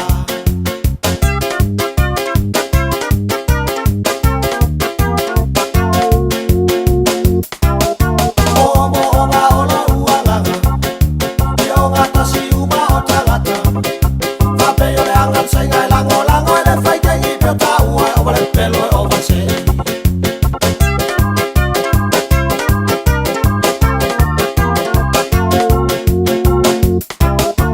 Tuno fumba fau ino olanga Jalu ya America po samba Tele foi America tau sia ida file bu po samba tele ola tau lo lama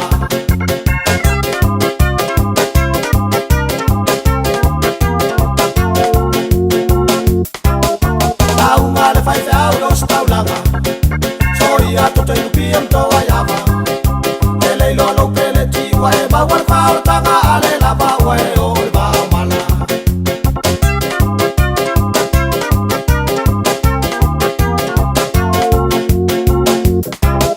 Pape o se tai fai ba ba Esa u masala news para belave Ai foi mas para manga o le tele la la nge fatu so inga ya America po ya pati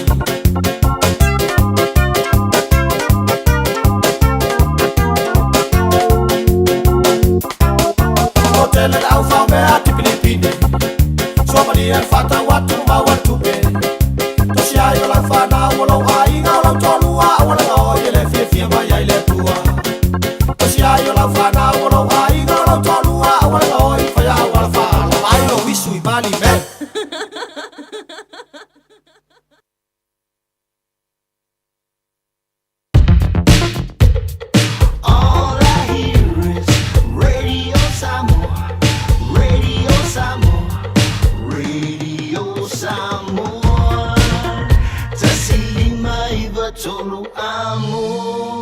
Radio Samoa, kasilima ivokuru amo. Malo soy fua, ol si fufonga Samoa, Radio Samoa, kasilima ivokuru amo. Se kia Radio Samoa.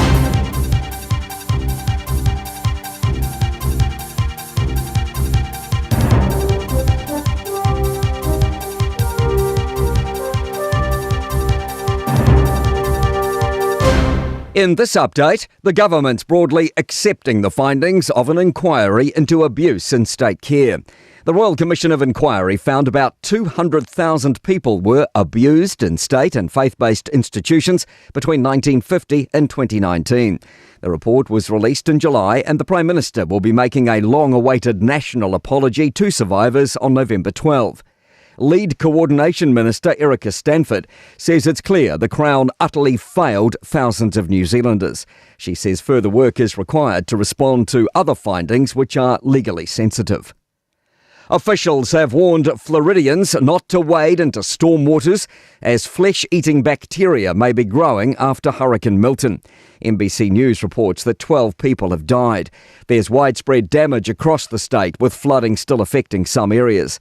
More than 3 million people are without power.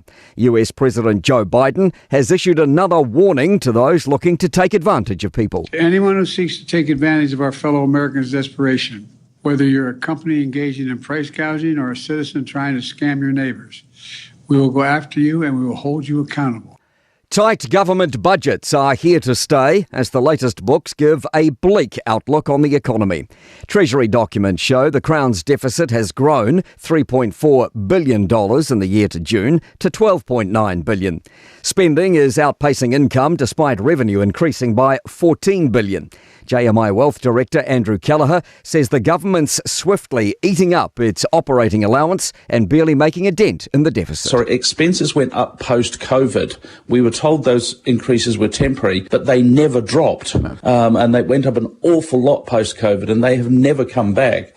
A little faith that 2 weeks of consultation ending today will have stopped Timaru's historic freezing works, Smithfield, from closing, with up to 600 jobs at risk. Transport officials have done a study bringing together latest data and findings of previous studies on seaports and inland ports in Northland, Auckland, Hamilton and Tauranga. That's news. In sport, NBA basketballer Steven Adams is the latest to invest in Auckland FC, 8 days from the club's debut match in football's A-League. Adams joins former All Whites trio Tim Brown, Noah Hickey and Winston Reid, as well as former All Black Ali Williams and entrepreneur Anna Mowbray in the ownership group. The Houston Rockets centre's involvement comes via his relationship with Brown. Adams says the pair bonded over a hike to San Francisco's Golden Gate Bridge, notably when he pulled out a coconut and a machete to help feed them en route. An eagle on the par 5 ninth hole has inspired golfer Ryan Fox to rocket up the leaderboard in his opening round at the latest US PGA Tour event in Utah. He's moved from 2 over par through 6 holes to card a 6 under par 65. Fox is 3 strokes off the clubhouse lead. That's sport. I'm Malcolm Jordan. Talofa Samoa, waule ne yokas futialu, awal suia ngila waule kio. Eva mai ina se fudu lima iwa kolu, Amo, Radio Samoa, Vevela A. O isa ni malanga mo Samoa, ma da tualole mo na rentals, e mawai so se tu ai ngā taavale mo tutongi, mo so se mana onga, e mawhaiona pikila taavale le malewa lele i whaleolo, polo tātou o fisa au tui ala fua, pe mo mulianto le whale tani malo o loo e wha mautu ai ngā whaapitoa, e ye le insurance cover e te filifili mai ai, a wale pui ngā ne i tupu se whaalawelawe, a o loo iai le wha mama avenga mo oe. Mo nisi whaamtalanga wala au le tātou pa anga le Pacific Easy i le ovalu se lau o tasi onono. Pea siasi i le Facebook a le Moana Rentals. Po le upenga ta whailangi o le moanarentals.com. Moana Rentals o laupa anga e taitoloina oe a o e malanga siasi i Samoa. Tala falava Samoa o foi nei o eni ma le tatou whale tā vale lauiloa o le Car for You.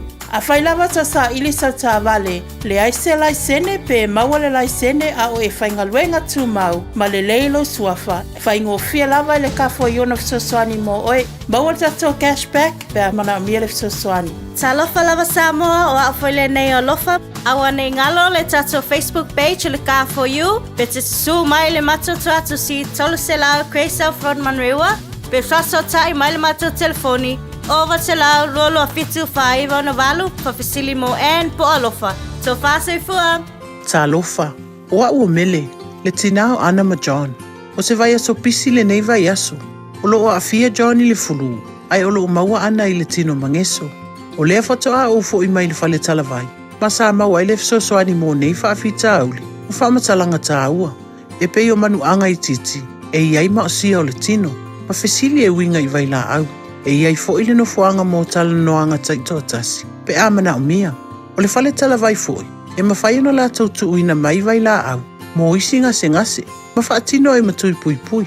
O lunga o le healthpoint.co.nz e te maua i whaamtalanga o le fale talavai i le taupi tonu. Radio Samoa. Taslima iwa tolu. Amo.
lo se bali bal tebal wati le foi tai au lo was fur minuto te dei le tula smal jasi nunga proklama fifia mai pe ona mafuta mai ai le ni fi as falai le tawa lunga o tatu proklame mo le mafuta mai le tantu wa tunu o fe lava le tafa lo langi le te fatsi mai ai ia te o lo fatu mo te fatalo fatu ia o le tai au fo pal mana tu bolunga lo solonga le dei manu ia le yaso le lofa mo fatasi mai o tatu tapa au si langi tatu faftai o vi ia le le lo ianga le pe ya ti tatu i taimi malava maso malava ni o langa lo tatu ya ese alfa maunio le tua e ui al tatu pisi tu te banga ruenga i tatu farfinga ruenga pisi atu maloto te mai te whanau pisi atu maritinala tu iana ngā ruenga i oe le fu amalu lo mai ma ongat whanau pisi fasola tua ia ai o lo anga le pe le tu ya ti tatu o le tatu pokale le tai o le wa fata o to ai le tatu fata tadanga si tasi fo yo alo tau whanau le tatu atunu mali fo yo leo lo mfai ona ngalue o le tau ole avano lea o fai fatasi mai ile at mali ipo le fo yalo le atunu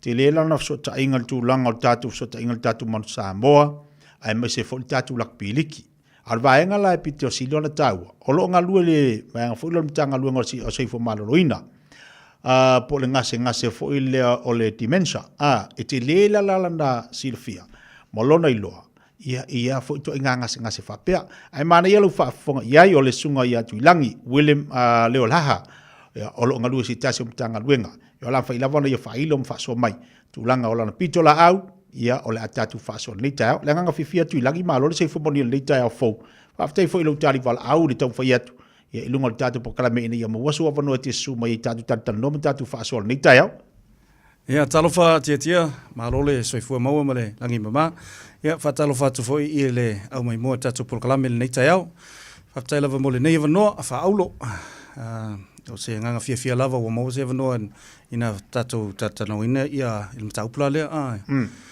ia malo o amele va yaso ngalu nga tuilang bisi alva yaso kele me lelei kele foi me lelei ai fata sale lua te luai ele le yalo fakas e mo vai mana loko e mai so ai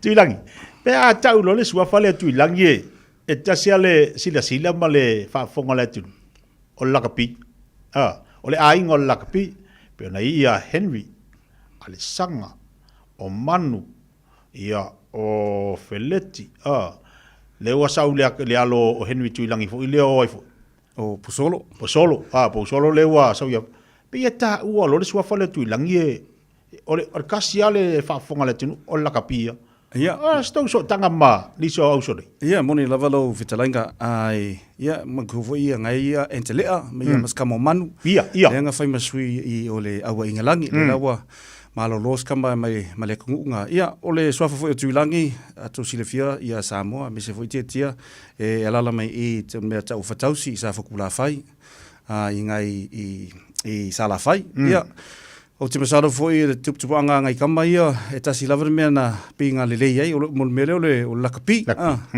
ai vieleli i le wa tau le lei ia lato wa fa mai moi ia le wa amatana lau i lo la langi ato ia le lato ta longa ai wi la velia le wa amatana na o fo ile situ langa mon mer ka longa o fai ma fai onga o fai ma fo ma ambassadors ma cultural advisors i tato aula le ia me se fo ia lawaki la wa fai ma cultural advisors i le aula to Samoa ia fo ia fa mau popo ngai kama ma o ia mo meole fa sa mo i kako kama ka alo ia aku vole siku ia lewa fa ya onga ia fikalanga ia tuilangi ia le sana i le au le monsamo mana ia ole tau ole vaenga lewa e sauno i tuilangi le tia ole tinga ina fo yo alum tama fana ole tatu atinu ile tama fainga ole talonga alo to e fo ia e to e fa i lore la tu tua fa wa la tu tua tu sa ngala tala fo le umana la kapi le ala lo yele poto sala lau male a o ino ile to wa yele to mai fa tino ile talonga le ala wa tu fa soa tu fatu ia ile lo to atunu lava ia ngole tu langa lava ia le o le talenia le tu langi la tu pe ona il tono tatu atunu ole taua ole mea ngā whangale whai ma awa inga tatou ta alo ia a matana e mai peos kamalai o Addis Abeba ma kamafole o Walesetiti ia rātou mantua a umatu le lakapi ko ngai se sime tuai vai tulu fo 11 no fo lele e awa i mo le whai aunga po se manager po se director fo se company ia ngai e koe mo le se vango e koe fo ai kongo ka ko alum fanga wa makanga tupupa e mai ka lunga la leo le lakapi ta ua tele mali ia no time tabel tu langa pe oni ta tu longa no le swafa tu langi pe ona yai wa si de fie fo ta tu watunu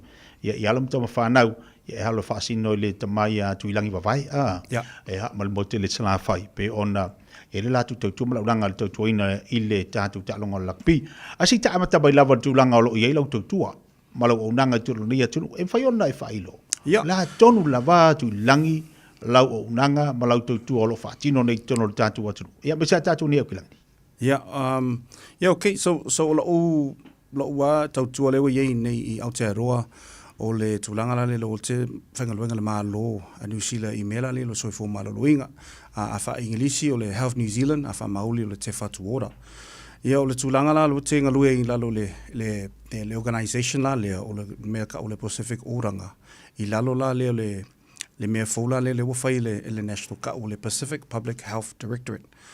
Le mafuanga nga whawai le Pacific Public Health Directorate ona o kupu i le mele le COVID o le ilo le malo po whawhenga whaseo ka ia kako kangaka ka ko Pasifika wa saule le wha maile o le COVID a whainga kako kangaka ai le se whaseo ka inga le malo ma kako kangaka Pasifika.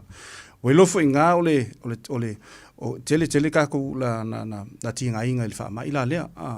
Lea la wa sau ia le maolo faula lea o le National. Faulo le ploka lame lea ka o le pose initiative lea ka o le Pacific Public Health. Ma le Pacific Health Primary Care. Ina ia mawe se lako fsioka inga ma kako kangaka. So le whaka ki anga la lea le mo le hierarchy la lea. Lunga lua, mga amia kele la ia kangaka e whangaluenga lalon malo e loa engage pe loa whangale whau se vāma kaku kangaka. So le kulanga le leuke kuai ingei ka o le Pacific Oranga. La ua role i kongolava o la kongu o ke alu i communities la ia, so se community a, ke leka community lea i ka kamakukua, i le au kupulanga, i whapena foi ia kangaka wa whaingaluenga i mela ia o community groups, o loku foi, o sporting institutions, o loo nauna inga, ina ia whause se relationship ma kangakala ia, wa a kupungi mea i ka kongol kakawakungu, lewa iei, o lewa whakakia ia awala e ewi ai, e mawele whasoka inga e pasia ia kako information la ia, especially health stuff. So, o lesi foi mea, ia kako whaalongo i mei kupu i community. Whau ise leo fo ngale o kangakala ia i whafol community, inga ia whangaia o e whaimasui ka kongol malo, ina ia whaalongo i malo i mei kupu i, ka whau e losi proklame, a wā ia mela ia kupu i whafo i community. So, o le kulanga langa tia, le rola le loki iai. So, if you see me out in the community, le mela le loki whaia. Tulangi o whaulaweo sa nolo do winga o lau ngaluenga o lau awaile tu tono tatu community i whaaputonga, le ngatu i kalesia, o momo whaaputonga fo ingai o tangata mātutua. O le ase leo le to mawha i aima se mana onga o le tu tono o whaaputonga ni. O lona winga, o oepi o so o upu lea. E momo li ina le whi au leanga i malo. Sa o lelo sa noanga, tia. O le aunga lawala ngā o lo kulanga lo ke i community le la wa ia i fafu ngei ke le la me ia ko kupu fafu ngei ele lo ko ngol malo so taua tele ina ia so ka i me ia matala noa i me ia ina ia fa ilo te tonu tanatala ia le o ia funding o kako health sector ina ia fawingi proklame ina ia mawai funding la ia e whaakingo ia whaamoi i whawhinga i ka community. E ke lela whongo e whai kakongo le malo, me se Half New Zealand, ai le se leo le community, o sa lawa whai ala ko ia proklame, lai whaapea whangale i loe lako, a whaakingo loe whawhi, e le ngi seo mai, ma e tahua la le iai le leo o le community ko kongula i o le lau o au la le fai ma sui wa ia ka community so langi se au mai o la se mana o nga tele o lai le tatu community o lo mafai ona fia mo le sosani mo le tatu mai le tatu malo e tele lava mea le na o i ka community mo le mea le ma kai kon ka ke le sofuanga i nei vai taimi o le foi ko foi le falmai umi taimi fanga le fa tatali ai i me umi o lenga o le lavangi fo mai o le lavangi kausi mai e lo foi nga ele lava ia le promoting o kako health providers me se kako providers la ia mo providers pacifica so te le la le vale i le promoting o kako services ma le access o kako services i kakaka la ia mga mia so o le sifo i mea o le ona o le tangata le sofuanga le temi nei o le mea la le accessing o service tele appointments, its own fight. So we understand that we need to limit some of those positions i melai or lines and appointments and things like that. But we need to go to the people as well. Not just the people come to the health clinics, but we need to go to the people. Public health, public health, we are all about everything that's outside of primary health care. So that comes to or sports tournaments. If we're there, we want people to come and get their checks, health checks at the sports tournaments. Whai lako vaccinations, whai sacking o lako fomai. Me se voi kongo loku, le wei initiatives ko kongo loku. Ngale o aku ia kako nurses ma kako fomai. Ngale allow access kakaia luluku i lukulai my service la ia so there's a lot of needs foi needs kako kakaia mo kakalewa disabilities ka ua kele wai kele aki me ngalo ia kako kakala ia mo disabilities ia mama kako kupulanga so there's a lot that's kele ia me ka communities le mga me kemi o tali mai la ia le finga malo inisio mana o ngalo ia le si vai ngapito si dota o tu langi ola sa tilo nei tata mat tua ta si de fa tonga ta o tele mo ta to ole kusole maria kele le ta pula leo o mele kupu ngai me la le bulanga me ka o dementia o kili lo kupu la le fa sa mo dementia ia kali o kile fa ngale fa lo ko ke o se ko lo kali ai maria le word fa palang le dementia ka kuso o ka maku ka fa ngalo mea o makalanga kupu pa en mele i kongu lava o Pacifica o makan ko kele ia ka ko maku wa makanga nga maulinga sele ka o dementia taua telen tatu talangoi langa ile lava se ka ko i loa ile folmele ole sosuangi for police support ka kongu ainga mo ka so it's very important when you look when kako vai kako families o kako families ai ku ai kako makua kemilale o fa ven kai kako families langa ile loa kako families ngi fofo inga ia i lo ia me kupu kako makua so it's really good that we can get to speak on these little things ma ia wa le wa e sa no le vai ngale mo ia tatu tangata tua le foi mo fai ona so sonia ai mo nei o tatu tangata ia me se fa tonga lai ola sa tu tilo ia i tulanga lea mo ilan tu le mo ngasa le dimension o ini au wala fu ile mo fai ona so sonia mo ilan tu wa fi lea tulanga usala o polokalame foula le kau faul kemingi ina ia mo ngi au wala fangale e wa koi ka Pacifica ia failoa ia mena le kupu man mena ka dementia o ku foi ma ainga ia iloa kausi ka le mo dementia e failoa ia me ka wala le o dementia ma fofo le polokalame le kau fa pilot il kemingi le mga le fa ngai mo me pese fa ngai pese Samoa fa ngai pese ai fa ngai le mela nga ke fa ile angit kaya o le supa mo fa kingonga ma fa ngai ngoinga o kingo ia ma me foi le o le sau le o New Zealand Dementia malako information e fa so ai lo i ka kausia ia la ko maku le mo ngasela le so o le pokalame that we're trying to do is in a couple of months away. But once we establish it, I know Radio Samoa will be one of the first ones to promote it. Check.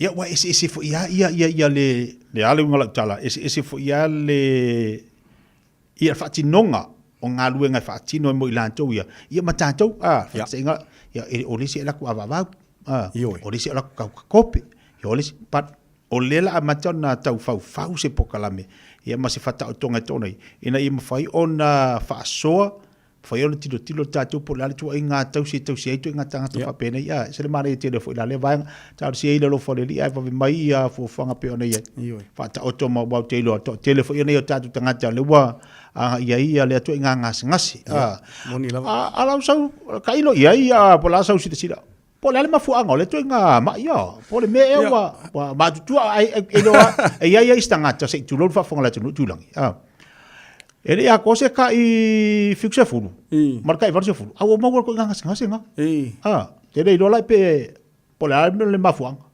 ya okay lo foi ke wo vai so kala e foi ka fonga le ali fifias mela longongai I wa makalonga fa ngalonga lo me ayo ai lai ia foi nga ka foi ngale wa maua le wa makanga mo ia le maila le mo ka dementia pa ole mea tau la valenga ole mafua anga I research yo fai I Auckland University ole old age ole e sime e kau fa ole net natural kranka on fai il makua ai foi me vangale ina ia slowly le approach la le dementia e foi le sime foi ngale kau le decelerate which means be a go rewind le go rewind le dementia wa ko fa malosia pe fa vave ya la wava ai aku I mako I la wa ngale personal melo ke vai aku I melo kupuingi mako foi asola ke mi ka ko fa ngawai ka ko generation ka ko pipia ka ko grandmas ma ka ko grandfathers la ngolai ka ko mako fangalwenga sai malo ke lera ka ko ke mi fangal nga ka ko mafuta I ma ka ko matua ia o inga foi e faasoa I lo e grandpa ma grandma mo meu kalku o ngu ma kalku o Samoa ia me se foi kalang kupu ko ainga nga lai mo wolfisoka inga al kemila le lo ke va ai ku ai pe foi ngale le kupulanga le wanga I mai pe ole ko yale le meanga le pikanga la le ole matua ma nai fa nau la itila ia po nga le wa makanga ngalusi le avangoa matua e fa so ai ia meanga la ko kupunga mai ai ma ko fa so lo ma fu fa penga so ia o se mea la ititial nga I ko mafu ango meia pa e kele kalile mka pula le dementia e o fo ile de mea la te tau sami ai e a faina fo ilo so fua o se me fo ngale ngai te mafu fau ai po men kupui o loku po kupui ngalwenga e o le stress lava e ko fa ngale fa po poema fa va mele ke makuai so yeah o le nganga lava nga ina ia moeska ko faule le ska ko proklame ina ia fa so ma wefo fo me ka kalangoa ia mana ia tele wa tai tu langi wa e anga I mai su mai e fa so le tu langa le mo tatu wa tunu e tu fa ma e nganga fu ilea I lo manatu albe mana yo le tinga lu tu le community al tatu Pacifica a to do fu la mo le bano e tanga ia tu ai mo filo ina tatu tamam tina ma tu ni so proklame o le si vanga pito silon ta o ilo falongo longo o le toi tala mai le o le nau fa na we e vange mai ia le sila fio tamam tina ia sola le winga la tala foi le o le fa tala noa ia grandpa o le se me sa e la ngonga ila vai ke o le se me sa e fifia o le winga la tala foi le inga ia ngofola tamati tala vo ala wa mo se me nga mai lu tamam tina ma tu o na ma tu ia sola mali te le vanga le pe na fa ilo mai fa mni no tatu watinu ina im fa ina to fang mo tatu ne vai temi ia ai ta tele se mo tapu ka e si vanga ti fisa no e mo tapu ka mile ia okay doi o te na o fa manu ia tu tatu au le to Samoa wai ia ai oi o le asa wa vai ka ko to Samoa lo wa ia fangale lo vai tu tatu au ia muy lava le o tele ia tamafole wa o pike ka ko au ai si le fia fo ila tu uma tatu inei o ka mafou ia ma kwa ile leia o ka alo ka mafou ia pe fonga le tūlanga la le ata tu vai atu le taimi ngā e mai ia Jerome Luai ma Brighton To'o ma Stephen Crichton i tausanga utea telefo ia ia tala tanata vai mai oi so le oi ngā ka mafou le rawa koe kula ai mele ke le ka mafou le wai a ma kwa le leia o ka mai ia ngā ta foi ngā ngai wai ka makuai la ia pe o ka mo Roger Tuivasa Sheik ia ka mo Anthony Milford ka mala ia wa fai ma kai e lango ka ko kap kingi fou le o ska mo le fionga ia Jerome Luai ia le o ke loai ele ia si fanga le tu ia se Jersey to Samoa alu e fakanga ka alu ia ku walo ko o ke lo foi manatu foi ele si va hinga ole coach foi lea fai aunga lea e pa u lalo le Penrith Panthers ma ko foi Penrith Panthers le wo fang le ia so la ko malo ngoinga la e te le level experience al ka ko fai aunga le ia e le tu mamaina is ma fo fonga po se to fa le coach le ia ke le foi la mangai foi lang coaching staff ai o te lo la vai e ma toi mana ia le tuole i ngelangi o le sunga tui langi o te le lang so ta inga mo tatu mon Samoa pen fa ilo atu le mtanga le tatu pokala me mai se le tatu to Samoa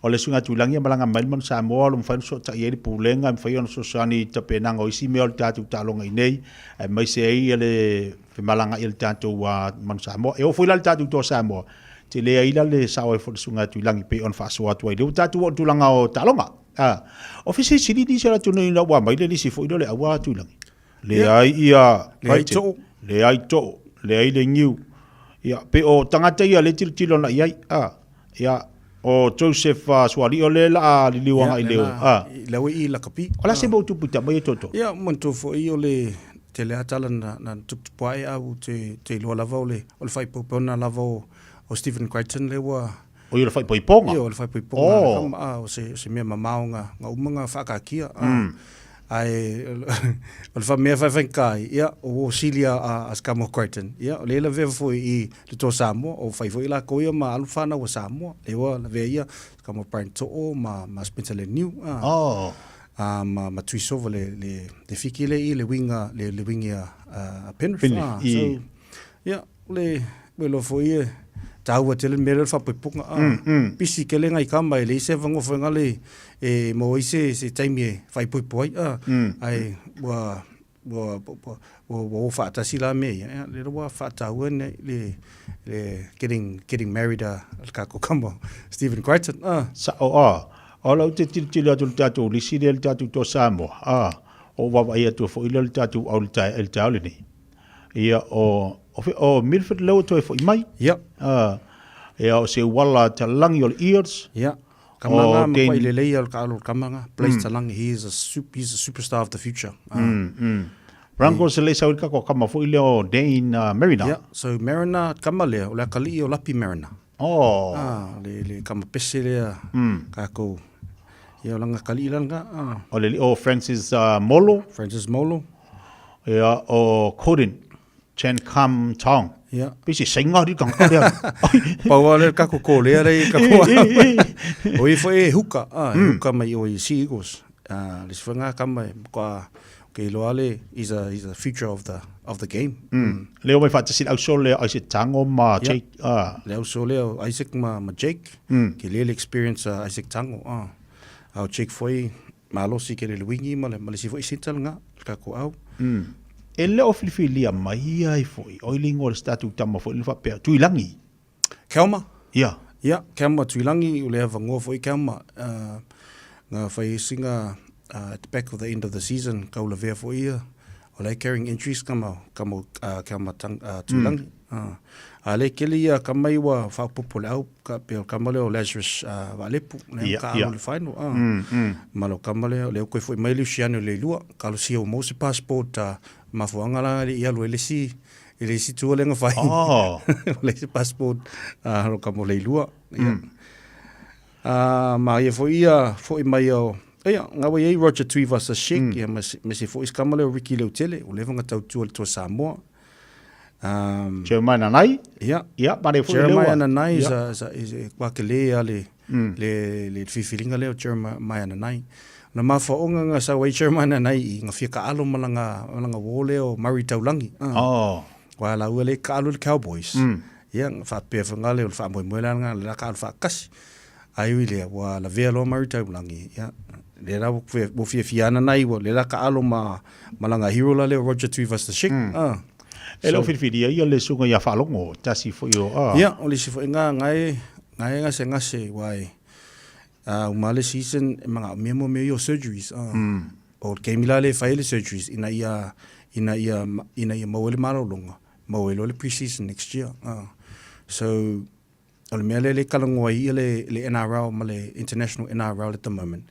Po le ase se lako iloa pe kaunga whaapupu le NRL e whaumele le international season. Ina ia mawaia ia tamata alula ia. So wa ale ia vai kwa. Ia ngale masinga e fail international rugby league. Ai vakle umila le season le NRL. So o isila me ia e kalangoila ia NRL male international award. Ia I kulanga la ia. Mana ia lewa fa fongal tatu wa tu isia vai ngantu sisire tatu.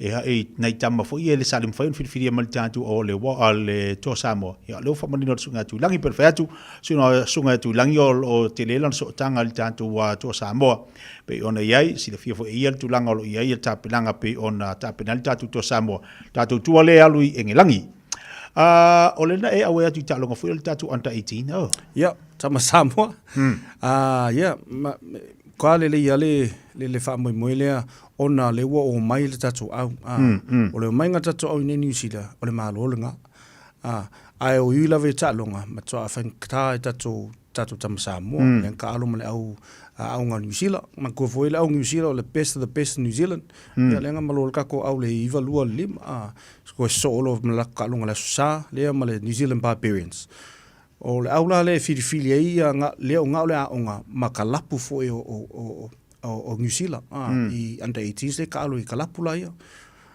nga le nga fai inga ko au selau lua le I le sfulu ai tatou le fai unga le ka longa la nga tele tatou tamana la vevea vili ia ga ko coaches ma ka ko manager fangale if so ka so isa ilingi players ngei I fo e fa ato eta to au wa lenga ko kasi ka longa lenga fa ngafi ma le au under 18s the Chiefs lenga fa ingal ka ko au le un fa le lufu kasi ko luka ko score ka longa la le au te fa fitai na yalum fa na wingi New Zealand lenga wa ko fa ato eta to au fa fo se ila to talia le valau ya fa fitai le au Houston 15 boys lenga mawai ngai kama ka alo alfa na umari aula lea mai si malakasi kama nga mo ile lo ya after ya Kelsonia langa o le saungi kasin la komlangi Abu Dhabi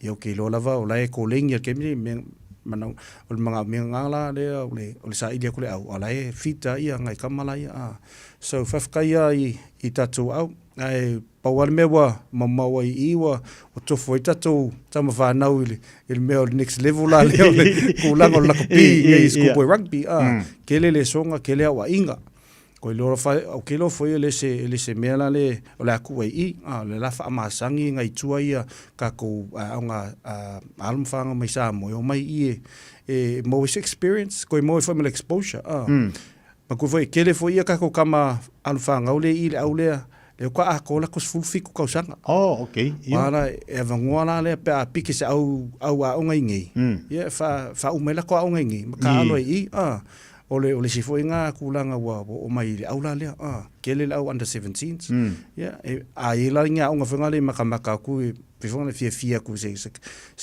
kamkalo mo fo le ngwe o mai ngai fa umela ko au nga pa ka alo le me ka ole 15 rugby so kele vongo te no atina e fo ilo la ia challenge mo fo lo le no e so soni ai ke mo lo ia lu mara create for pathways mo isi fanga alum fanga le o isa mo o ale leila kama ye o maingi ka le ia ko lo foi o le vongo fanga ka le se vongo mo le si alum fanga le ta le now mai ma ta alum mai o isa mo so it's all part of the development and the Manu Samoa rugby and hopefully we get the right support. Ki te whakaka whanga le whamai, look, they, wa whai inga kako au le nganga langa. Ma kua whoi ole, o kamalai wa umale, lako kamirisanga ia apelila I me, I Samoa. A le lau whaile kamirisanga le schools, a wala ulia koe Engusira. Ia, vaila le vao I... Te le va. Te le va. So, au ke popole, Samoa, ole... ngai al prokalame o ke lo ma nei se lu manai lei ma nei tele a tono la mone ya bono mone fana wa onga pen malang ma ye sa no fu tuilangi a tono la yini ya onga lo tilo nai fa na wia mo la tulu manai ya tina e ma fa lo tele ta la tu silfia tulanga ta longa lakpi ya no ta tai tuilangi la foto ani va nga fa mai mo il ta pokal mani va nga ta mo nga fa lo ya le ai fa taila va mo le no tia ala o mai mo me se foi sa mo ya o le nganga lava o le tautua ia mo tātou tangata ai fu ise me whanga le tau te fia tala no mai ai po te fia fisilingia nei tangata ia o le social media anga o ke li ai ia a whai fu i singu mele tua tia o le private number anga ki teksa kwei le English facility a o le si me o te loa le se taimi muri nei tia maraya te loa tātou fa solo sta su plan program fa pe ani tele e a misal ta ta longa ta pena ya balo fa te tele level sunga tu langi mo ta program amata mo le nei fu yaso fa fonga ta tu watu le ngata na tala i lo pitola au i le ngaluenga lo engalu ai mo le ta tu watu ya le fu fa ilo la o fu i pulo o le te pulo wa i le ta tu watu Samoa mo so ta inga tu langa ta longa le ngata i nei fa na so se la kapi lava mai lava fu valu to sanga ngai lunga ya il tatu man Samoa fa pe fo mal tatu to Samoa pe on ele tayao ya tono la mo si da la le te fa wa wo ta proclame ya wa la va tu le tatu tu ya si yo o la von fa tinu te le tatu proclame e manu te le fa ko va ya so tu ilang ya fa tai te tia ya so fo mai manu ya so fo ya le ba tu mal tatu tu le tayao il lunga ta tu danga le Samoa so mal mai to lo mo mal proclame pe on ya ile ne ya so fo so nga ya tu ilang William leo laha ya fa so mai oka ya vaila leo mana yo le folo tatu manino ai mafua anga o le pikia ini so tatu tamata alo ai mai se tatu to Samoa langa o lenga siringa tatu nana wa ya le lisi to Samoa dunga pe la me o le pikia kamalea la me o le pikia kamalea leo fola le sunga ya tuilangi le mafu anga tonu o le pikia ila tau ya ona le fai poi ponga ka bagi kingi o kraite Boy pongal ka make your cry team. Ya malana ifo unanga mo tatu community pe ona yai le nei va yaso. Ya time le wati le to es fumar fitu minuto talo le chula se fumar lu super fa fonga ile proclame le mo oe. Le leimo o ia so taitasi ona o le lango malo si le fale maliu a se alo le atunu o ese tatupu funeral directors I Manukau City. Pokala me leimo o e talo falava. Masani ona o fia e whaanongo longo I whaangongo ia sola. E masani ona whaamatala e lau whaia onga I le tūlanga lua. O alu, fast food nei tau sanga taluai. O whaangongo le Perenise alu atu e su elana Perenisese. Ai o ala e ui ai le Perenise. E tumu I toftofonga ma whaingata. E tau watu se lok matua tua pio. O se leo na fe ai. O se teine la le lei ai le lua le whaatau la itu. O se la au fua mana ia. Ai le lua e ona. O le tere lava o tala nei. E le alu atu loa le Perenise. Maua loa la na princese. E mua wia au wala whaingata ma fita. Ai u lava I le manu malo. O se ata fo ilea. O le tatu malanga I le ene yolanga. A fua tu langa tau tupe. E lei tua fai mai le fata oto upu le poto. O le oa e maua ma le fai ngofie. E le tu maulea. O le sailingna o le poto. E pei o le elina o le auro ma le ari o mai le ta ele o le lalolangi. I le olanga fa le nganga. E tele manga ala e whaafua sa ia o na whaala lava solo mai. Au tātou sa valia lo tātou malanga wha kerisiano. E iai teimi tātou te whaapea nei. Po si le fia e le tua au wala whaingita o lo tātou sa vavali ai. Toi whamanatu mai le tala ia Iosefa. Na maliulon si nā o lai titi o ia. Na ti ngā ina ma loto le ngā ina e ono uso. Sa tau e mu ma le tari tonu i ana miti. Sa whata wina o se polonga. Sa tua ine se e le a vā Potifara. I le wha malo si teine. Sa la fo ina i le whale pui pui. Ai o se tūlanga wha ngai tia. Wai ui lava i le tele o nei wha whitauri. Sa wha whea ngai maia. A sa le mawhai o na tūla fo ina i le tua. A tātou fesili a Iosefa. Pena fia. I te mia o lona o langa. O te tali tono le tali Iosefa. Se le aise. Aina vea whainga tāma whitaide o langa Iosefa. E wha mautu i nai. Le lapi i tanga ma le tua. Na whaalia fo i le tua lona mamalu i a Iosefa. Na vea ai fo Iosefa ma tangata sili o na mamalu. Ia a whai olo e ta wivi ma whawhita uli. O na olo wha maoni i le lua mawhitanga ma le tua. Pese al whai salamo. Na te le wha maina oe. O le aia wha i loa la wamea tonu e pei o le susulu le la i le awa uli. O lo wo langa ola wha tua au auna i le tua. O se wha ngongo ma lie lea. E fia wha wafonga ia i le tua i asoma. Ia wha tasi Yesu ma oele na yaso. A o wha au le wha ngongo ma lie. O lo wo langa. Mamana tua. Ele lei mo oe. O le ese tatu pu funeral directors o se fale maliu Samoa o le tali foilea o taimi whaingata o na o le malanga al maliu maleoti e mawhaifoi o na latu awina atu ma awina mai tino maliu o e pele mai so o se atu nuo lalolangi wala auno le ese tatu pu funeral directors i le lua no lua tolu fitu lua no lua tolu fitu pea fiuane ele se fulu malebalu Norman Spencer Drive Manuka City. Ngāle tūtua le Pacific Easy mo tupe wha mamoni sa mo le masino ke topa ma maua i loa vanoa te ono marumano ai whailonga tupe whase furu tai lua se lau tā lau sau nia mo ana paanga. Lua se furu whailonga mo sa moa, an lua se furu whailonga mo tātou New Zealand nei. Se ina whailonga se furu aso tō na iwa i aso te tasi. Manatua, o loa whawau pēr lana whamitoa lima tāla pēr e whaonga ina Pacific Easy app. E whasau ina whailo te mi mau se leni pēr whaonga le tātou direct transfer. Tiposi mai o tupe le tātou account, ma whamalia ina fasili lunga o telefoni o na whaatino leo le aunanga ai nga whapitoa. O lo avano peo tātou ofisa i o Tara o tāhu huma le taulanga whatau i mangele. Pa pēr le siria le fitu se furu tātou la lau whaasoponi ai New Zealand. Mo nisi o whaptalanga wala au le o wala se lau o tasi ono po telefoni masani au kilani lua fitu ono fitu iwa fitu wha ma le lua fitu ono fitu iwa wala wha Pacific Easy o lau pa anga mo tupe wha momoli i Samoa.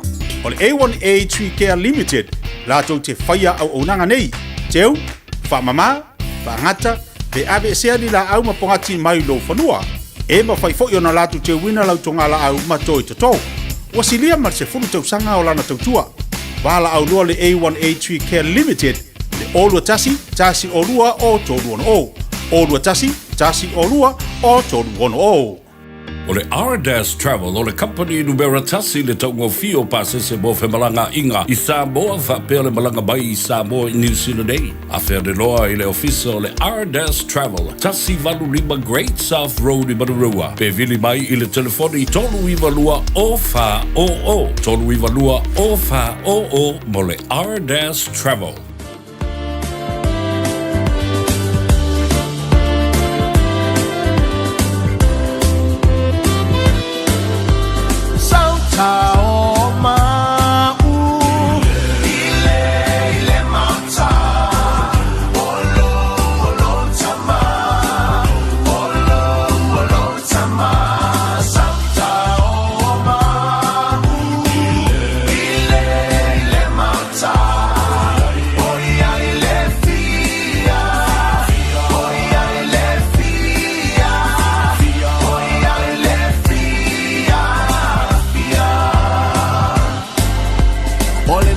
I feel le tala lele Salta o aide All in the floor I feel le tala lele Salta o aide Hallelujah All in the floor I feel le tala lele Salta o aide Salta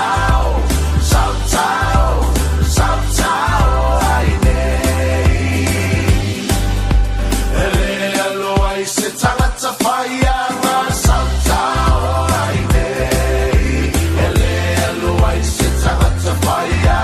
Salta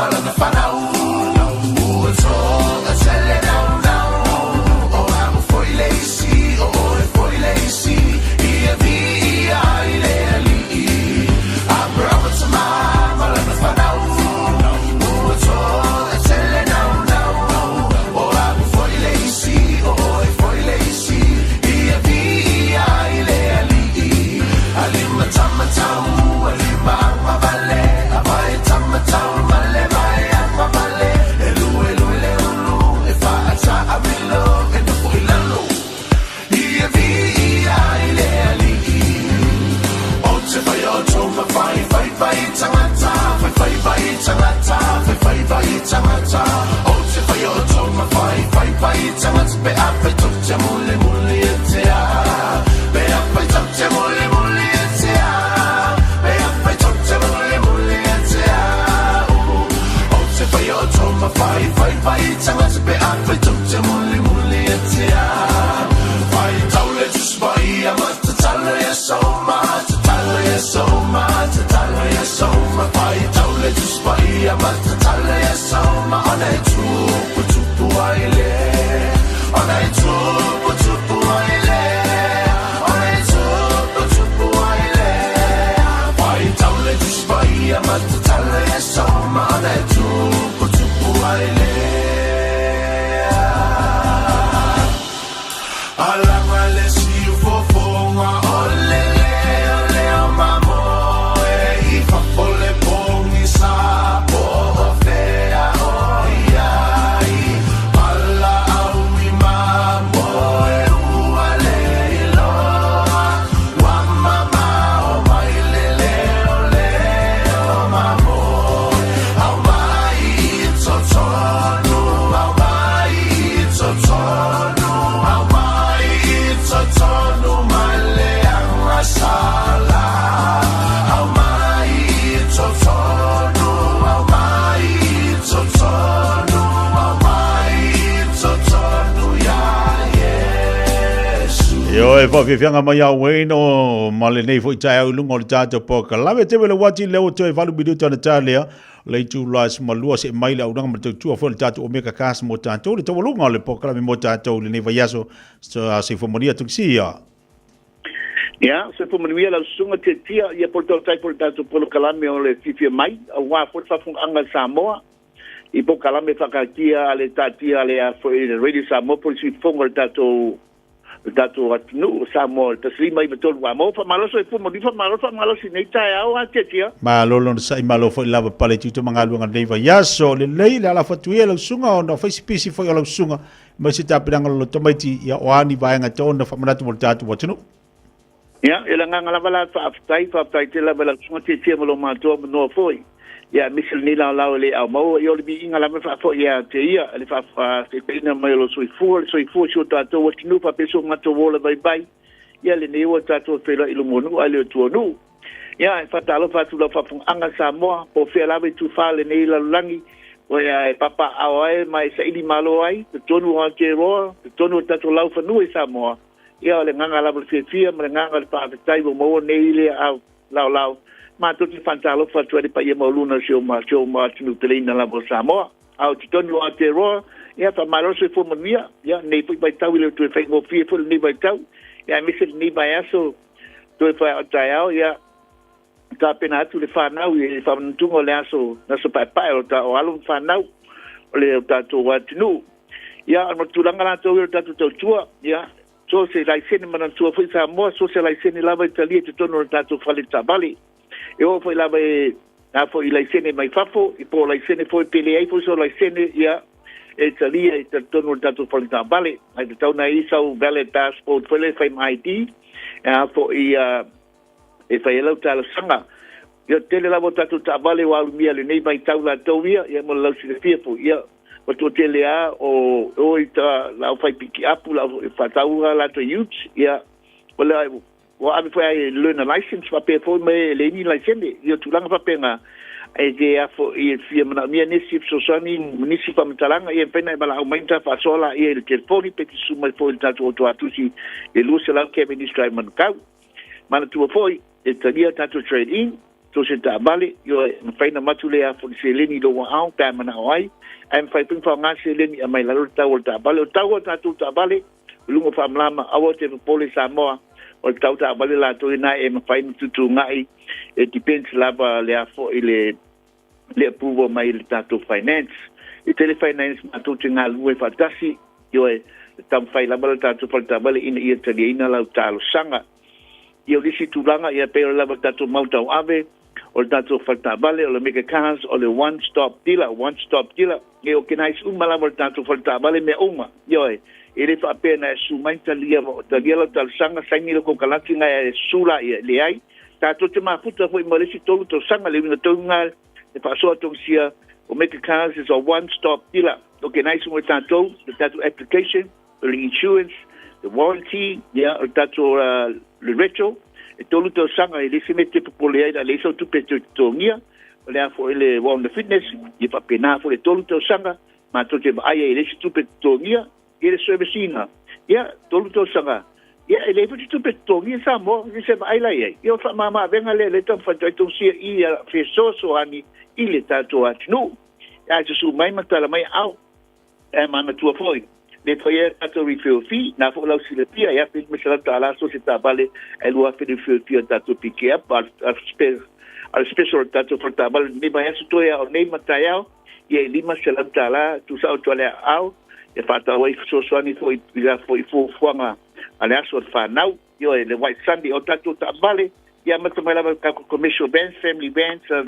minivans lo tele to no tato for tabale tato pick up o for Rangers Toyota Hilux o the Triton the Colorado pa pe polisia na mano tato tabale 2x2 e fo in tato telefonia tato 4-wheel drive 4x4 tabale o mai o na tutuina o tuatu tato for tabale ka ku storage le mata ngo fio pick up lanu me manta lanu samsama lanu efu tabale o mai o na tapeina ia mole afo e mole mana wa to ingala vale mana mi le ni mai tau i tupulanga talabo i hape fo i middle H ngari matulanga papenga i o fo gato bands wa mai fo ngate tuinga tato SUV la pole nei o tato Toyota Highlander tato Toyota Land Cruiser tato Holden Trail Placer ia tato Mazda CX-9 o tato SUV la po ia le titolo tato lo toa e fai lo pipinga mo ainga to tele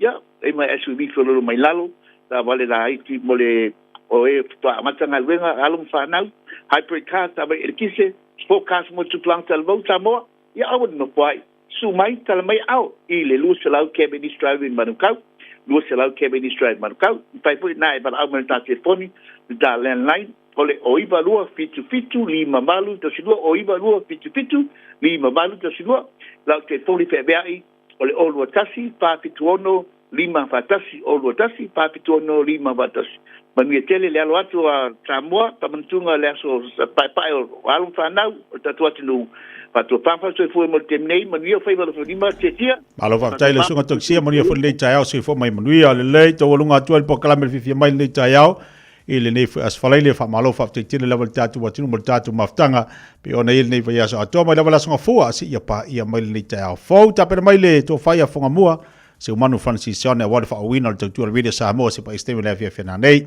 tatu filo le aso taiao le vas fo le lo fo malanga le leo tatu ta pa isi le langi ia ai man wia la fa ingol vayaso man wia fo ta penanga nei fa nau ile latu wa sa pai au se mai le fa fonga ile to fa sala winner o tatu tala mai Samoa ile nei fo temi o leuli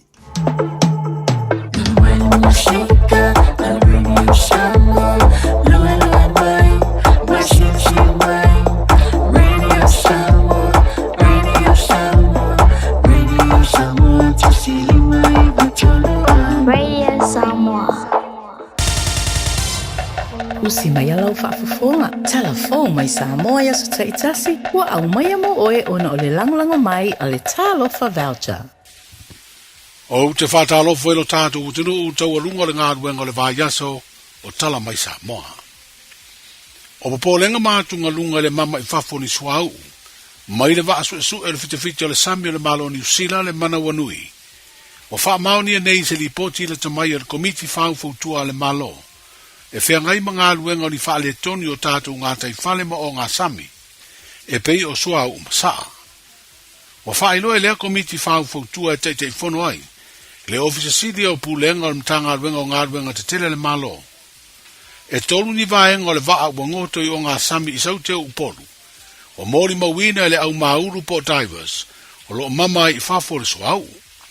Peitai e uina mori mawina lea whaale tonu, ai ua whaeloa i le pepa o wha amtalanga, o lo o whae titia i asa uma le mama i whafo le soau.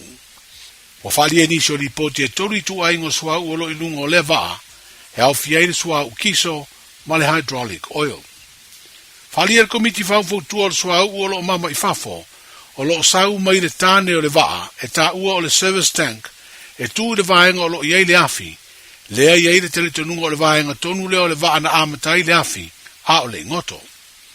Whamai le li poti le tamai, o lo iei le tele tonunga o se vaenga tere o le soau o le vaa, wa uma o na mū, ai o le soau o lo mama, lea tā ua o le residual oil. O vainga i le soau i le vaenga i lunga o le swasami po le sea surface, o se vainga masani lea pe a iei ni tūlanga wha pea e alia ni mai. Ai o lo tafe e se atu i le vasa loa loa ma wha i titi ai. O le tafe i utau ni soau i le alo alo ma taunu ua tuai ma tā whanga, ai mai se lava i no whanga lau ne o ne Utah, e le aini va aingo ni soau o iai. Sava ai er komiti le lātou ngā ruenga lea tūlanga i le tūlā o le valu le tai au, o le asatofi o le vai o sanei. O le ave se o le taula o le mana wanui, ma pusa o loa te tele tolu po containers, e pe ona va ai le tāwhea solo i lea o ngā sami, o lo o whaatara noa se au wala e whaatino i lea ngā ruenga, ina ia tāwhia le whaalenga ina i o amu o lea au i ngā tei whale o le nu o te whitoala. O le asatofi foi tā wheroa i ai sui o le komiti whau fautua, ma sui o lea fioanga, ma wha matala i ai e sui o le mtanga ruenga o puna oa wha le nātura, ma si o manga tūlanga le whaatino ina, o ngā luenga mō le pui pui a malu o le ngā tei whale o le nuu, mai ni a fianga e mafua lea i le vaa ua ngoto, i o ngā sami o lea wha ai tu o le tātou moto o ponu.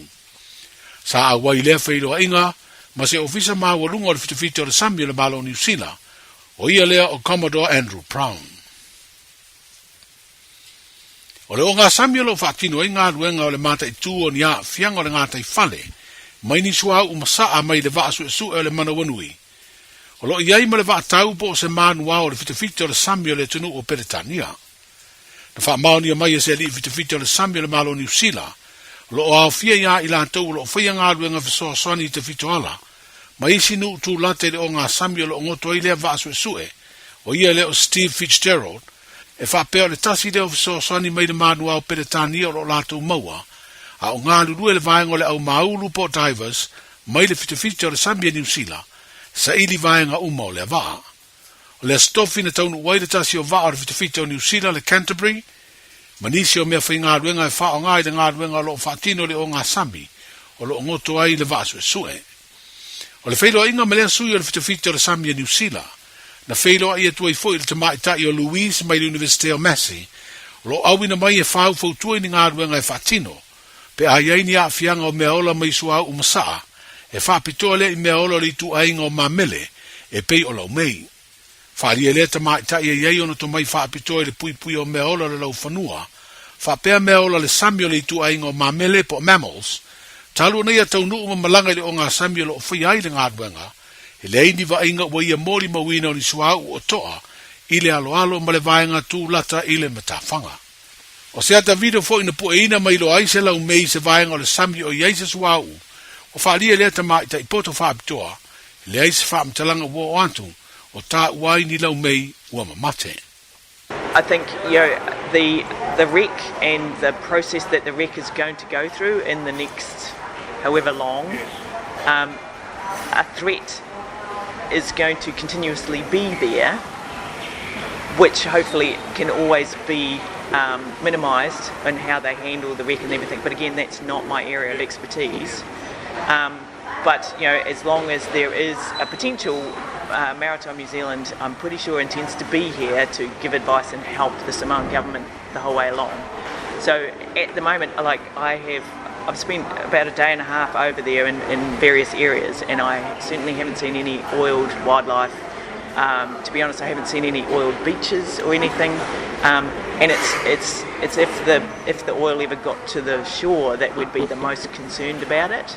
But at the moment, my understanding, and Brett might help with this, is that the trajectory of the oil looks like it is going offshore, and it's also, I mean, again, this is not my area of expertise, but diesel is a very very quick fuel to emulsify and evaporate. So it's not persistent, and that is a good thing for wildlife.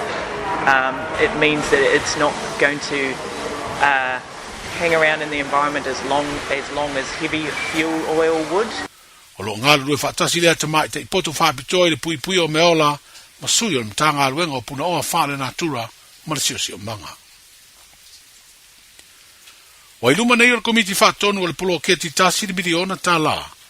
Whautuanga mai le lo ia sili e tūsai o le taunu unga o sue suenga, a le mtanga aluenga o tupe le malo, i le tau sisia lea i tū malo le pāma whaasare le angalua, o ta iala e whao ngā i eise leni o lea atinae, mō le manui o tangato i tū malo. Wa i oe le lo ia siri le tau sisia lea le pā o ta iala o le lisi, mō ofisa o whono whawai. Pei tai ua whautua ina le komiti whaatonu, e wha matu vai ngā tupe ua tau fia lea i tū malo, ona e atangia fo i le tau sisia e whono whawai anisi o i tū malo, o ai inga mata iala o lisi, ina nei whaapito ai ua nā o le pā, o lo o a fia i lea tūlanga. E iwa sfuru afer vai ngā tupe na tau fia mai le tufanga, o le miliona tā lano na lua mō lea i tū malo. O whaasare lea ngā lua, wa langolongo ina fo i le lo ia sili, le taunu ungo su e suenga mtanga luenga o tupe, e peo na mau ai, wa le sa o le whao ngā ino se vai ngā tupe o le poloketi, o le vai ngā tupe se lau fitu suli maafe tā la, mō le ofisa o lea whono whaavai, e au fiei alauni o tangata whainga luenga. O whautua ina fo i komiti whaatonu le lo ia sili, ina ia sila po tau sisia lea i tū malo, ai e inga mata ialo le lisi o ofisa o whono whaavai. Sa whasiringia le tamai tai minister mtanga luenga o tina tamai tai, a tina e o fiu anga maanga whaso tai o loo vai le polo keti tasi miliona tā la, i sona fina ngalo le whautuanga le lo ia sili. Ai na ia whailoa mai e le maua sona teimi, ona ua vave le whono ar kāpeneta i le stofi. Wa whailoa le minister le fiu ngā muripola ana rosa ale morio, o le ai se teimi na maua leo se whailoa inga matu stala, e whailoa ai sona fina ngalo i le nei mata upu. Wa iei nei seisi polo kalame fōua le tātou malo ua wha maite, e le mtanga luenga o tina mtama i tai a tina e o fiu anga maanga viso tai. Ua au tū i le amana ia ma le whaatau ai o le sao tina mtama i tai, o le tātou utunu, ua i loa ai a lātou ngā luenga i le ati na e o Samoa. O le au tū o le polo kalame ia whaahe e malama. Whaalia le minstao le mtanga luenga le malo o se tau mawhainga le nei, o le a ave ai le vala ulia inu mawhio anga i whaelo atu tina mtama i tai, i te tonu o lātou whioanga mai tū malo, wa i longa ni ngā luenga na lātou whatino, mō le manui o tangata ai maisele atino. E te le sā o tātou tina wa ta oto mai te sā, le lātou sa iri ngā malo, le ala i tātou teimile nei, ia e te tau o nā mana ia, e tele ia lātou talaanga, e tā ua e tū whaamatii, ina ia mautinoa, e whao Sofia i fo ia tātou tamaitai. E le whaapea fo ilana o le tū tamaitai. Ia au le tātou atunu atoa. Le ala e ngā lulu e se fulu masina i e whatinonga le atina ele nei. Ia e mua lava i tātou portrait le e fufuanga. E launch aloa i le tātou chocolate. Ia e o le fo i wa abele invitation i tua. Ia e whaailo mai e fo i ele atunu. O ai ni tina lātou te sila fia. Te lelo lātou sao le atina e ina le atunu. A mai al tātou portrait, on tātou atu la ia documentary. E iai fo ia whamatalanga e winga le soifuanga lue, o ani matatia. A wafo ini vaenga te tau ona pasi mai tātou au ngā tupulanga le nei. A mai al vaenga le nā, o nā tūsia la ia se tusi. O lona winga, ele te lele au ngā le nei atina, ele whapea fo ilana le tūpātina. O loo iai le tūpāta ma. Ia atonu e o ai fo i tātou ati na ele nei. Ia mauti noa. E iai tātou wapa no tutusa ma le gender equality. Le nei lava e ala langa ai. Tina, ia wa iai fo i tātou consultant. o lo ngā lulu le ati na ele nei ia mamauti no ai ia e le taimi e le aso o le fontanga le nei o le Women's Forum ia o le alon chalo ia ia portray o tina to sfulima a lo tu lava le ava no el tato watunu e au mai fo ifina ngalo mamanatu le si vai ngal pokalame o le nga i tu e lima su tasi tu malo a tala noa fo ia ma au mai fo ia paso mai ia tato no malala fanga il tu langa o lo ia fo ia la to sisila I matati a o sa ilinga malo tinam ta mai ta o Samoa ele fa pela na o ta mai ta o lo soifua mai nei a mana ia I ta mai ta a mata mai ia na fanua o salama sina io fetawi male mau o fanafi vai to tele na ta ta mai ta na lata wa sa mai nga suol taia le ia I ta to le sapie ta to le malu ol tai tai o le nei ona o lata nga luenga le Le min stauti nam ta mai tai, a fio anga maanga fiso tai, le fio ngā muripola ana rosa ale morio. O le malo Australia, o stasi de o langolango le nei pola kalame fau, alo tātou malo. Manuia le whai ngole vai aso le tātou mutino, soifua. Isilia mala se lau fale oloa isa.